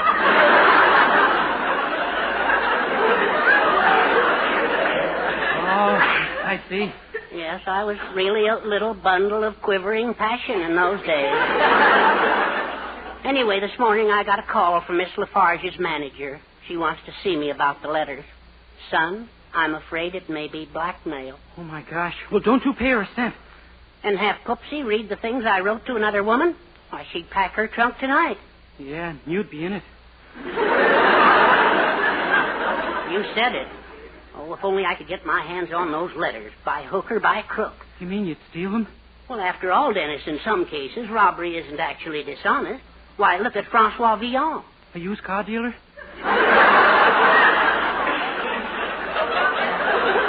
Well, not quite. Oh, but what's the use? I can't figure out how to do it. I can't even think of a way to get her out of her dressing room so I can look for them. Well, gee, Mr. Anderson, maybe I can help. I have an idea. Wouldn't she leave if some big Hollywood producer offered to take her to lunch and talk about a screen test? By George, Dennis, you might have something there. Only you've got to put on an awfully good act, my boy. Oh, I know how all the real big shots in Hollywood talk. I hear one on the radio all the time. Well, it's certainly worth a try. Come on, let's go. Now, that must be her room down there, the one with the star on it. Yeah.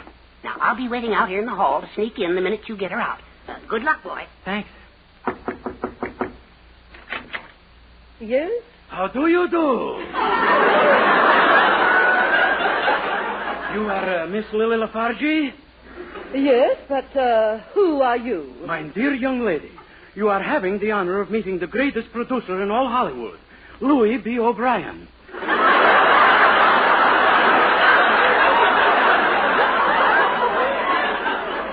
Louis B. O'Brien. I don't believe I know the name. What's this? Never heard of Louis B. O'Brien, maker of the most expensive pictures in Hollywood, producer of A.B.'s Irish Orchid? Don't you mean A.B.'s Irish Rose? Please, with me it's nothing but the best. Well, what can I do for you, Mr. O'Brien? My dear Bublitsky, let us go to lunch. And while we drink on the notchka and dally with our bagels on a flaming sword, we will talk. Talk? Talk about what? My next picture, of course. Such a story. Gripping. And I want you should be my star. Me? What kind of a picture is it? It's a drama. It all takes place in desolate Siberia. We are calling it Kiss the Borscht Off My Hands.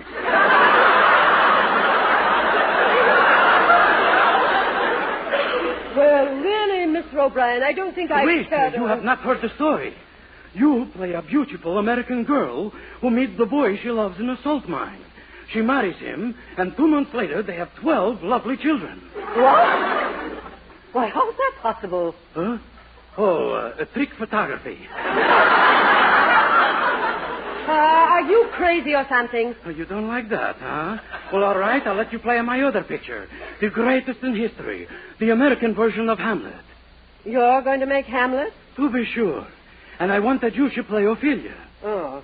Who's going to play Hamlet? Silly girl. You mean you? Well, then?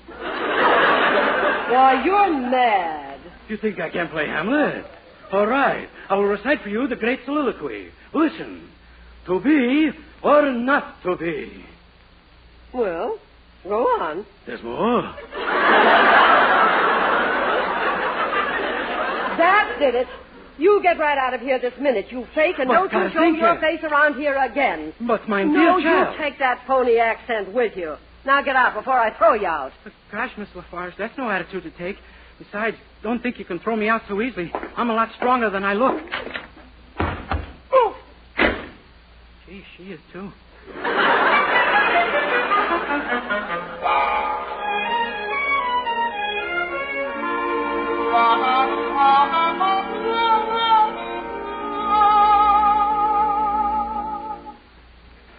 Gosh, I don't know what to do now, Mr. Anderson. Are you sure those letters are really incriminating? Positive, my boy. As I said, I was a pretty molten little hunk of lava in those days. Well, that's life, I guess. Yesterday's burning coals, today's clinkers. Yes, and if Poopsie ever finds out about those letters, tomorrow I'll be scattered ashes. Gosh, we just got to get the letters back, but how? There's only one way. Sneak into her dressing room tonight and swipe them before she can show them to Poopsie. But that's impossible. They're holding that amateur show tonight, and they won't let anybody backstage but the contestants who get to the finals. Dennis, why couldn't we be contestants? Maybe we could get to the finals. Us? Well, what kind of an act could we do in a show? Well, maybe we could be a comedy team. Have you heard any good jokes lately?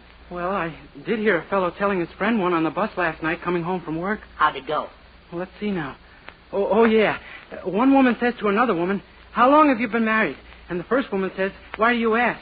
So the other woman says to her, "Why do I ask?" Well, what's the rest of it? I don't know. Just then the bus got to my stop and I had to get off.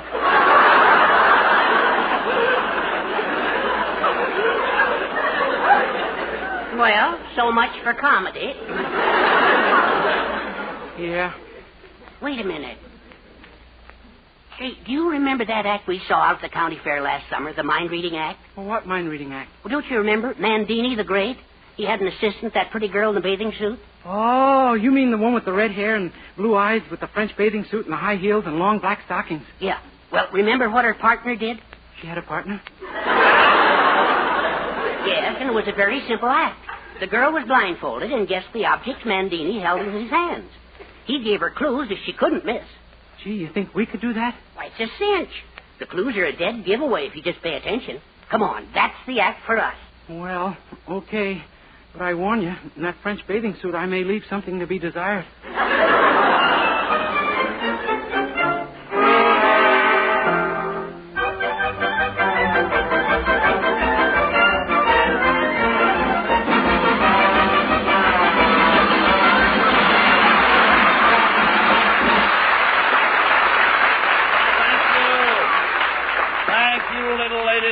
Thank you very much. And now, the next act on our program, folks, Miraculo, the Mental Marvel. Here we go, Dennis. Remember, we've just got to get to those finals. Now listen carefully to what I'm saying, and you'll get a clue to the object I'm holding in my hand. Okay, let's go. Ladies and gentlemen, you see before you Miraculo, the man with the mind that amazes millions. The power of his perception pierces and penetrates. With incredible insight, he instantly answers each and every inquiry. Are you ready, Miraculo? Who, me? Yes. And now, folks, while I blindfold Miracula, his assistant will pass among the audience and hold up certain small objects. The amazing Miraculo will identify them instantly. All right, Miraculo. All right, I have here an object. Concentrate, Miraculo. What have I got in my hand? You'll have to watch this one. You'll have it hands down any minute. Can you give me some kind of a clue? No, that's not allowed. Come, Miraculo. You like to see flowers growing? Your time is my time, Miraculo. Your time is my time, Miraculo. What have I got in my hand? Rudy Valley? No. Now concentrate on this subject, Miraculo.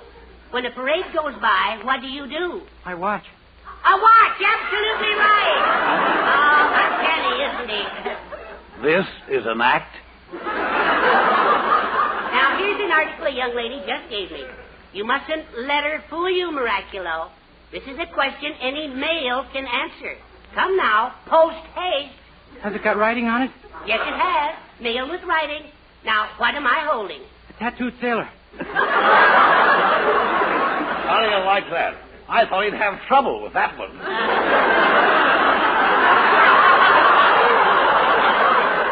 still haven't got it, Miraculo. Think now. Suppose Eddie Lamar tried to kiss you. Would you let her? Oh, no, I wouldn't. You mean you wouldn't let her? That's right, I wouldn't. You wouldn't what? Kiss her. Better hurry, fellas. There's an Irish setter up in the wings waiting to say Mother McCree.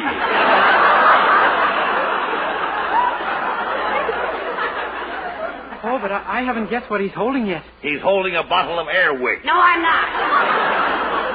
Well, with this act, you should be. Now, get out of here. Okay, folks, our next act. Here, boy. Wait a minute, please, sir. Give us another chance. Yeah. We sing, too. We do a wonderful impersonation of the ink spots, don't we, Mr. Anderson? We do? Yeah, we do. The two of you do 4 ink spots? Yeah, we do 2 spots each. Come on, Mr. Anderson. Let's show him.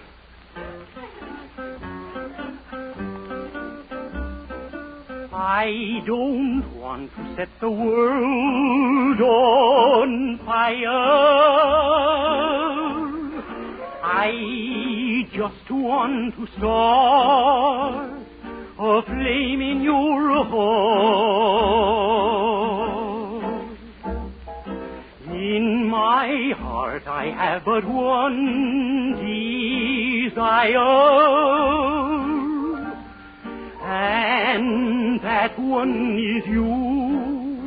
No other will do.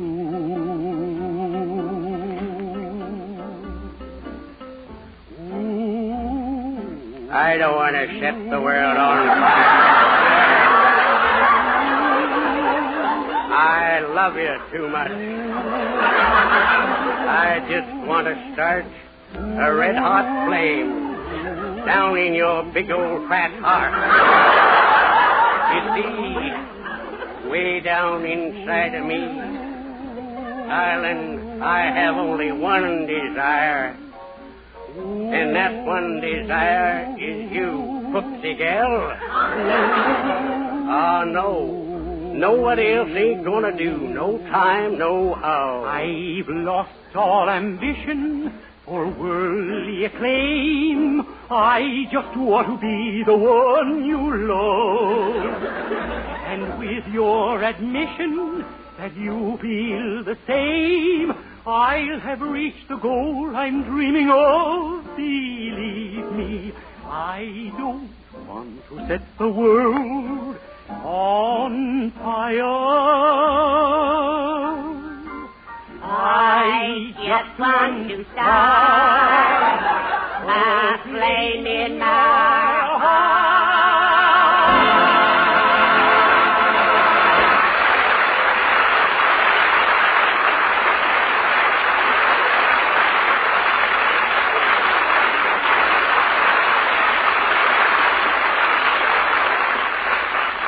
Well, boys, that was all right.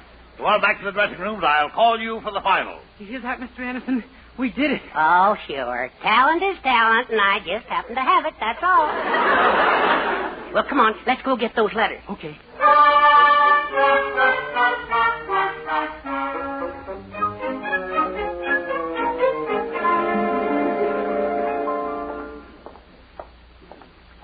What a cinch, huh, Dennis? Her dressing room wasn't even locked. Yeah, well, those letters are safe now. When we passed Mrs. Sullivan's backyard, I fed them to her billy goat. Oh, swell. We don't have to worry about Poopsie hearing of them anymore. Nah. Let's go in the house. Is that you, Herbert? Yes, little love bundle. Do you know who was just here to see me? Lily Lafarge, the actress. Huh? She told me about some letters you wrote her. Oh, my sacred cousin Leonora's little crepe de chine bloomers.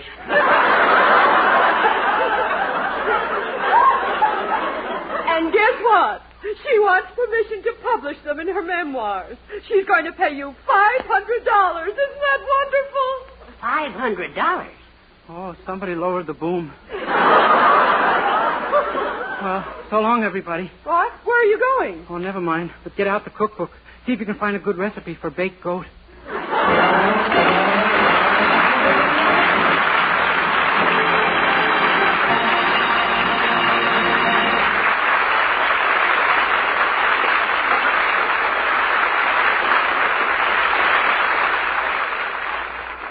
Colgate Dental Cream cleans your breath while it cleans your teeth. No other toothpaste cleans teeth better than Colgate Dental Cream. Colgate's safe polishing agent cleans teeth gently and thoroughly, brings out natural sparkle and beauty. And scientific tests prove that Colgate Dental Cream cleans your breath while it cleans your teeth.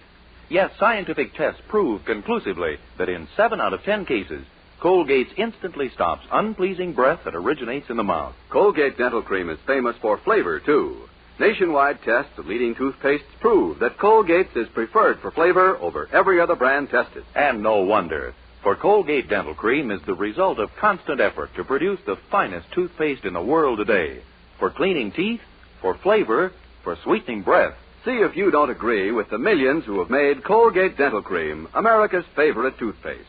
Always use Colgate Dental Cream after you eat and before every date to clean your breath while you clean your teeth. Extra, extra big, extra value, extra economy. Now you can buy Colgate Dental Cream in the new big economy size. Saves you money over any other leading toothpaste. Get the new economy size Colgate Dental Cream at your dealers. Only 59 cents.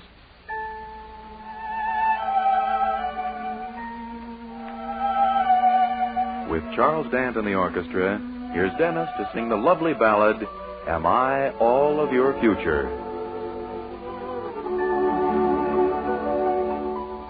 Am I all of your future, or part of your past? And is this night the first and the last?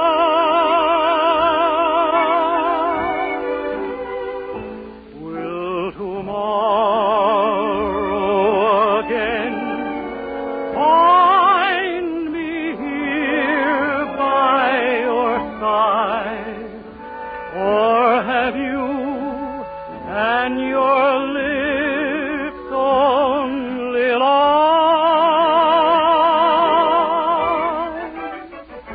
One thought makes me chill as I thrill to your arms. You've caught one more heart in the web of your charm. Oh, you whisper, I love you.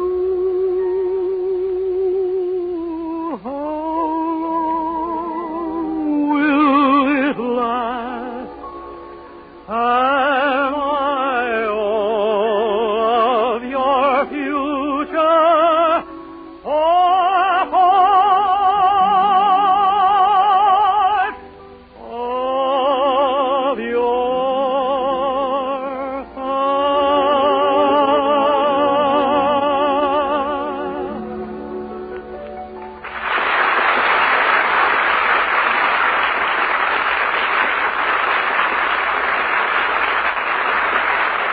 Good night, everybody. Next week, tune into another Dennis Day Show brought to you by Palmolive Soap, your beauty hope, and Colgate Dental Cream to clean your breath while you clean your teeth.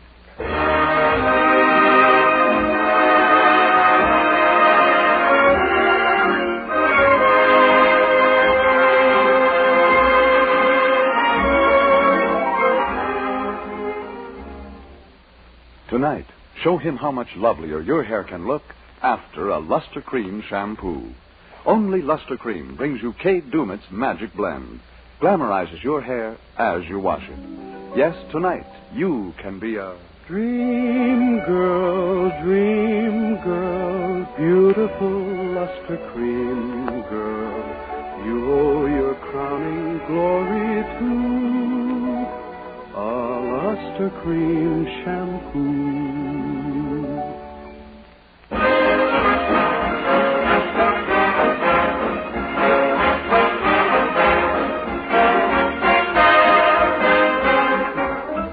Ladies and gentlemen, during the past 44 years, the great work done by the National Tuberculosis Association has reduced the number of deaths from tuberculosis by 80%.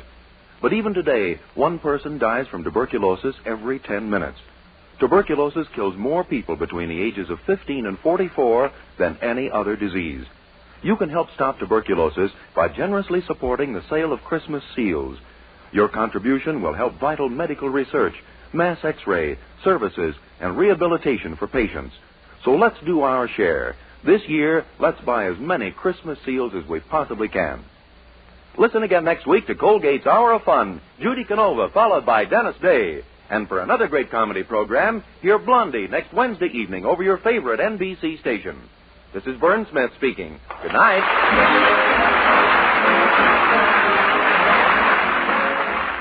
This is NBC, the National Broadcasting Company.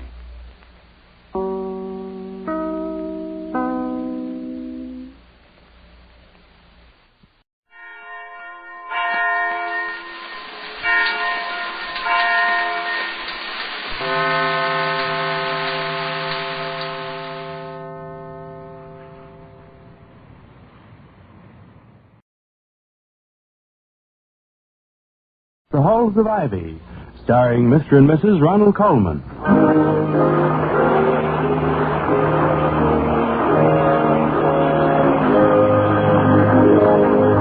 Good evening, this is Ronald Colman. And Benita Colman. Inviting you to join us again on the campus of Ivy College. And now, the Halls of Ivy.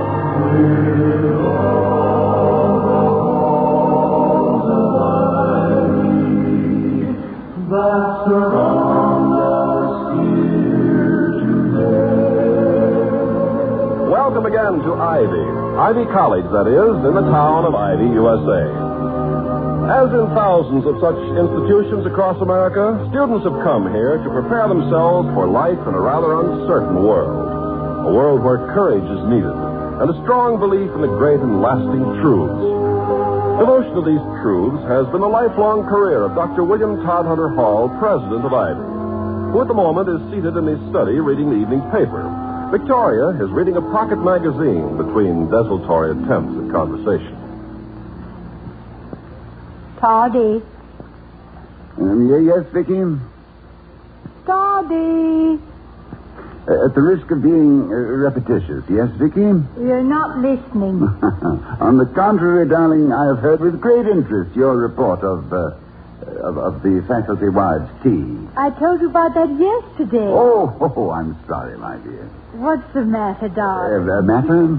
Well, I can tell when you're worried, you just rattle the paper and quarrel with the editorials. And when you're not worried, you turn right to little Orphan Annie.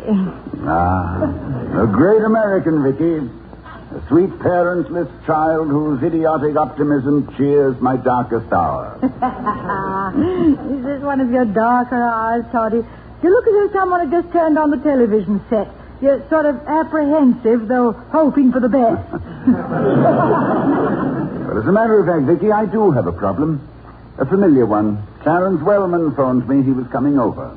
From the tone of his voice, I'll say he'll be approaching at a full gallop. Yeah, I suppose he's decided to put the entire curriculum on long-playing records, thereby saving the cost of all faculty salaries.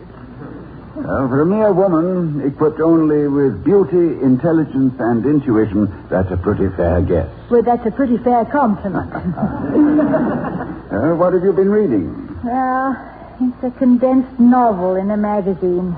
The Drums of Mungabuna. How on earth do they ever take a novel of 350 pages and boil it down to 85? Oh, it's quite easy when you know the formula. Well, what is the formula? You leave the first 3 chapters intact. They introduce the characters' plot and locale. Then you tear out the next 16 chapters and lay them aside. Now you insert a line, something like, 11 days later, after many enthralling adventures too numerous to relate, we reached Lupatumbo on the headwaters of the Zamwaki. Then resume with chapter 20 and finish the book. Yeah, but what happens to the 16 chapters you tore out? Well, those are published separately in a 25-cent drugstore edition entitled Recollections of Lupatumbo by the author. Doesn't it frighten you sometimes to know so much about so many things? Oh, I manage to face my own erudition with equanimity. Particularly as I am conscious of the many lacunae in it. Lacunae in it? Yes, dear, lacunae. Plural of lacuna. Oh! What's lacuna? It's a Latin word meaning a space or gap. Oh.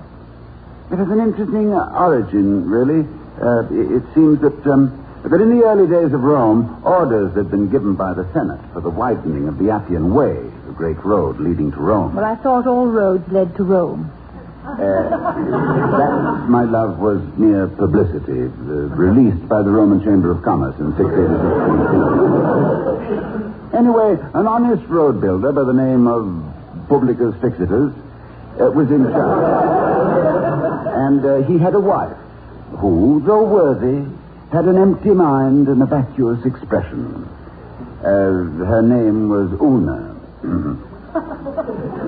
So when Publicus, busy filling in the ditches on either side of the road, noted any extra large gaping hole to be filled in, he would say, just like Una, just like Una. And so, of course, any blank space, any void, any patch of nothing, naturally became known as a lacuna.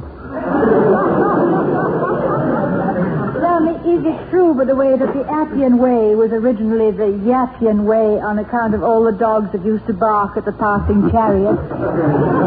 Well, it's quite as true as the story of Publicus Fixitus. Oh, it is. Well, speaking of yapping, what does Mr. Wellman want? Well, you just heard. I've hired Professor Upshaw. Oh. Yes, he believes I should have promoted Professor Kent to fill the chair of mathematics, Kent being one of his favorites. Well, who's this Upshaw? I never heard of him. Oh, David Upshaw is an outstanding authority in his field, although I've never met him. Kent himself admits that his administrative experience will make him a valuable head of the department. Well, considering that you're installing him over Professor Kent's head, I think that's very sporting of him. Oh, he's a very decent sort, and I'm sure he'll cooperate. As a matter of fact, I've invited him over after dinner so the two of them can get acquainted before Mr. Wellman plants any prejudice in his mind. It's a good idea. They can spend the evening chatting in trigonometry while we do... I expect that'll be Upshaw. I wired him to come straight from the train. But don't bother, Louisa. I'll get it. And Vicky, if he is not as handsome as our English professors, don't be surprised. Figures of figures are not apt to be as pretty as figures of speech. Good evening. Yes. Mrs. Hall? Yes? I'm David Upshaw. Oh, no. Well, please, come in. Thank you. Well, it is Professor Upshaw, isn't it? That's right. David Upshaw. Of course, yes, David Upshaw. Come along, Imogen. Toddy, look who's here. Wasn't it Upshaw? Oh, hello. Good evening. Professor Upshaw, may I introduce my husband, Dr. Hall? Oh, how do you do, Dr. Hall? I can't tell you how delighted I am to be here. Oh, how do you do, Miss Professor Upshaw? Naturally, we too are delighted to have so fine a mathematician as a member of our faculty. Oh, you're most kind. Well, please sit down, won't you? Oh, well, Miss Professor Upshaw, I suppose you... You have trouble with that word, Dr. Hall. Does that mean you haven't many women professors here at Ivy? No. We have several. Yeah, but none named David. No, you must admit, Miss Upshaw, that David is more often applied to the male of the species than the female. I know. But my father had his own way of doing things. I was supposed to be a boy, so I'm David after him. Well, anyway, we're glad to have you. And I hope my surprise at finding our faculty augmented so decoratively won't make you feel any less welcome. Professor Kent has told us of your work. Splendid record. Professor Kent? Oh, yes, I know him by reputation. Does he know that I'm a woman? I don't know. But if he does, he neglected to tell us. Well, in any case, it won't bother me if he's surprised. I'm used to it. But, Doctor, I can't help feeling I've complicated your life a bit. Oh, no, not at all, not at all.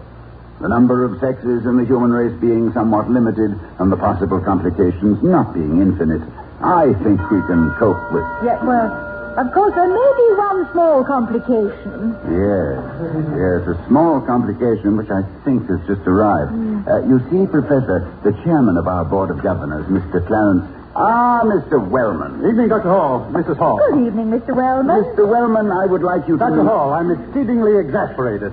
I've been away for my health while this foolishness was going on, and I've come back to find that you, without my approval, have a... Mr. Wellman... How you could deliberately fly in the face of everything that's fair when you make decisions affecting the basic policy... excuse me. You have company. Sorry. Miss Upshaw, may I present Mr. Wellman, chairman of our board of governors? How do you do, Mr. Wellman? Good evening. I'm delighted to... Wait a minute. Upshaw? Oh, that's the name. Where's your father? My father, Mr. Wellman, is probably at this moment playing a game of cribbage at the Elf Club in Grand Rapids, Michigan. And this is Professor Upshaw, Mr. Wellman. You mean she... Well, I did... She's a woman. If she isn't, Mr. Wellman, she's a gifted female impersonator. I didn't mean that she isn't a woman. I mean that she isn't a man. Why isn't she?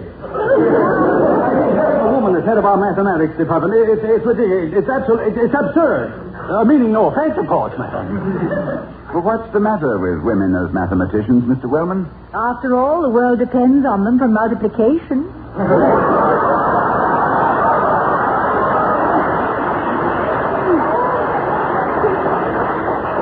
That fixed idea, it's a monstrous idea. It's unorthodox, radical, unheard of. It's contrary to all of everything. Why, Mr. Wellman? Because it is, that's all. Good heavens, Mrs. Professor, how can you sit there and upset all the traditions that we have so carefully, and all that?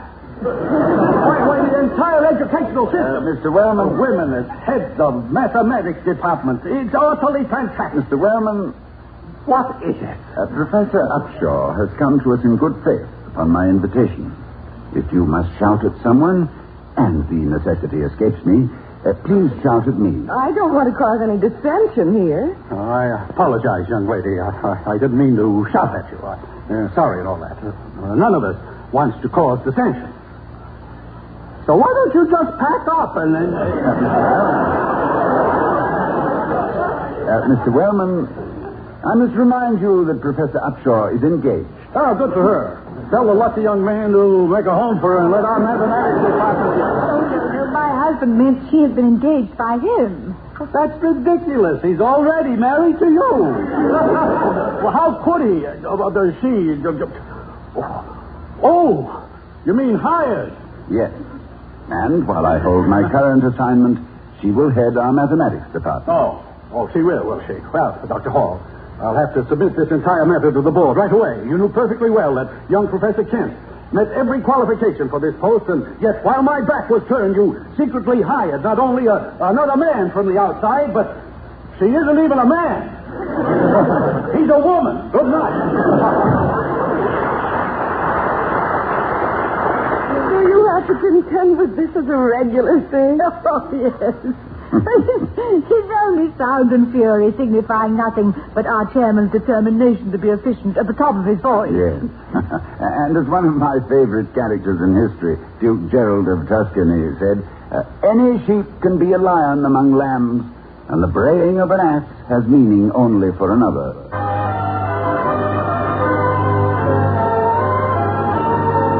As we return to the halls of Ivy, it's after dinner the same day. We find Dr. and Mrs. Hall and Louisa, their housekeeper, with the new head of the mathematics department, Professor Upshaw, who is a W-O-M-A-N, and pretty, too. Coffee, Mrs. Hall? Yeah, thank you, Louisa. Put it right here, will you, please? Splendid dinner. Thank you, Dr. Hall. I enjoyed it too, Louisa. Much obliged.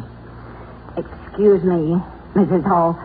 Miss Upshaw being a lady arithmetic teacher and a sort of a scientist, could I ask her a question? Well, I should think so. How about it, Miss Upshaw? Of course. Go ahead, Louisa. But aren't you people ashamed of yourselves, getting everybody all excited when you know good and well it can't be done? What can't be done? There's the doorbell. I'll get it. But let me tell you this. You'll never get me to go along. Never in a million years. First place, there's nobody there. We have one lamp or two, Professor. Mrs. Hall. What on earth did Louisa mean? Oh, well, it's a perfectly simple explanation. Yes, it always is. It just requires patience. Vicky, have you got it? I'm working on it. Is she all right? Louisa? Oh, perfectly, yes. I have a theory that she once studied diction and shorthand at the same time and got the lessons confused. Good evening, Mrs. Hall. Dr. Hall. Hello, Professor Kent. May I present Professor Upshaw, the new head of the mathematics department? Yes, I've been wanting to... You mean you're Professor David Upshaw? Yes, I am. Is it so frightening? No, indeed. On the contrary, Miss Upshaw, you're very... Yes, she is, isn't she? Have a cup of coffee, Kent. It'll steady you. Dr. Hall, I assure you that when I told you I was familiar with the works of David Upshaw, I was telling the truth. But I had no idea he was a beautiful woman. I'm flattered, Professor Kent, to know that you've read some of my efforts. Read them? They are magnificent, Miss Upshaw. Why, your modification of Stirling's formula for the gamma function and your clarification of geometrical probabilities are out of this world. Thank you. Are you fond of polynomial integrals? Fond. Just give me a handful of polynomial integrals and I'm as happy as a clam. But personally, I prefer simplicial approximations and polyhedrons. But I'm afraid polyhedrons is lacunae for me. I'm in that old Roman ditch again. Well, forgive me, Miss Upshaw, for intruding into the rarefied atmosphere of advanced mathematics. Not many years ago, I myself enjoyed the heady ecstasies of spherical harmonics. Today, I deal in a more forbidding kind of math. I try and balance the budget. Mathematics in its most perplexing form, Dr. Hall seems concerned with multiples of the American dollar. Back passing is nothing new, but I never saw them pass as fast as they do today. However, we don't want to spoil Miss Upshaw's first evening here with morbid speculations about Ivy's financial problems. Well, I was going to suggest that we take her on a tour of the campus, William. And it was very clever of you to see that she got here on a night with a full moon and all the polyhedrons in bloom. Yes, the original thought was to impress Professor Upshaw with Ivy's beauty. But now I'm looking forward to Ivy being impressed by Professor Upshaw. What a nice thing to say. Look, Dr. Hall, why don't we all take her around? I'm perfectly free this evening. As a matter of fact, Kent, I have some budget papers to check over tonight. Well, so Mr. Kent and I will take Professor Upshaw around. But you have to wait for Mrs. Quincannon to call, my love. Mrs. Quincannon? What's she going to call? Oh, yeah. Quincannon, that's yes. Right. Yes. It's about the rummage sale, wasn't it? That's right. Yeah, well, good heavens. I'd completely forgotten about it. I was afraid you had. Yes. So I suggest that Mr. Kent unstring his megaphone and take Professor Upshaw on a guided tour.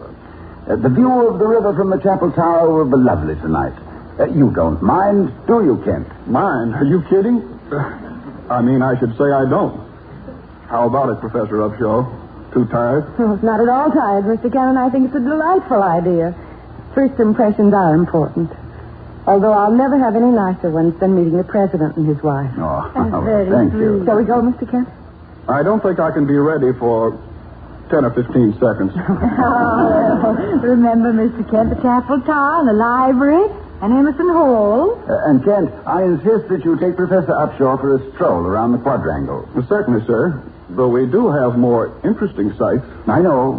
But for ages, mathematicians have been concerned with squaring the circle, so I think you can spend a few minutes circling the square.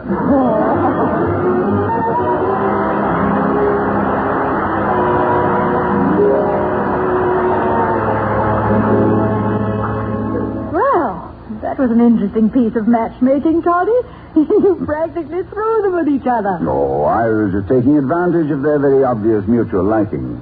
You see, my darling, having engaged Professor Upshaw over Kent's head, so to speak, and without consulting Mr. Wellman, whose favorite Kent is, I thought that a Kent-Upshaw coalition might be just the thing to counteract any ill feeling. Oh, Toddy, they need you in the State Department. Thank you, dear. I prefer to be an ambassador of goodwill among my own constituents. Thus, I am not at the mercy of a changing administration, because I am the administration. Yes, Louisa? May I clear the coffee things now? Yes, sure. Go ahead. 10 years off, so why was I so excited? What was 10 years off, Louisa? What I was talking about. The trip to the moon. Oh. I've been telling you about it all day. I read this article that people were going to fly up there, and I just think it's silly. I agree. It's against the law of gravity. I'd say that science has made fools of us all. That's what I said, Dr. Hall. Vicky. Yes, Doctor. About the river in the moonlight.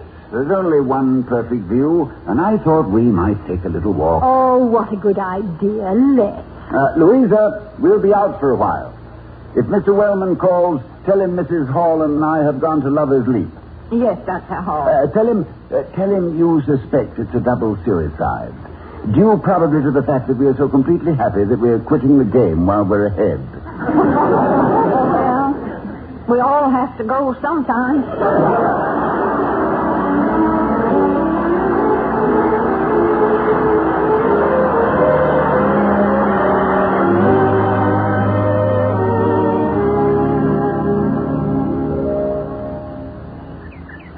Early summer does herself proud on such a night.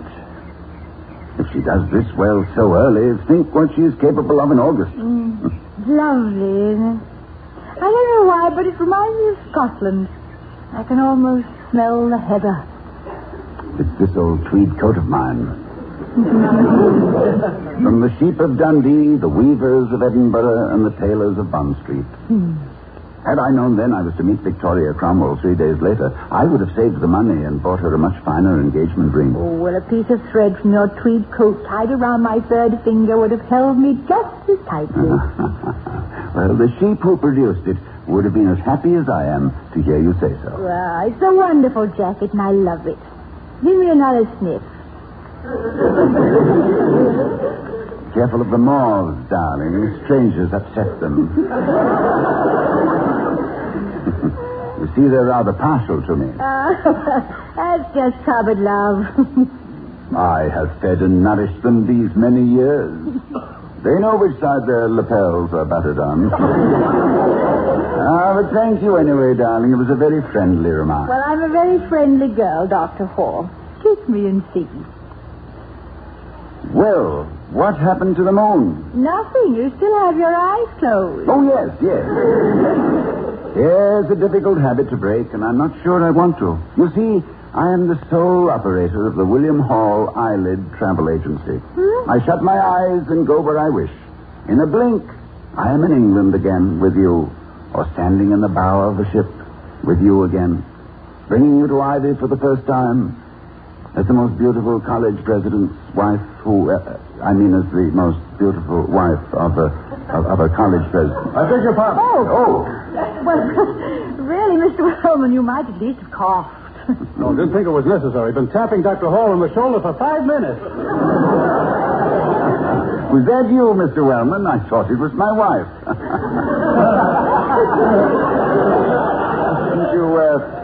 Didn't you think it odd when I patted your hand back? Thought you were just telling me to be quiet. And are you out to admire Ivy by moonlight, Mr. Wellman? No, Mrs. Hall, I am not. I came to find you. And Dr. Hall, of course. Louisa, your housekeeper, said you'd be here. Well, now that you've run us aground, Mr. Wellman, what can we do for you? You can accept my apology. Your what, Mr. Wellman? Oh, I know it's unusual. Don't often apologize. Don't often have to, because I'm usually right about things. And in what direction did your infallibility slip a cog tonight? Well, in raising making all that fuss about hiring Upshaw, that woman teacher, head of mathematics. Forget it. Might be a very good thing. I would have preferred Kent, of course, fine man. But as long as Kent agrees with you, and also with Upshaw, and Upshaw agrees with Kent, and you agree with... Anyway, the Upshaw of the Upshot matter... the upshot of the Upshaw matter is, well, forget it. I'll approve it before the board. Oh, Mr. Wellman, you're a darling. Mrs. Hall, of all the things I've been called in my somewhat tempestuous life...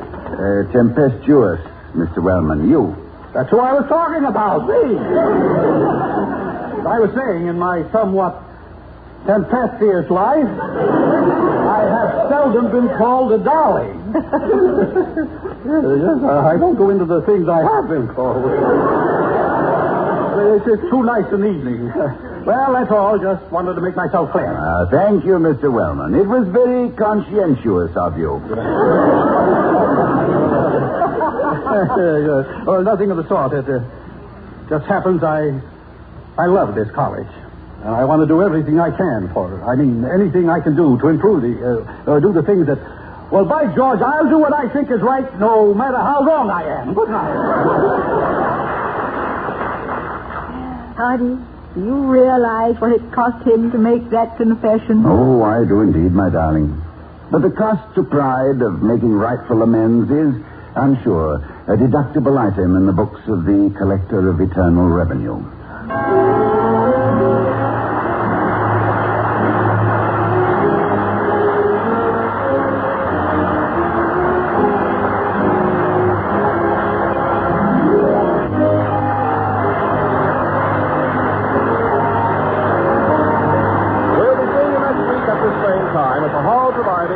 Mr. and Mrs. Ronald Coleman. Mr. Wellman is played by Herbert Butterfield, and Louisa is Elizabeth Patterson. Also heard tonight were Virginia Gregg and William Irwin. Tonight's script was written by Philip Nelson and Don Quinn. Music was composed and conducted by Henry Russell. Ken Carpenter speaking. Oh, we love the halls of ivy that surround us here today. This production of The Halls of Ivy was broadcast with an actual audience present in the studio.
Let's bring out our star, the creator and originator of Bugs Bunny, Mel Blanc. Come on.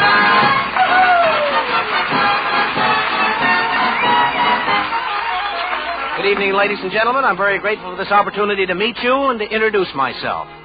I'd like to tell you a little about my background. When I first came to Hollywood, it seems when film producers heard my vocal calisthenics, consistently and loud they shouted, "No! This guy don't rate with movie photogenics." They said my face was meant for radio. They said his face was meant for radio. Don't rub it in. So I developed character projection upon the air and finally got a call. Producers hollered, "Mel is our selection, 'cause he's the biggest character of all." 'Cause he's the biggest character of all. You guys can be replaced, you know. I became the happy postman with a manner so beguiling. You remember? Goodbye, Mrs. Burns. Remember, keep smiling. I became a train announcer, and my tonsils did a conga with Train leaving on track 5 for Anaheim, Azusa, and Cucamonga. They said that he'd look good on radio, and everybody told him where to go. No coaching from the audience, please. As a violin teacher, I made a nice penny, which ain't doing bad when you work for Jack Benny. What a tune your fiddle brings on, how I wish it had no strings on. I force a smile and try to please and cry upon my pillow. I've even been Calliope's. Forgive me, please, Petrillo.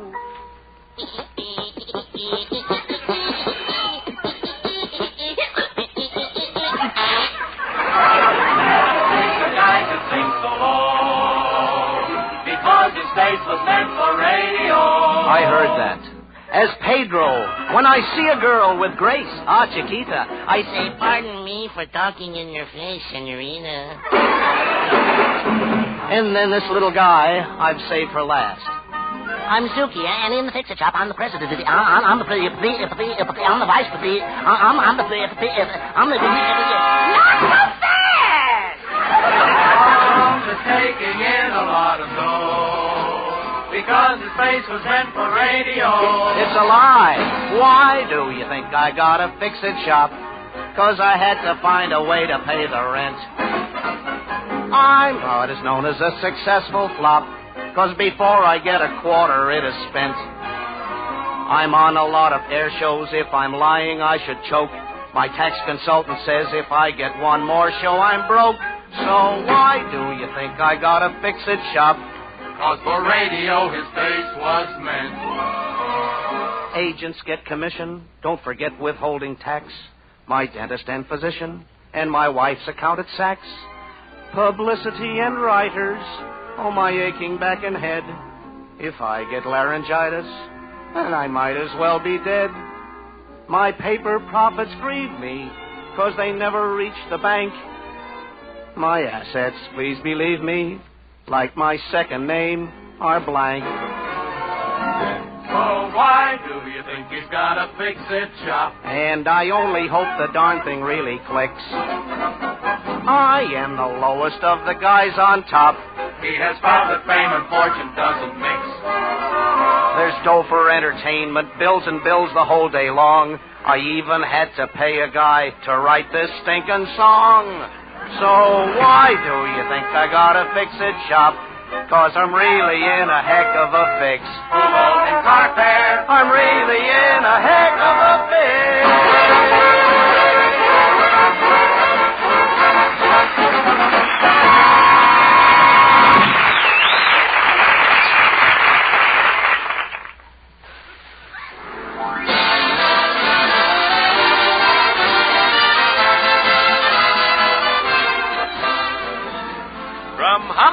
Colgate Tooth Powder presents the Mel Blanc Show with Mary Jane Croft, Joe Kearns, Jerry Hausner, Hans Conried, the Sportsman, Victor Miller and his orchestra, and starring the creator of the voice of Bugs Bunny. What's up, Doc?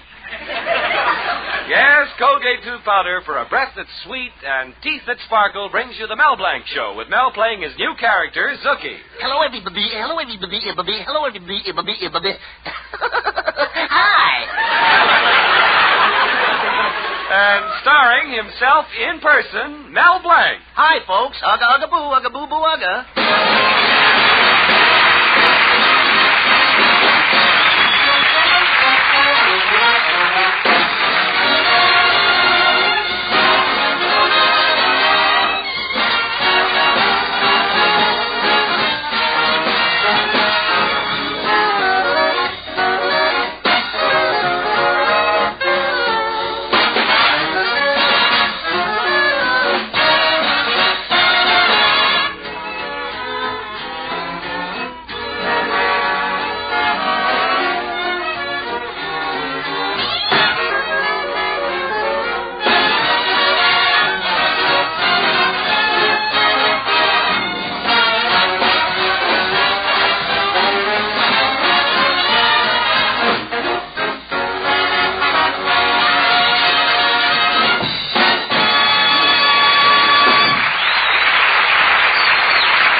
Until Christmas, and in Mel Blanc's little town, young men eager to make a good impression are buying Christmas gifts for their young ladies.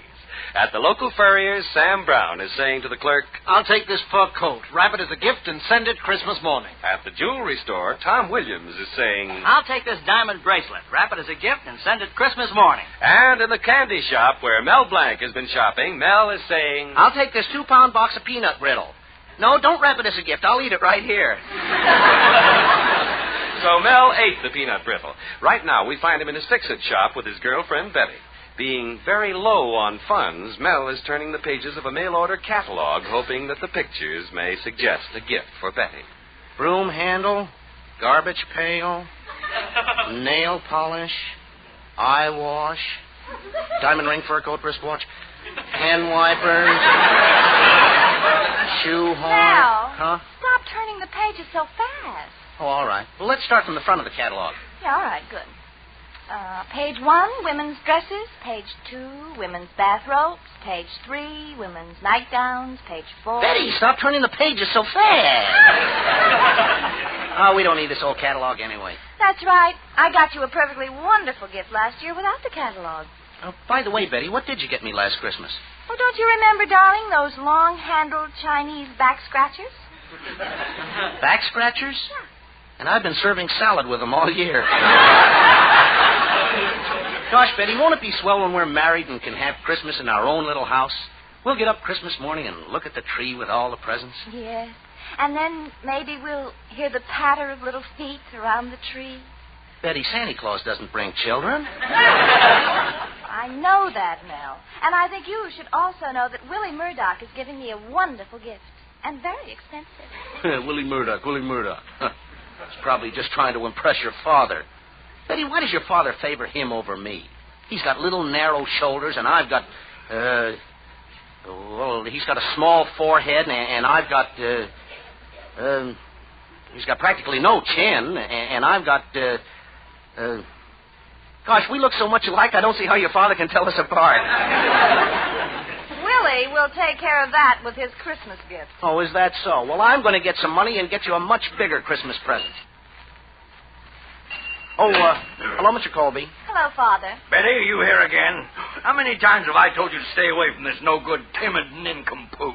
Father, that's not true. Mel is not timid. Yeah, that's right, Betty. Betty, this pauper will never amount to anything. Is that so? Yes, that's so. I bet you don't have a quarter to your name. Is that so? That's so. Well, look, Mr. Colby. Betty, you go on back to the supermarket. You should be helping Willie prepare for the new radio program. Yeah, all right, Father. Goodbye, Mel. Bye, Betty. Mr. Colby, did you say something about a radio program? Yes, but it needn't bother you. Needn't bother me, Mr. Colby? Me, the greatest actor in town? Oh, never mind that. I came in to see if you could straighten out this signet ring I'm wearing. It's gotten a little lopsided. Oh, that's easy, Mr. Colby. Just lay your finger on the counter here. Here? Yeah, that's fine. Now I'll just take this hammer and... Oh, Mel Blanc! What's the matter, Mr. Colby? The ring isn't lopsided anymore. No, now my finger is. Well, Mr. Colby, if I've done anything to hurt you, let me make it up by acting in your radio program. Oh. What kind of a program is it, anyway? Well, it's an idea my manager, Willie Murdoch, gave me. I'm sponsoring a program which appeals to the ladies. Great idea, Willie's. Supper at the supermarket. Supper at the supermarket? See, that's a natural for me. I would make a perfect master of ceremonies. No, I'm leaving. Oh, don't go, Mr. Colby. Listen to this. Now you have 8. Will you try for 16? Who does that sound like? Tommy Manville.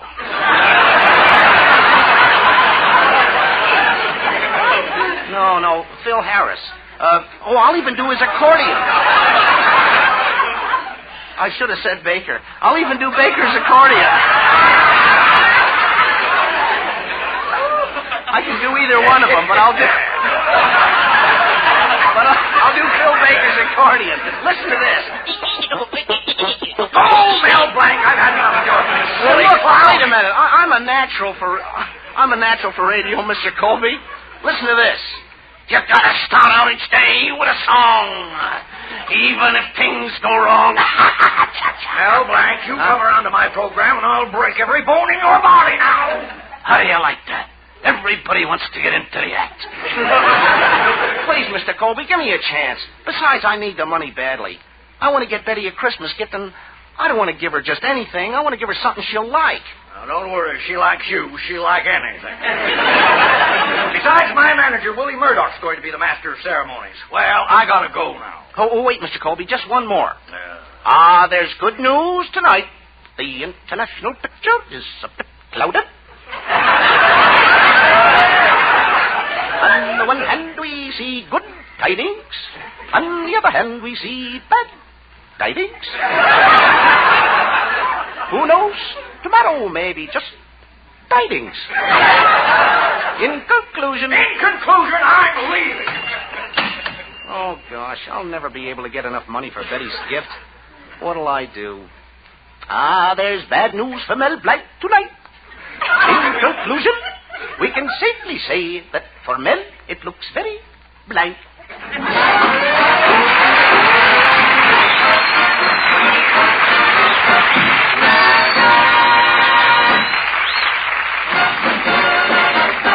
Use Colgate tooth powder, keep smiling just right. Use it each morning and use it each night. Don't take a chance with your romance. Use Colgate tooth powder. A breath of trouble can spell the doom of happiness between bride and groom. That little breath of trouble, I mean unpleasing breath, has ruined many a romance. Don't you be an innocent victim. Here's a helpful hint. Brush your teeth night and morning and before every date with Colgate tooth powder. For Colgate tooth powder cleans your breath as it cleans your teeth.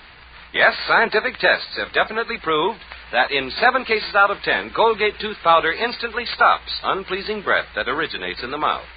What's more, no dentifrice at any price cleans your teeth more quickly and thoroughly than Colgate tooth powder. Remember to buy it first thing. And remember the name, Colgate tooth powder, with the accent on powder. Don't take a chance with your romance. Use Colgate tooth powder.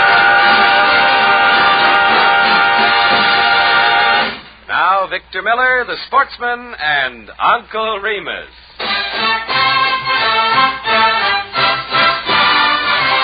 Uncle Remus, Uncle Remus, Uncle Remus said, gather round me, little children, before you go to bed. Just give him your attention, hear what he's got to say.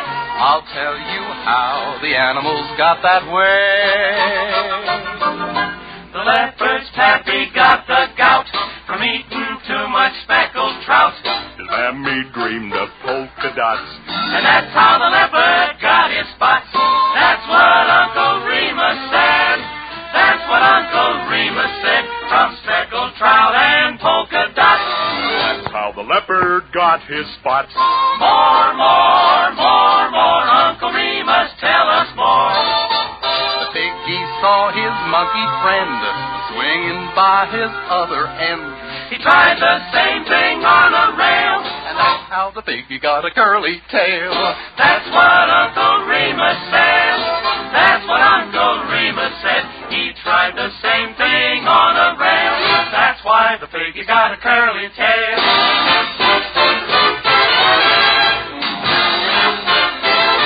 That's all, little children. That's all, little children. Be good, little children. Time to go to bed. That's right, Uncle Remus. Good night, Uncle Remus. Sleep tight, Uncle Remus. Or we'll put a hole in your head. Your head.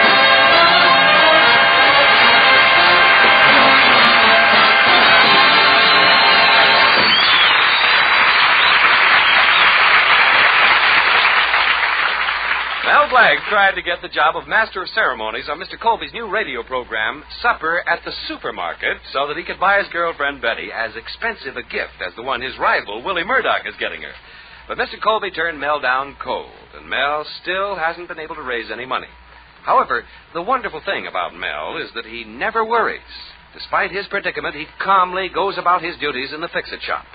Right now, his keen mind is tackling the delicate problem of restoring the voice of a mama doll. Gosh, if Willie gets Betty a better present than I do. With experienced fingers, he deftly manipulates the mechanism of the voice of the doll. I gotta get some money. Gee, my customers owe me plenty. And now, having completed the delicate operation, he tips the mama doll gently forward. Just like new. Oh, I know what to do. Hey, Zuki! Yeah, Mel. Look, Zuki, here's a list of people who owe us money. I want you to go out and collect it. Oh, okay, Mel. You can depend.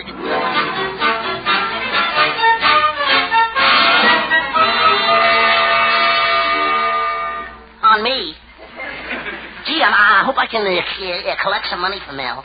Well, here's the first house. Mrs. Brown. I'll ring the bell. I'll knock on the door.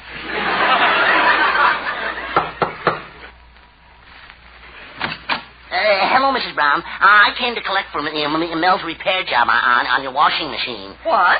Do you know what he did to my washing machine? I just put these sheets through it and look at them. Gee, what lovely lace curtains.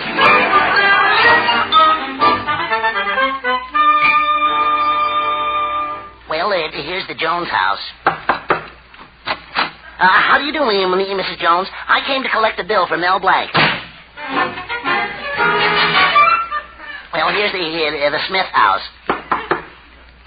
How do you do, Mrs. Smith? I came to collect...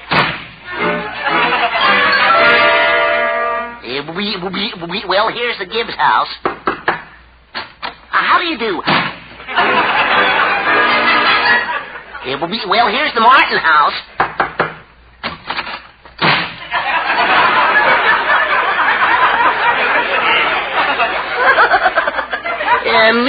Nobody home.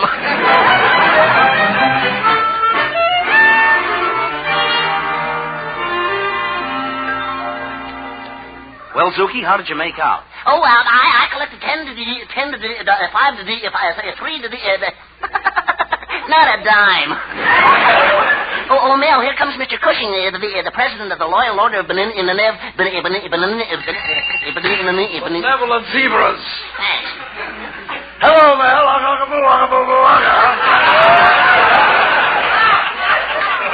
Greetings, mighty potentate. Ugga. How are you feeling? Not very well, Mel. Last Thursday, my wife and I had the worst fight we've ever had. Next morning, she was in the hospital. Poor woman. Poor woman, nothing. She was visiting me. Brought me a pie. She says, "Eat it. It's good for you. It'll melt in your mouth." Well, did it melt in your mouth? Yeah, but it hardened in my stomach. Everything about that woman is hard, Mel. Her relatives, her feelings, her face, her voice.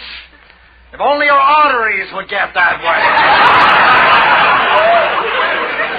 I don't know why I'm standing here telling you all this? It's just that I got no one to talk to.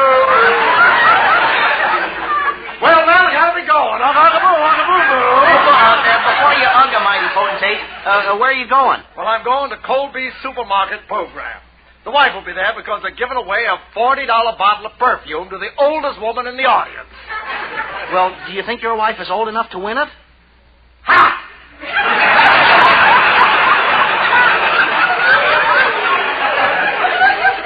You really married a woman much older than you, didn't you? Now, Mel, age didn't matter. When I first met my wife, Babe, I worshipped the ground she walked on. Besides, she owned the property.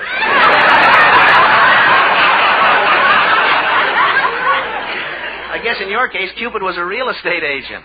Say, did you go with Babe much before you married her? Well, I went with her for 5 years. And then her uncle died and left her $3 million. After that, it was a case of love at first sight. Oh, you only married her because her uncle left her that money. No, that's not true, Mel. I would have married her no matter who left her the money.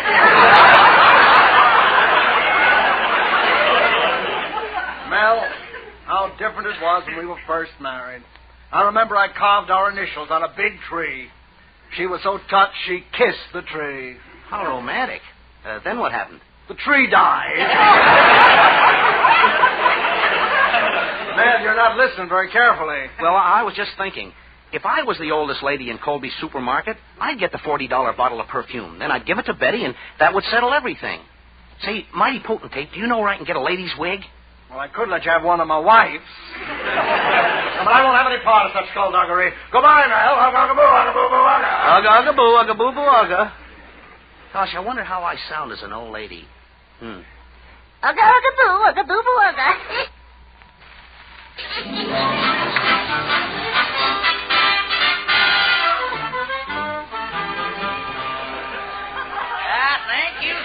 Thank you, ladies and gentlemen. Well, are we having fun? Isn't supper at the supermarket a gosh dandy program? Ha, ha, ha. Yes, sir. Well, the woman with the funny hat can sit down now. Well, this is Willie Murdoch handing the mic back to your host, Mr. Colby, who will select the very oldest lady in our audience. Excuse me, young lady. May I sit next to you, girl?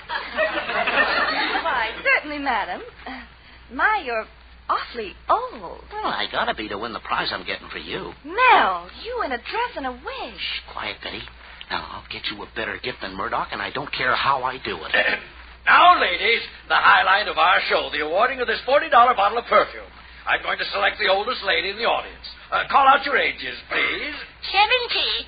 80. 85. 90. 100. That's my last offer. That's a very quaint way of putting it. Madam, did you say you were 100? That's right. 100 going on. Going on what? On adrenaline.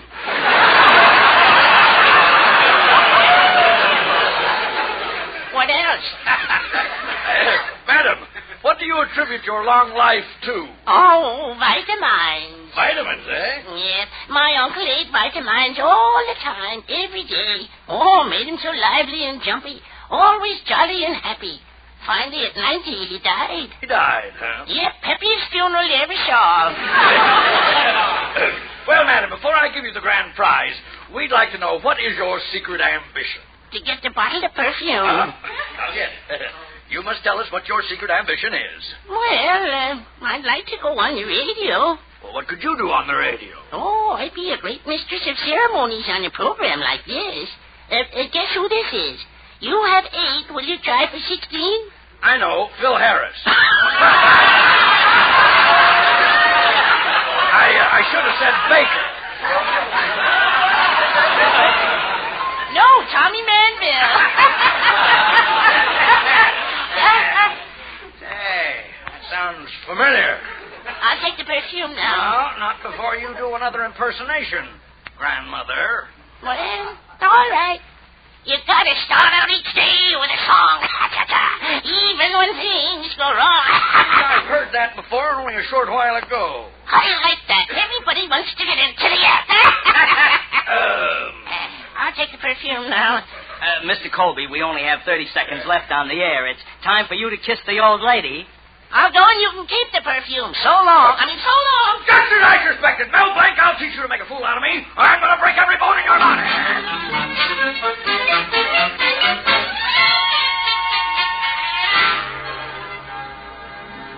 Gosh, Betty, imagine your father throwing me out like that. A fine way to treat an old lady. Oh, Mel, darling, it's all my fault. I should never have mentioned Willie Murdoch's gift to you. To get me a better gift, look what you went through. Yeah, the door of your father's supermarket. Oh, what's the use? Oh, look, here comes Willie Murdoch. Willie, what happened to you? Oh, your father didn't like the program, so he threw me out of the supermarket, too. He did? Yeah. How do you like that? Everybody wants to get into the act.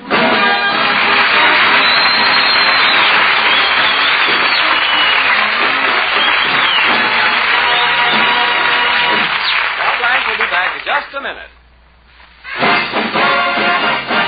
Use Colgate tooth powder, keep smiling just right.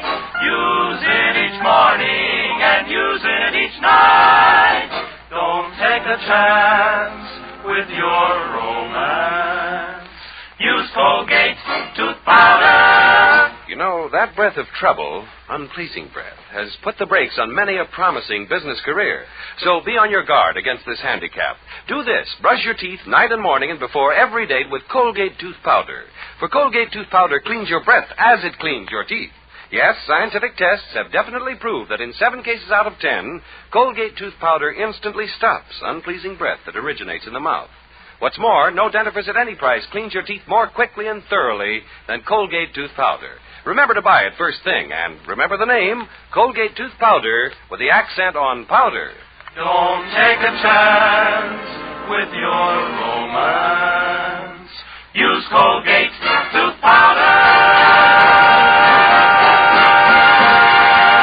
This is Mel Blanc saying thanks for listening, good night, and That's all, folks.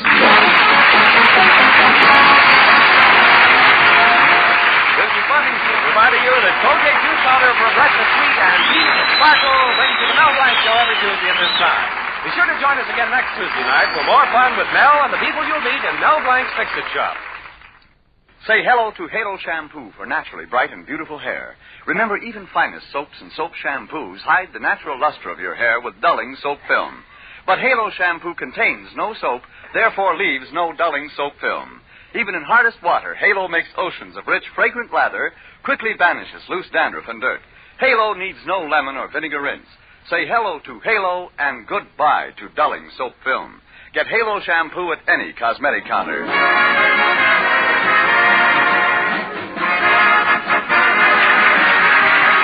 Mel Blanc every Tuesday night at this time. This is CBS, the Columbia Broadcasting System.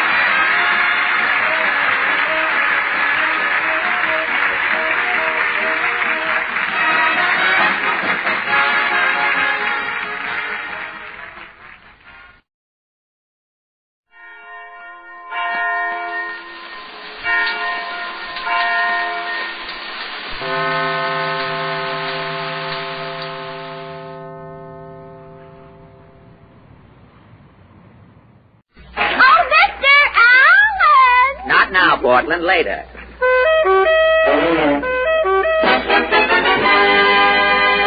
It's Texaco Time, starring Fred Allen, with Adolph Menjou, Joan Merrill, Portland Hoffa, and Al Goodman and his orchestra.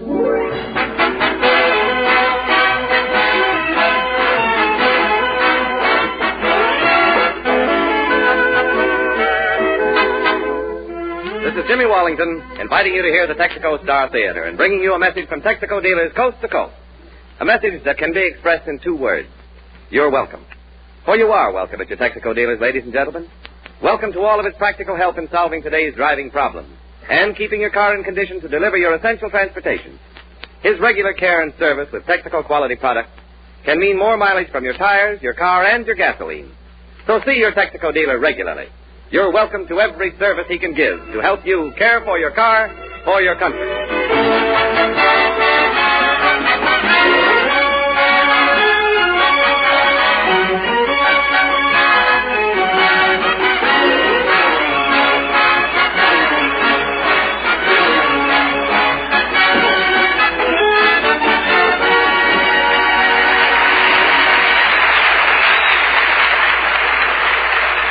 Ladies and gentlemen, when the new social register came out last week, several familiar names were missing.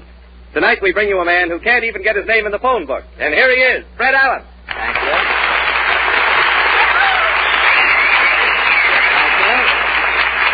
Thank you, and good evening, ladies and gentlemen. Well, as you know, ladies and gentlemen, bingo has been banned in New York, so you folks who have been coming into the studio here Sunday nights to play bingo are out of luck tonight. Tonight you'll just have to sit here and watch the program. The doors are locked, so there's nothing you can do about it. Mr. Allen! Well, Portland.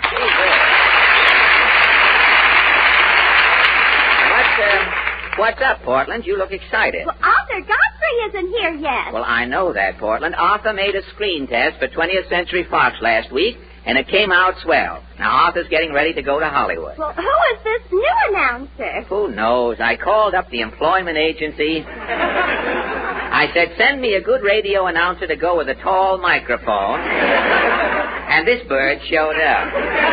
He looks like Jimmy Wellington. Well, it is Jimmy Wallington, Portland, in what's left of the flesh. You remember Portland, Jimmy. Why, sure. Hello, Portland. It's nice to see you back, Jimmy. Thanks, Portland. How's the program been going, Fred? Fine, James. How's Jack Benny been doing? Well, he's scraping along.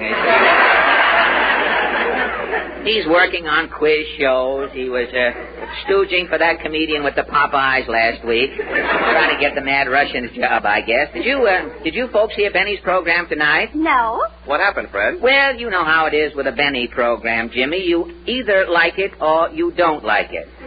I must be getting in a rut. I don't know. Well, the show came from Palm Springs tonight. That's in the desert, you know. It took science 200 years to make things grow on the desert. In 30 minutes, Benny covered the desert with corn. I mean,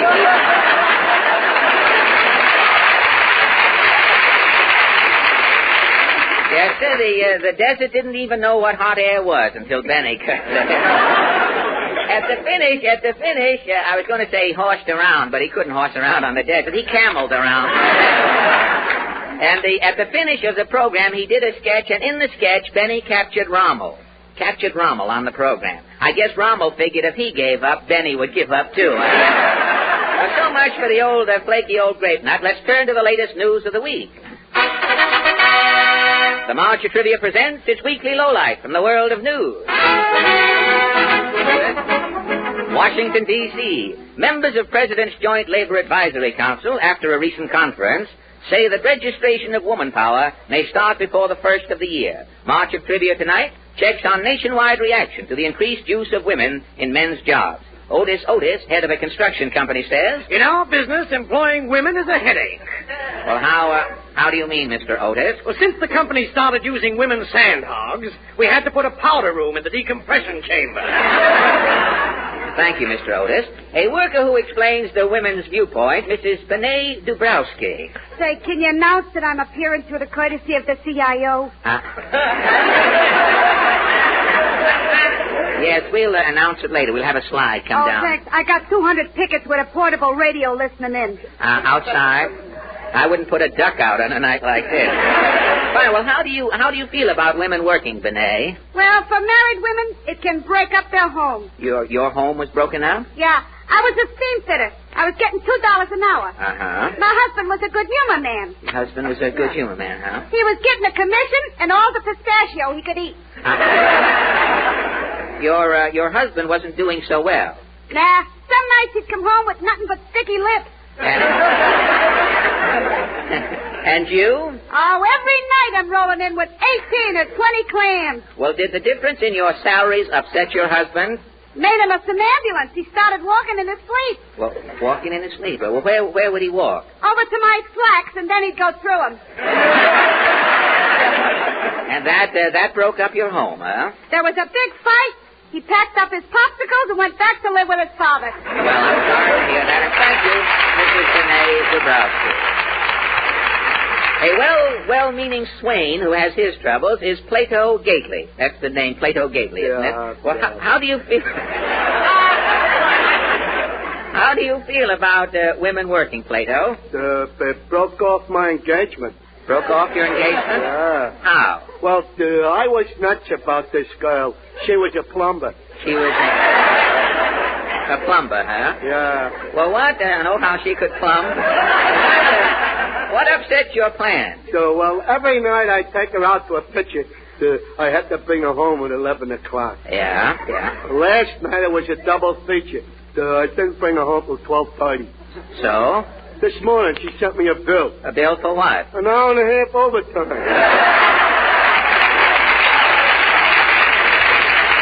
Well, she knows how to keep the wolf away from her door, and thank you, Plato Gady. Well, I guess that cleans things. Alpha Mo, hail and howdy. Falstaff's here to act the rowdy. Now, if you have more poems, Openshaw, I am getting out an injunction. I have dedicated a new poem to Hitler. What poem? If it wasn't for a gremlin, I might have reached the Kremlin. Well, look, Have you heard, said the gorilla to the chinchilla, may I taste your sarsaparilla?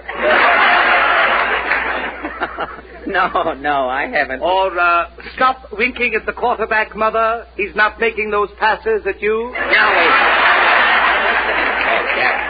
Tonight we happen to be talking about women in industry. Precisely why I am here. Don't tell me that you have contrived a poem. No, tonight I have coined a ditty. A dirge? Who knows? I have brought the Punkapog puppeteers to sing it for us. Oh, these are the Punkapog puppeteers, are yes, they? Yes, the tall chap formerly kept company with one of the Andrews sisters. Which one? He wasn't particular. And this little man here? Oh, for 2 years, he was the floor show at Hamburger Heaven. He's not there now? No, his hair started falling out. You have to be so careful around Hamburger. Oh, I know. When he gets completely bald, they want him back. Well, he won't be long now. He'll be back there any minute. What about this women working song? Are we in the mood, gentlemen? Yes, Mr. Openshaw. Let us, shall we? My wife is working on the railroad. My mother-in-law's a whack. My daughter's learning to shoe horses. My mother's a lumberjack. My little niece has joined the Coast Guard. She sails the briny foam. You'll find a woman in every job today, but you won't find a woman. You can't find a woman. There are no women at home.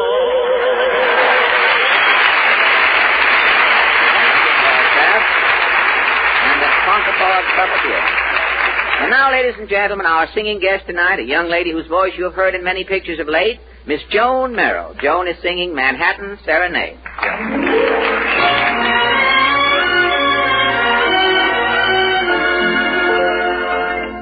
I have a memory of a lovely refrain, and in my heart it will forever remain. Our song was like a blue flake, my darling, do you remember that night in Manhattan was the start of it? We lived it and we loved every part of it. The glow of moonlight in the park, the lights that spelled your name, the autumn breeze that fanned the spark, that set our hearts aflame. Our kiss was a skyride to the highest star. We made it without touching the handlebar. And I gave you my love to the melody. The music, the madness that made our Manhattan serenade. Our kiss was a skyride to the highest sky. We made it without touching the hand I gave you my love to the melody of the music madness that made our Manhattan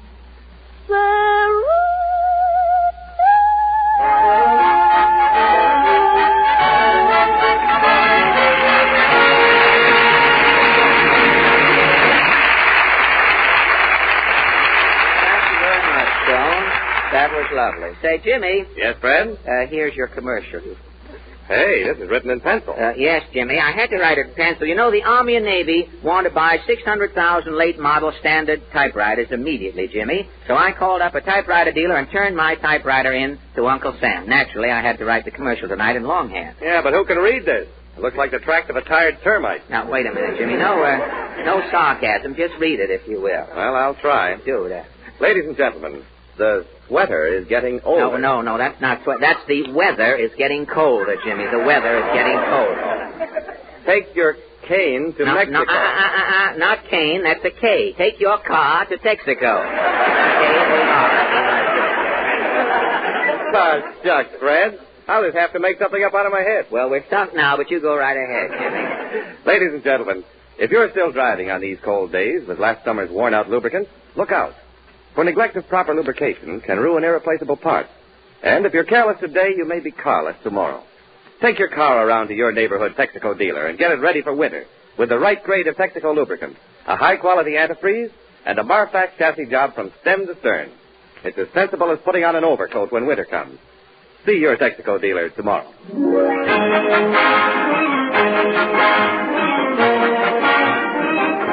That was just a suggestion of Rumba Rumba, played by Al Goodman and 25 relatives on his mother's side. Yes, sir, Portland. Something you wanted? Yes, I forgot. Mother told me to thank you for the turkey you sent us Thanksgiving. Oh, the turkey. That's all right. It's an old custom. It was an old turkey. What do you mean? What do you mean, old? Mama said it was a cold storage turkey. Cold storage? When Mama put it in the oven, the turkey thawed out and came back to life. No kidding. When Mama tried to baste it, the turkey threw cranberries at her. The turkey threw cranberries? Well, how did your mother kill the gobbler? My Uncle Phil threw rocks in the oven till the turkey died. Threw rocks in the oven at it, did he? Well, how did it taste? Tender, was it? There wasn't any white meat on it. Oh, that's silly. All turkeys have white meat. Not this one. On account of the rocks, this turkey's meat was all black and blue. Oh, black and blue. You had the first Technicolor turkey in town, I guess. Well, all right, Portland, I'm busy now. I have to welcome our guest, Adolph Menjou, Hollywood's best-dressed man. I know. I wrote an introduction for Mr. Menjou, like they have in the movies with credits. With credits, really? How does it sound? It starts with a fanfare. Hollywood presents its best-dressed star, Adolph Menjou. Mr. Menjou's suit was made by Barney the tailor. Mr. Menjou's shoes, custom built by Adler Elevator Shoe Company. Mr. Menjou's necktie by Bloomingdale's Basement. Mr. Menjou's flower by Mrs. Stropopolis, formerly outside of the automat. Mr. Menjou's mustache serviced by I.J. Fox. And here he is in person, Mr. Adolph Menjou. Thank you very much. Well, Mr. Menjou, I must say that in person, you are sort of a letdown.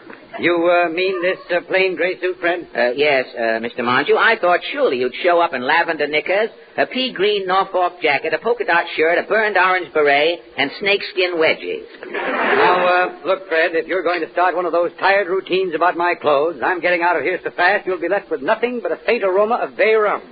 Knowing that you have been here. Well, look, Mr. Menjou, or may I call you Adolph? Please don't. Well, why not? Well, a certain bewildered paperhanger has ruined the name of Adolph for all time. And you are not kidding. Well, I'll come right to the point, Mr. Menjou. I read that you have been doing shortwave broadcasts in foreign languages. Yes, Fred, I've been doing some work for the Office of World Information, but how does that concern you? Well, I'll tell you. I go on the air every week telling my jokes in English, you see, just in English. Now, half of our allies don't even know what I'm talking about. If you will translate one of my jokes into some foreign languages for me, you see, I can entertain more people. Well, what is the joke? Oh, any joke will do. Try this one. How can you keep a dead fish from smelling? Cut off its nose. Well, now, that joke isn't even funny in English. Well, maybe it will sound better in Spanish. Well, all right, in Spanish it would be, ¿Cómo evitar que huela un pescado? Pues cortándole la nariz. That is the end? Yes, and it's probably the end of our good neighbor policy, too. Well, you know, it might go better in Russian, Adolf. How would that sound? Russian? Что вы не пахнет? Отвечу нос. Now, wait a minute. Wait a minute, Adolf. I asked you to say, how can you keep a dead fish from smelling in Russian? I distinctly heard the word Nazi in there. Yes? Nazi is the new Russian word for dead fish.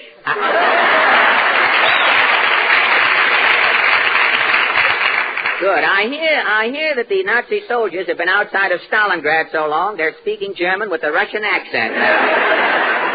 Well, the way the Germans are retreating, they're turning the Russian steps into an escalator. Not bad at all. Well, tell me, Adolf, getting back to the joke there, how would that dead fish gag sound in Chinese? Well, in Chinese it would go, Oh, that was wonderful, wonderful. Oh, that's the phone. Excuse me, Adolf. Hello? Wang Ho, Shaka Fuyang Wang Kao, Mr. Menjou.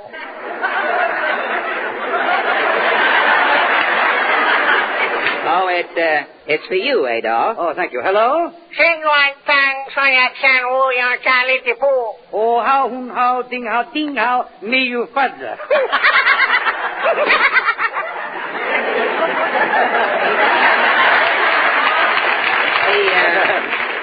He called you up about the joke, did he? Yes, it was very funny. He said, may you fudge, may you quat, hung ho, pum you ho.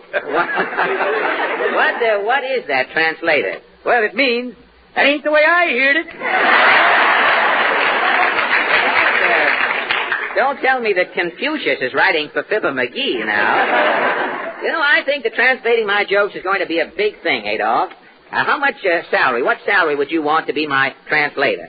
Well, it's morale work, Fred. I don't want any money. Oh, you have to get paid. How about $1,000 a week? No, Fred, you can't pull that on me. Pull what, Adolf? I know. With this new $25,000 ceiling, you're trying to get rid of some of your extra dough.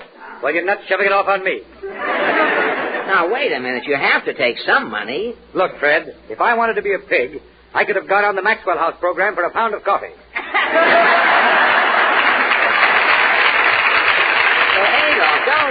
Don't tell me that you Hollywood stars are upset about the salary ceiling. All the stars are worried, Fred. They're cutting down, huh?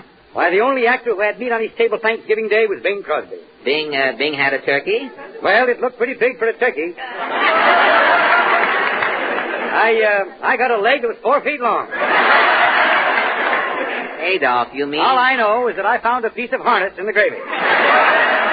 In the gravy. Well, tell me, how is Rudy Valley holding out? Oh, Rudy's still okay. He's wearing an annuity with sleeves in it. Sleeves. You know, Rudy used to carry so much money in his stocking, he had to sleep with his left leg in a vault every night. But speaking of clothes, Adolf, you're an authority on dress. What do you think of this outfit I have on tonight? Well, there's only one thing that puzzles me. What's that, Adolf? How did they ever stuff that suit in a Cracker Jack box? Well, that suit looks as though George Washington slept in it. Yes, and that thing around your neck, is that a necktie, or did you make your getaway at a lynching? Well, I thought... And, Fred, those button shoes aren't modern, even though each button says, keep 'em flying. Yes, I guess I'm a mess, Adolf. I'm going out and buy myself a new suit. A new suit? I can get it for you wholesale. Wholesale? Yes, I've got a little spot downtown. Now, get your hat, Fred. We'll get down there right away. Well, let's go, Adolf. Mr. Goodman, will you see us off downtown?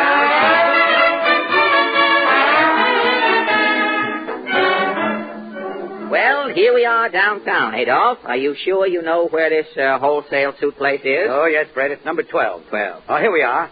Hart, Schaffner, and Horowitz. Wholesale clothing. Fine. Now, remember, before we go in, Adolf, I want a blue serge, double-breasted suit with a stripe. A blue serge, double-breasted with a stripe. Fine. Now, let's go in. No, gentlemen? I'm Menjou. Gesundheit. No, Menjou. Menjou. Well, stop sneezing. It could be Kathy. Now, wait. This is Adolph Menjou. Who asked you? Well, I thought... If he knows who he is, he'll tell me. Now, you remember me. I bought this suit I've got on here wholesale. The suit I recall. It's you I don't remember. But he's Adolph Menjou. You've seen him in the movies. Remember that picture, Roxy Hart? I played a lawyer in the picture. Oh, were you the lawyer for Tinta Raja? That's right. Twee on you, you shyster. What could I do for you? My friend here wants a suit. I got just the suit. Now, wait a minute. You don't even know what I want yet. So what? What you are going to want, I am going to have. My friend wants to see something in a blue serge. I got just the suit. Is it blue serge? It's brown tweed. Well, who wants brown? I want blue serge. Yes, my friend has made up his mind. He wants to see a blue serge. Okay, so I could give him a blue serge. Fine. But I wouldn't. Well, why not? My brother-in-law is wearing blue serge. Whee, that lowlifer. Well, what has your brother-in-law got to do with me? If I am seeing you in a blue serge suit, you are reminding me of my brother-in-law. I was scratching your eyes out. This guy is nuts, Adolph. Let's get out of here. So go ahead. Who's stopping you? Take your finger out of my lapel. Now, look, Fred. Why don't you just slip on the brown tweed? Don't forget it's wholesale. Well, all right. You'll see the brown. Okay, Sam. Coming, Stefan. Sam, bring in a 437 brown. Coming up a 437 brown. Brown. Blue is my favorite color. Well, Brown. there's nothing smarter than a nice double-breasted brown suit. Well, you ought to know, Adolph. You will see this suit. Beautiful. Is it double-breasted? It's a zoot suit. The pants is double-breasted. What about the coat? Oh, the coat, a knockout. Single-breasted. Now, wait a minute. You heard, my friend? Yes, you heard me. I want a double-breasted... Gentlemen, please. But You could talk to Doomstag. I wouldn't sell you a double-breasted number. Well, why not? My no-good brother-in-law is wearing double-breasted. Oh, this is ridiculous. Come on, Adolph. Let's get out of here. So go ahead. Somebody stopping you? Take your hand out of my collar. All of it. The little finger, too. Now, Fred, don't lose your head. After all, you're getting a suit wholesale. Why not have a look at the single-breasted brown tweed? Well, You'll see the single-breasted. Okay, Sam. Sam, always Sam, come to what? Bring in a 437 brown, single-breasted. Coming up a 437 in the single-breasted. Not smell, Sam. Sam, for 2 pins I would enlist in the Union. Why can't I get what I want? I always wear a double-breasted suit. Well, it's time you changed, Fred. I'd like to see you in a smart, single-breasted brown stripe. Oh, stripes. Stripes flatter me, Oh, stripes. if you are liking stripes, this is your suit. A gorgeous brown single-breasted. With a stripe? With a check. Why can't I have a stripe? You are asking? I am asking. So I am telling. My brother-in-law wears stripes. Again, your brother-in-law. Come on, let's go, Adolph. Oh, get out. I wouldn't sell you. Scram, go ahead. Well, how can I go? You're standing on my feet here. Say, Fred, I've just been thinking. A check might not be so bad as that. Lucius Beebe is wearing checks this season. But, Adolph... Oh, just try one on for me. Well, okay. You'll see the check. Okay, Sam, Sam. Stop yelling. Here is the suit. Slipping the coat on this gentleman. Okay, I'm slipping, brother. Now, wait till I button the coat here. Have a look. Is that a suit? Ay.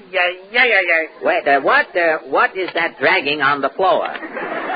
The belt in the back. It's a little loose. This we are tightening. Well, look, what are these 3 lapels Oh, here? that's a victory suit. We are shaving cloth. Instead of 2 pairs of pants, every customer is getting 3 lapels. Well, what do you think, Adolph? Fred, it looks magnificent on you. That's the smartest suit I've seen this season. You think? Buy it by all means. All right, Adolph. If you say so, I'll take it. But isn't this left sleeve a little longer than the right? This is keeping the rain off your wristwatch. Confidentally, brother, I am advising you to snap it up. Yes, Fred, you've certainly got yourself a bargain. A bargain. I wanted a blue serge double-breasted suit with a stripe. I end up with this single-breasted brown tweed suit with a check and 3 lapels on it. But don't forget, Fred, I got it for you wholesale. You bet. A suit like this you couldn't buy on a push cart for half the money. All right. I didn't want it, but I bought it. Here's my card. Send the suit over to this address. Oh, no. I am sending it to your new address. What new address? You're moving. Moving? I've been living in this building for 12 years. I have a wonderful apartment. I have a nice landlord, and I'm very happy there. If you are not moving, I am not delivering the suit. Why not? My brother-in-law is living in that building. That is the last straw. If I have to move, the deal is off. Keep the suit, Fred. I'll move. Adolph, why should you move? I'm the brother-in-law.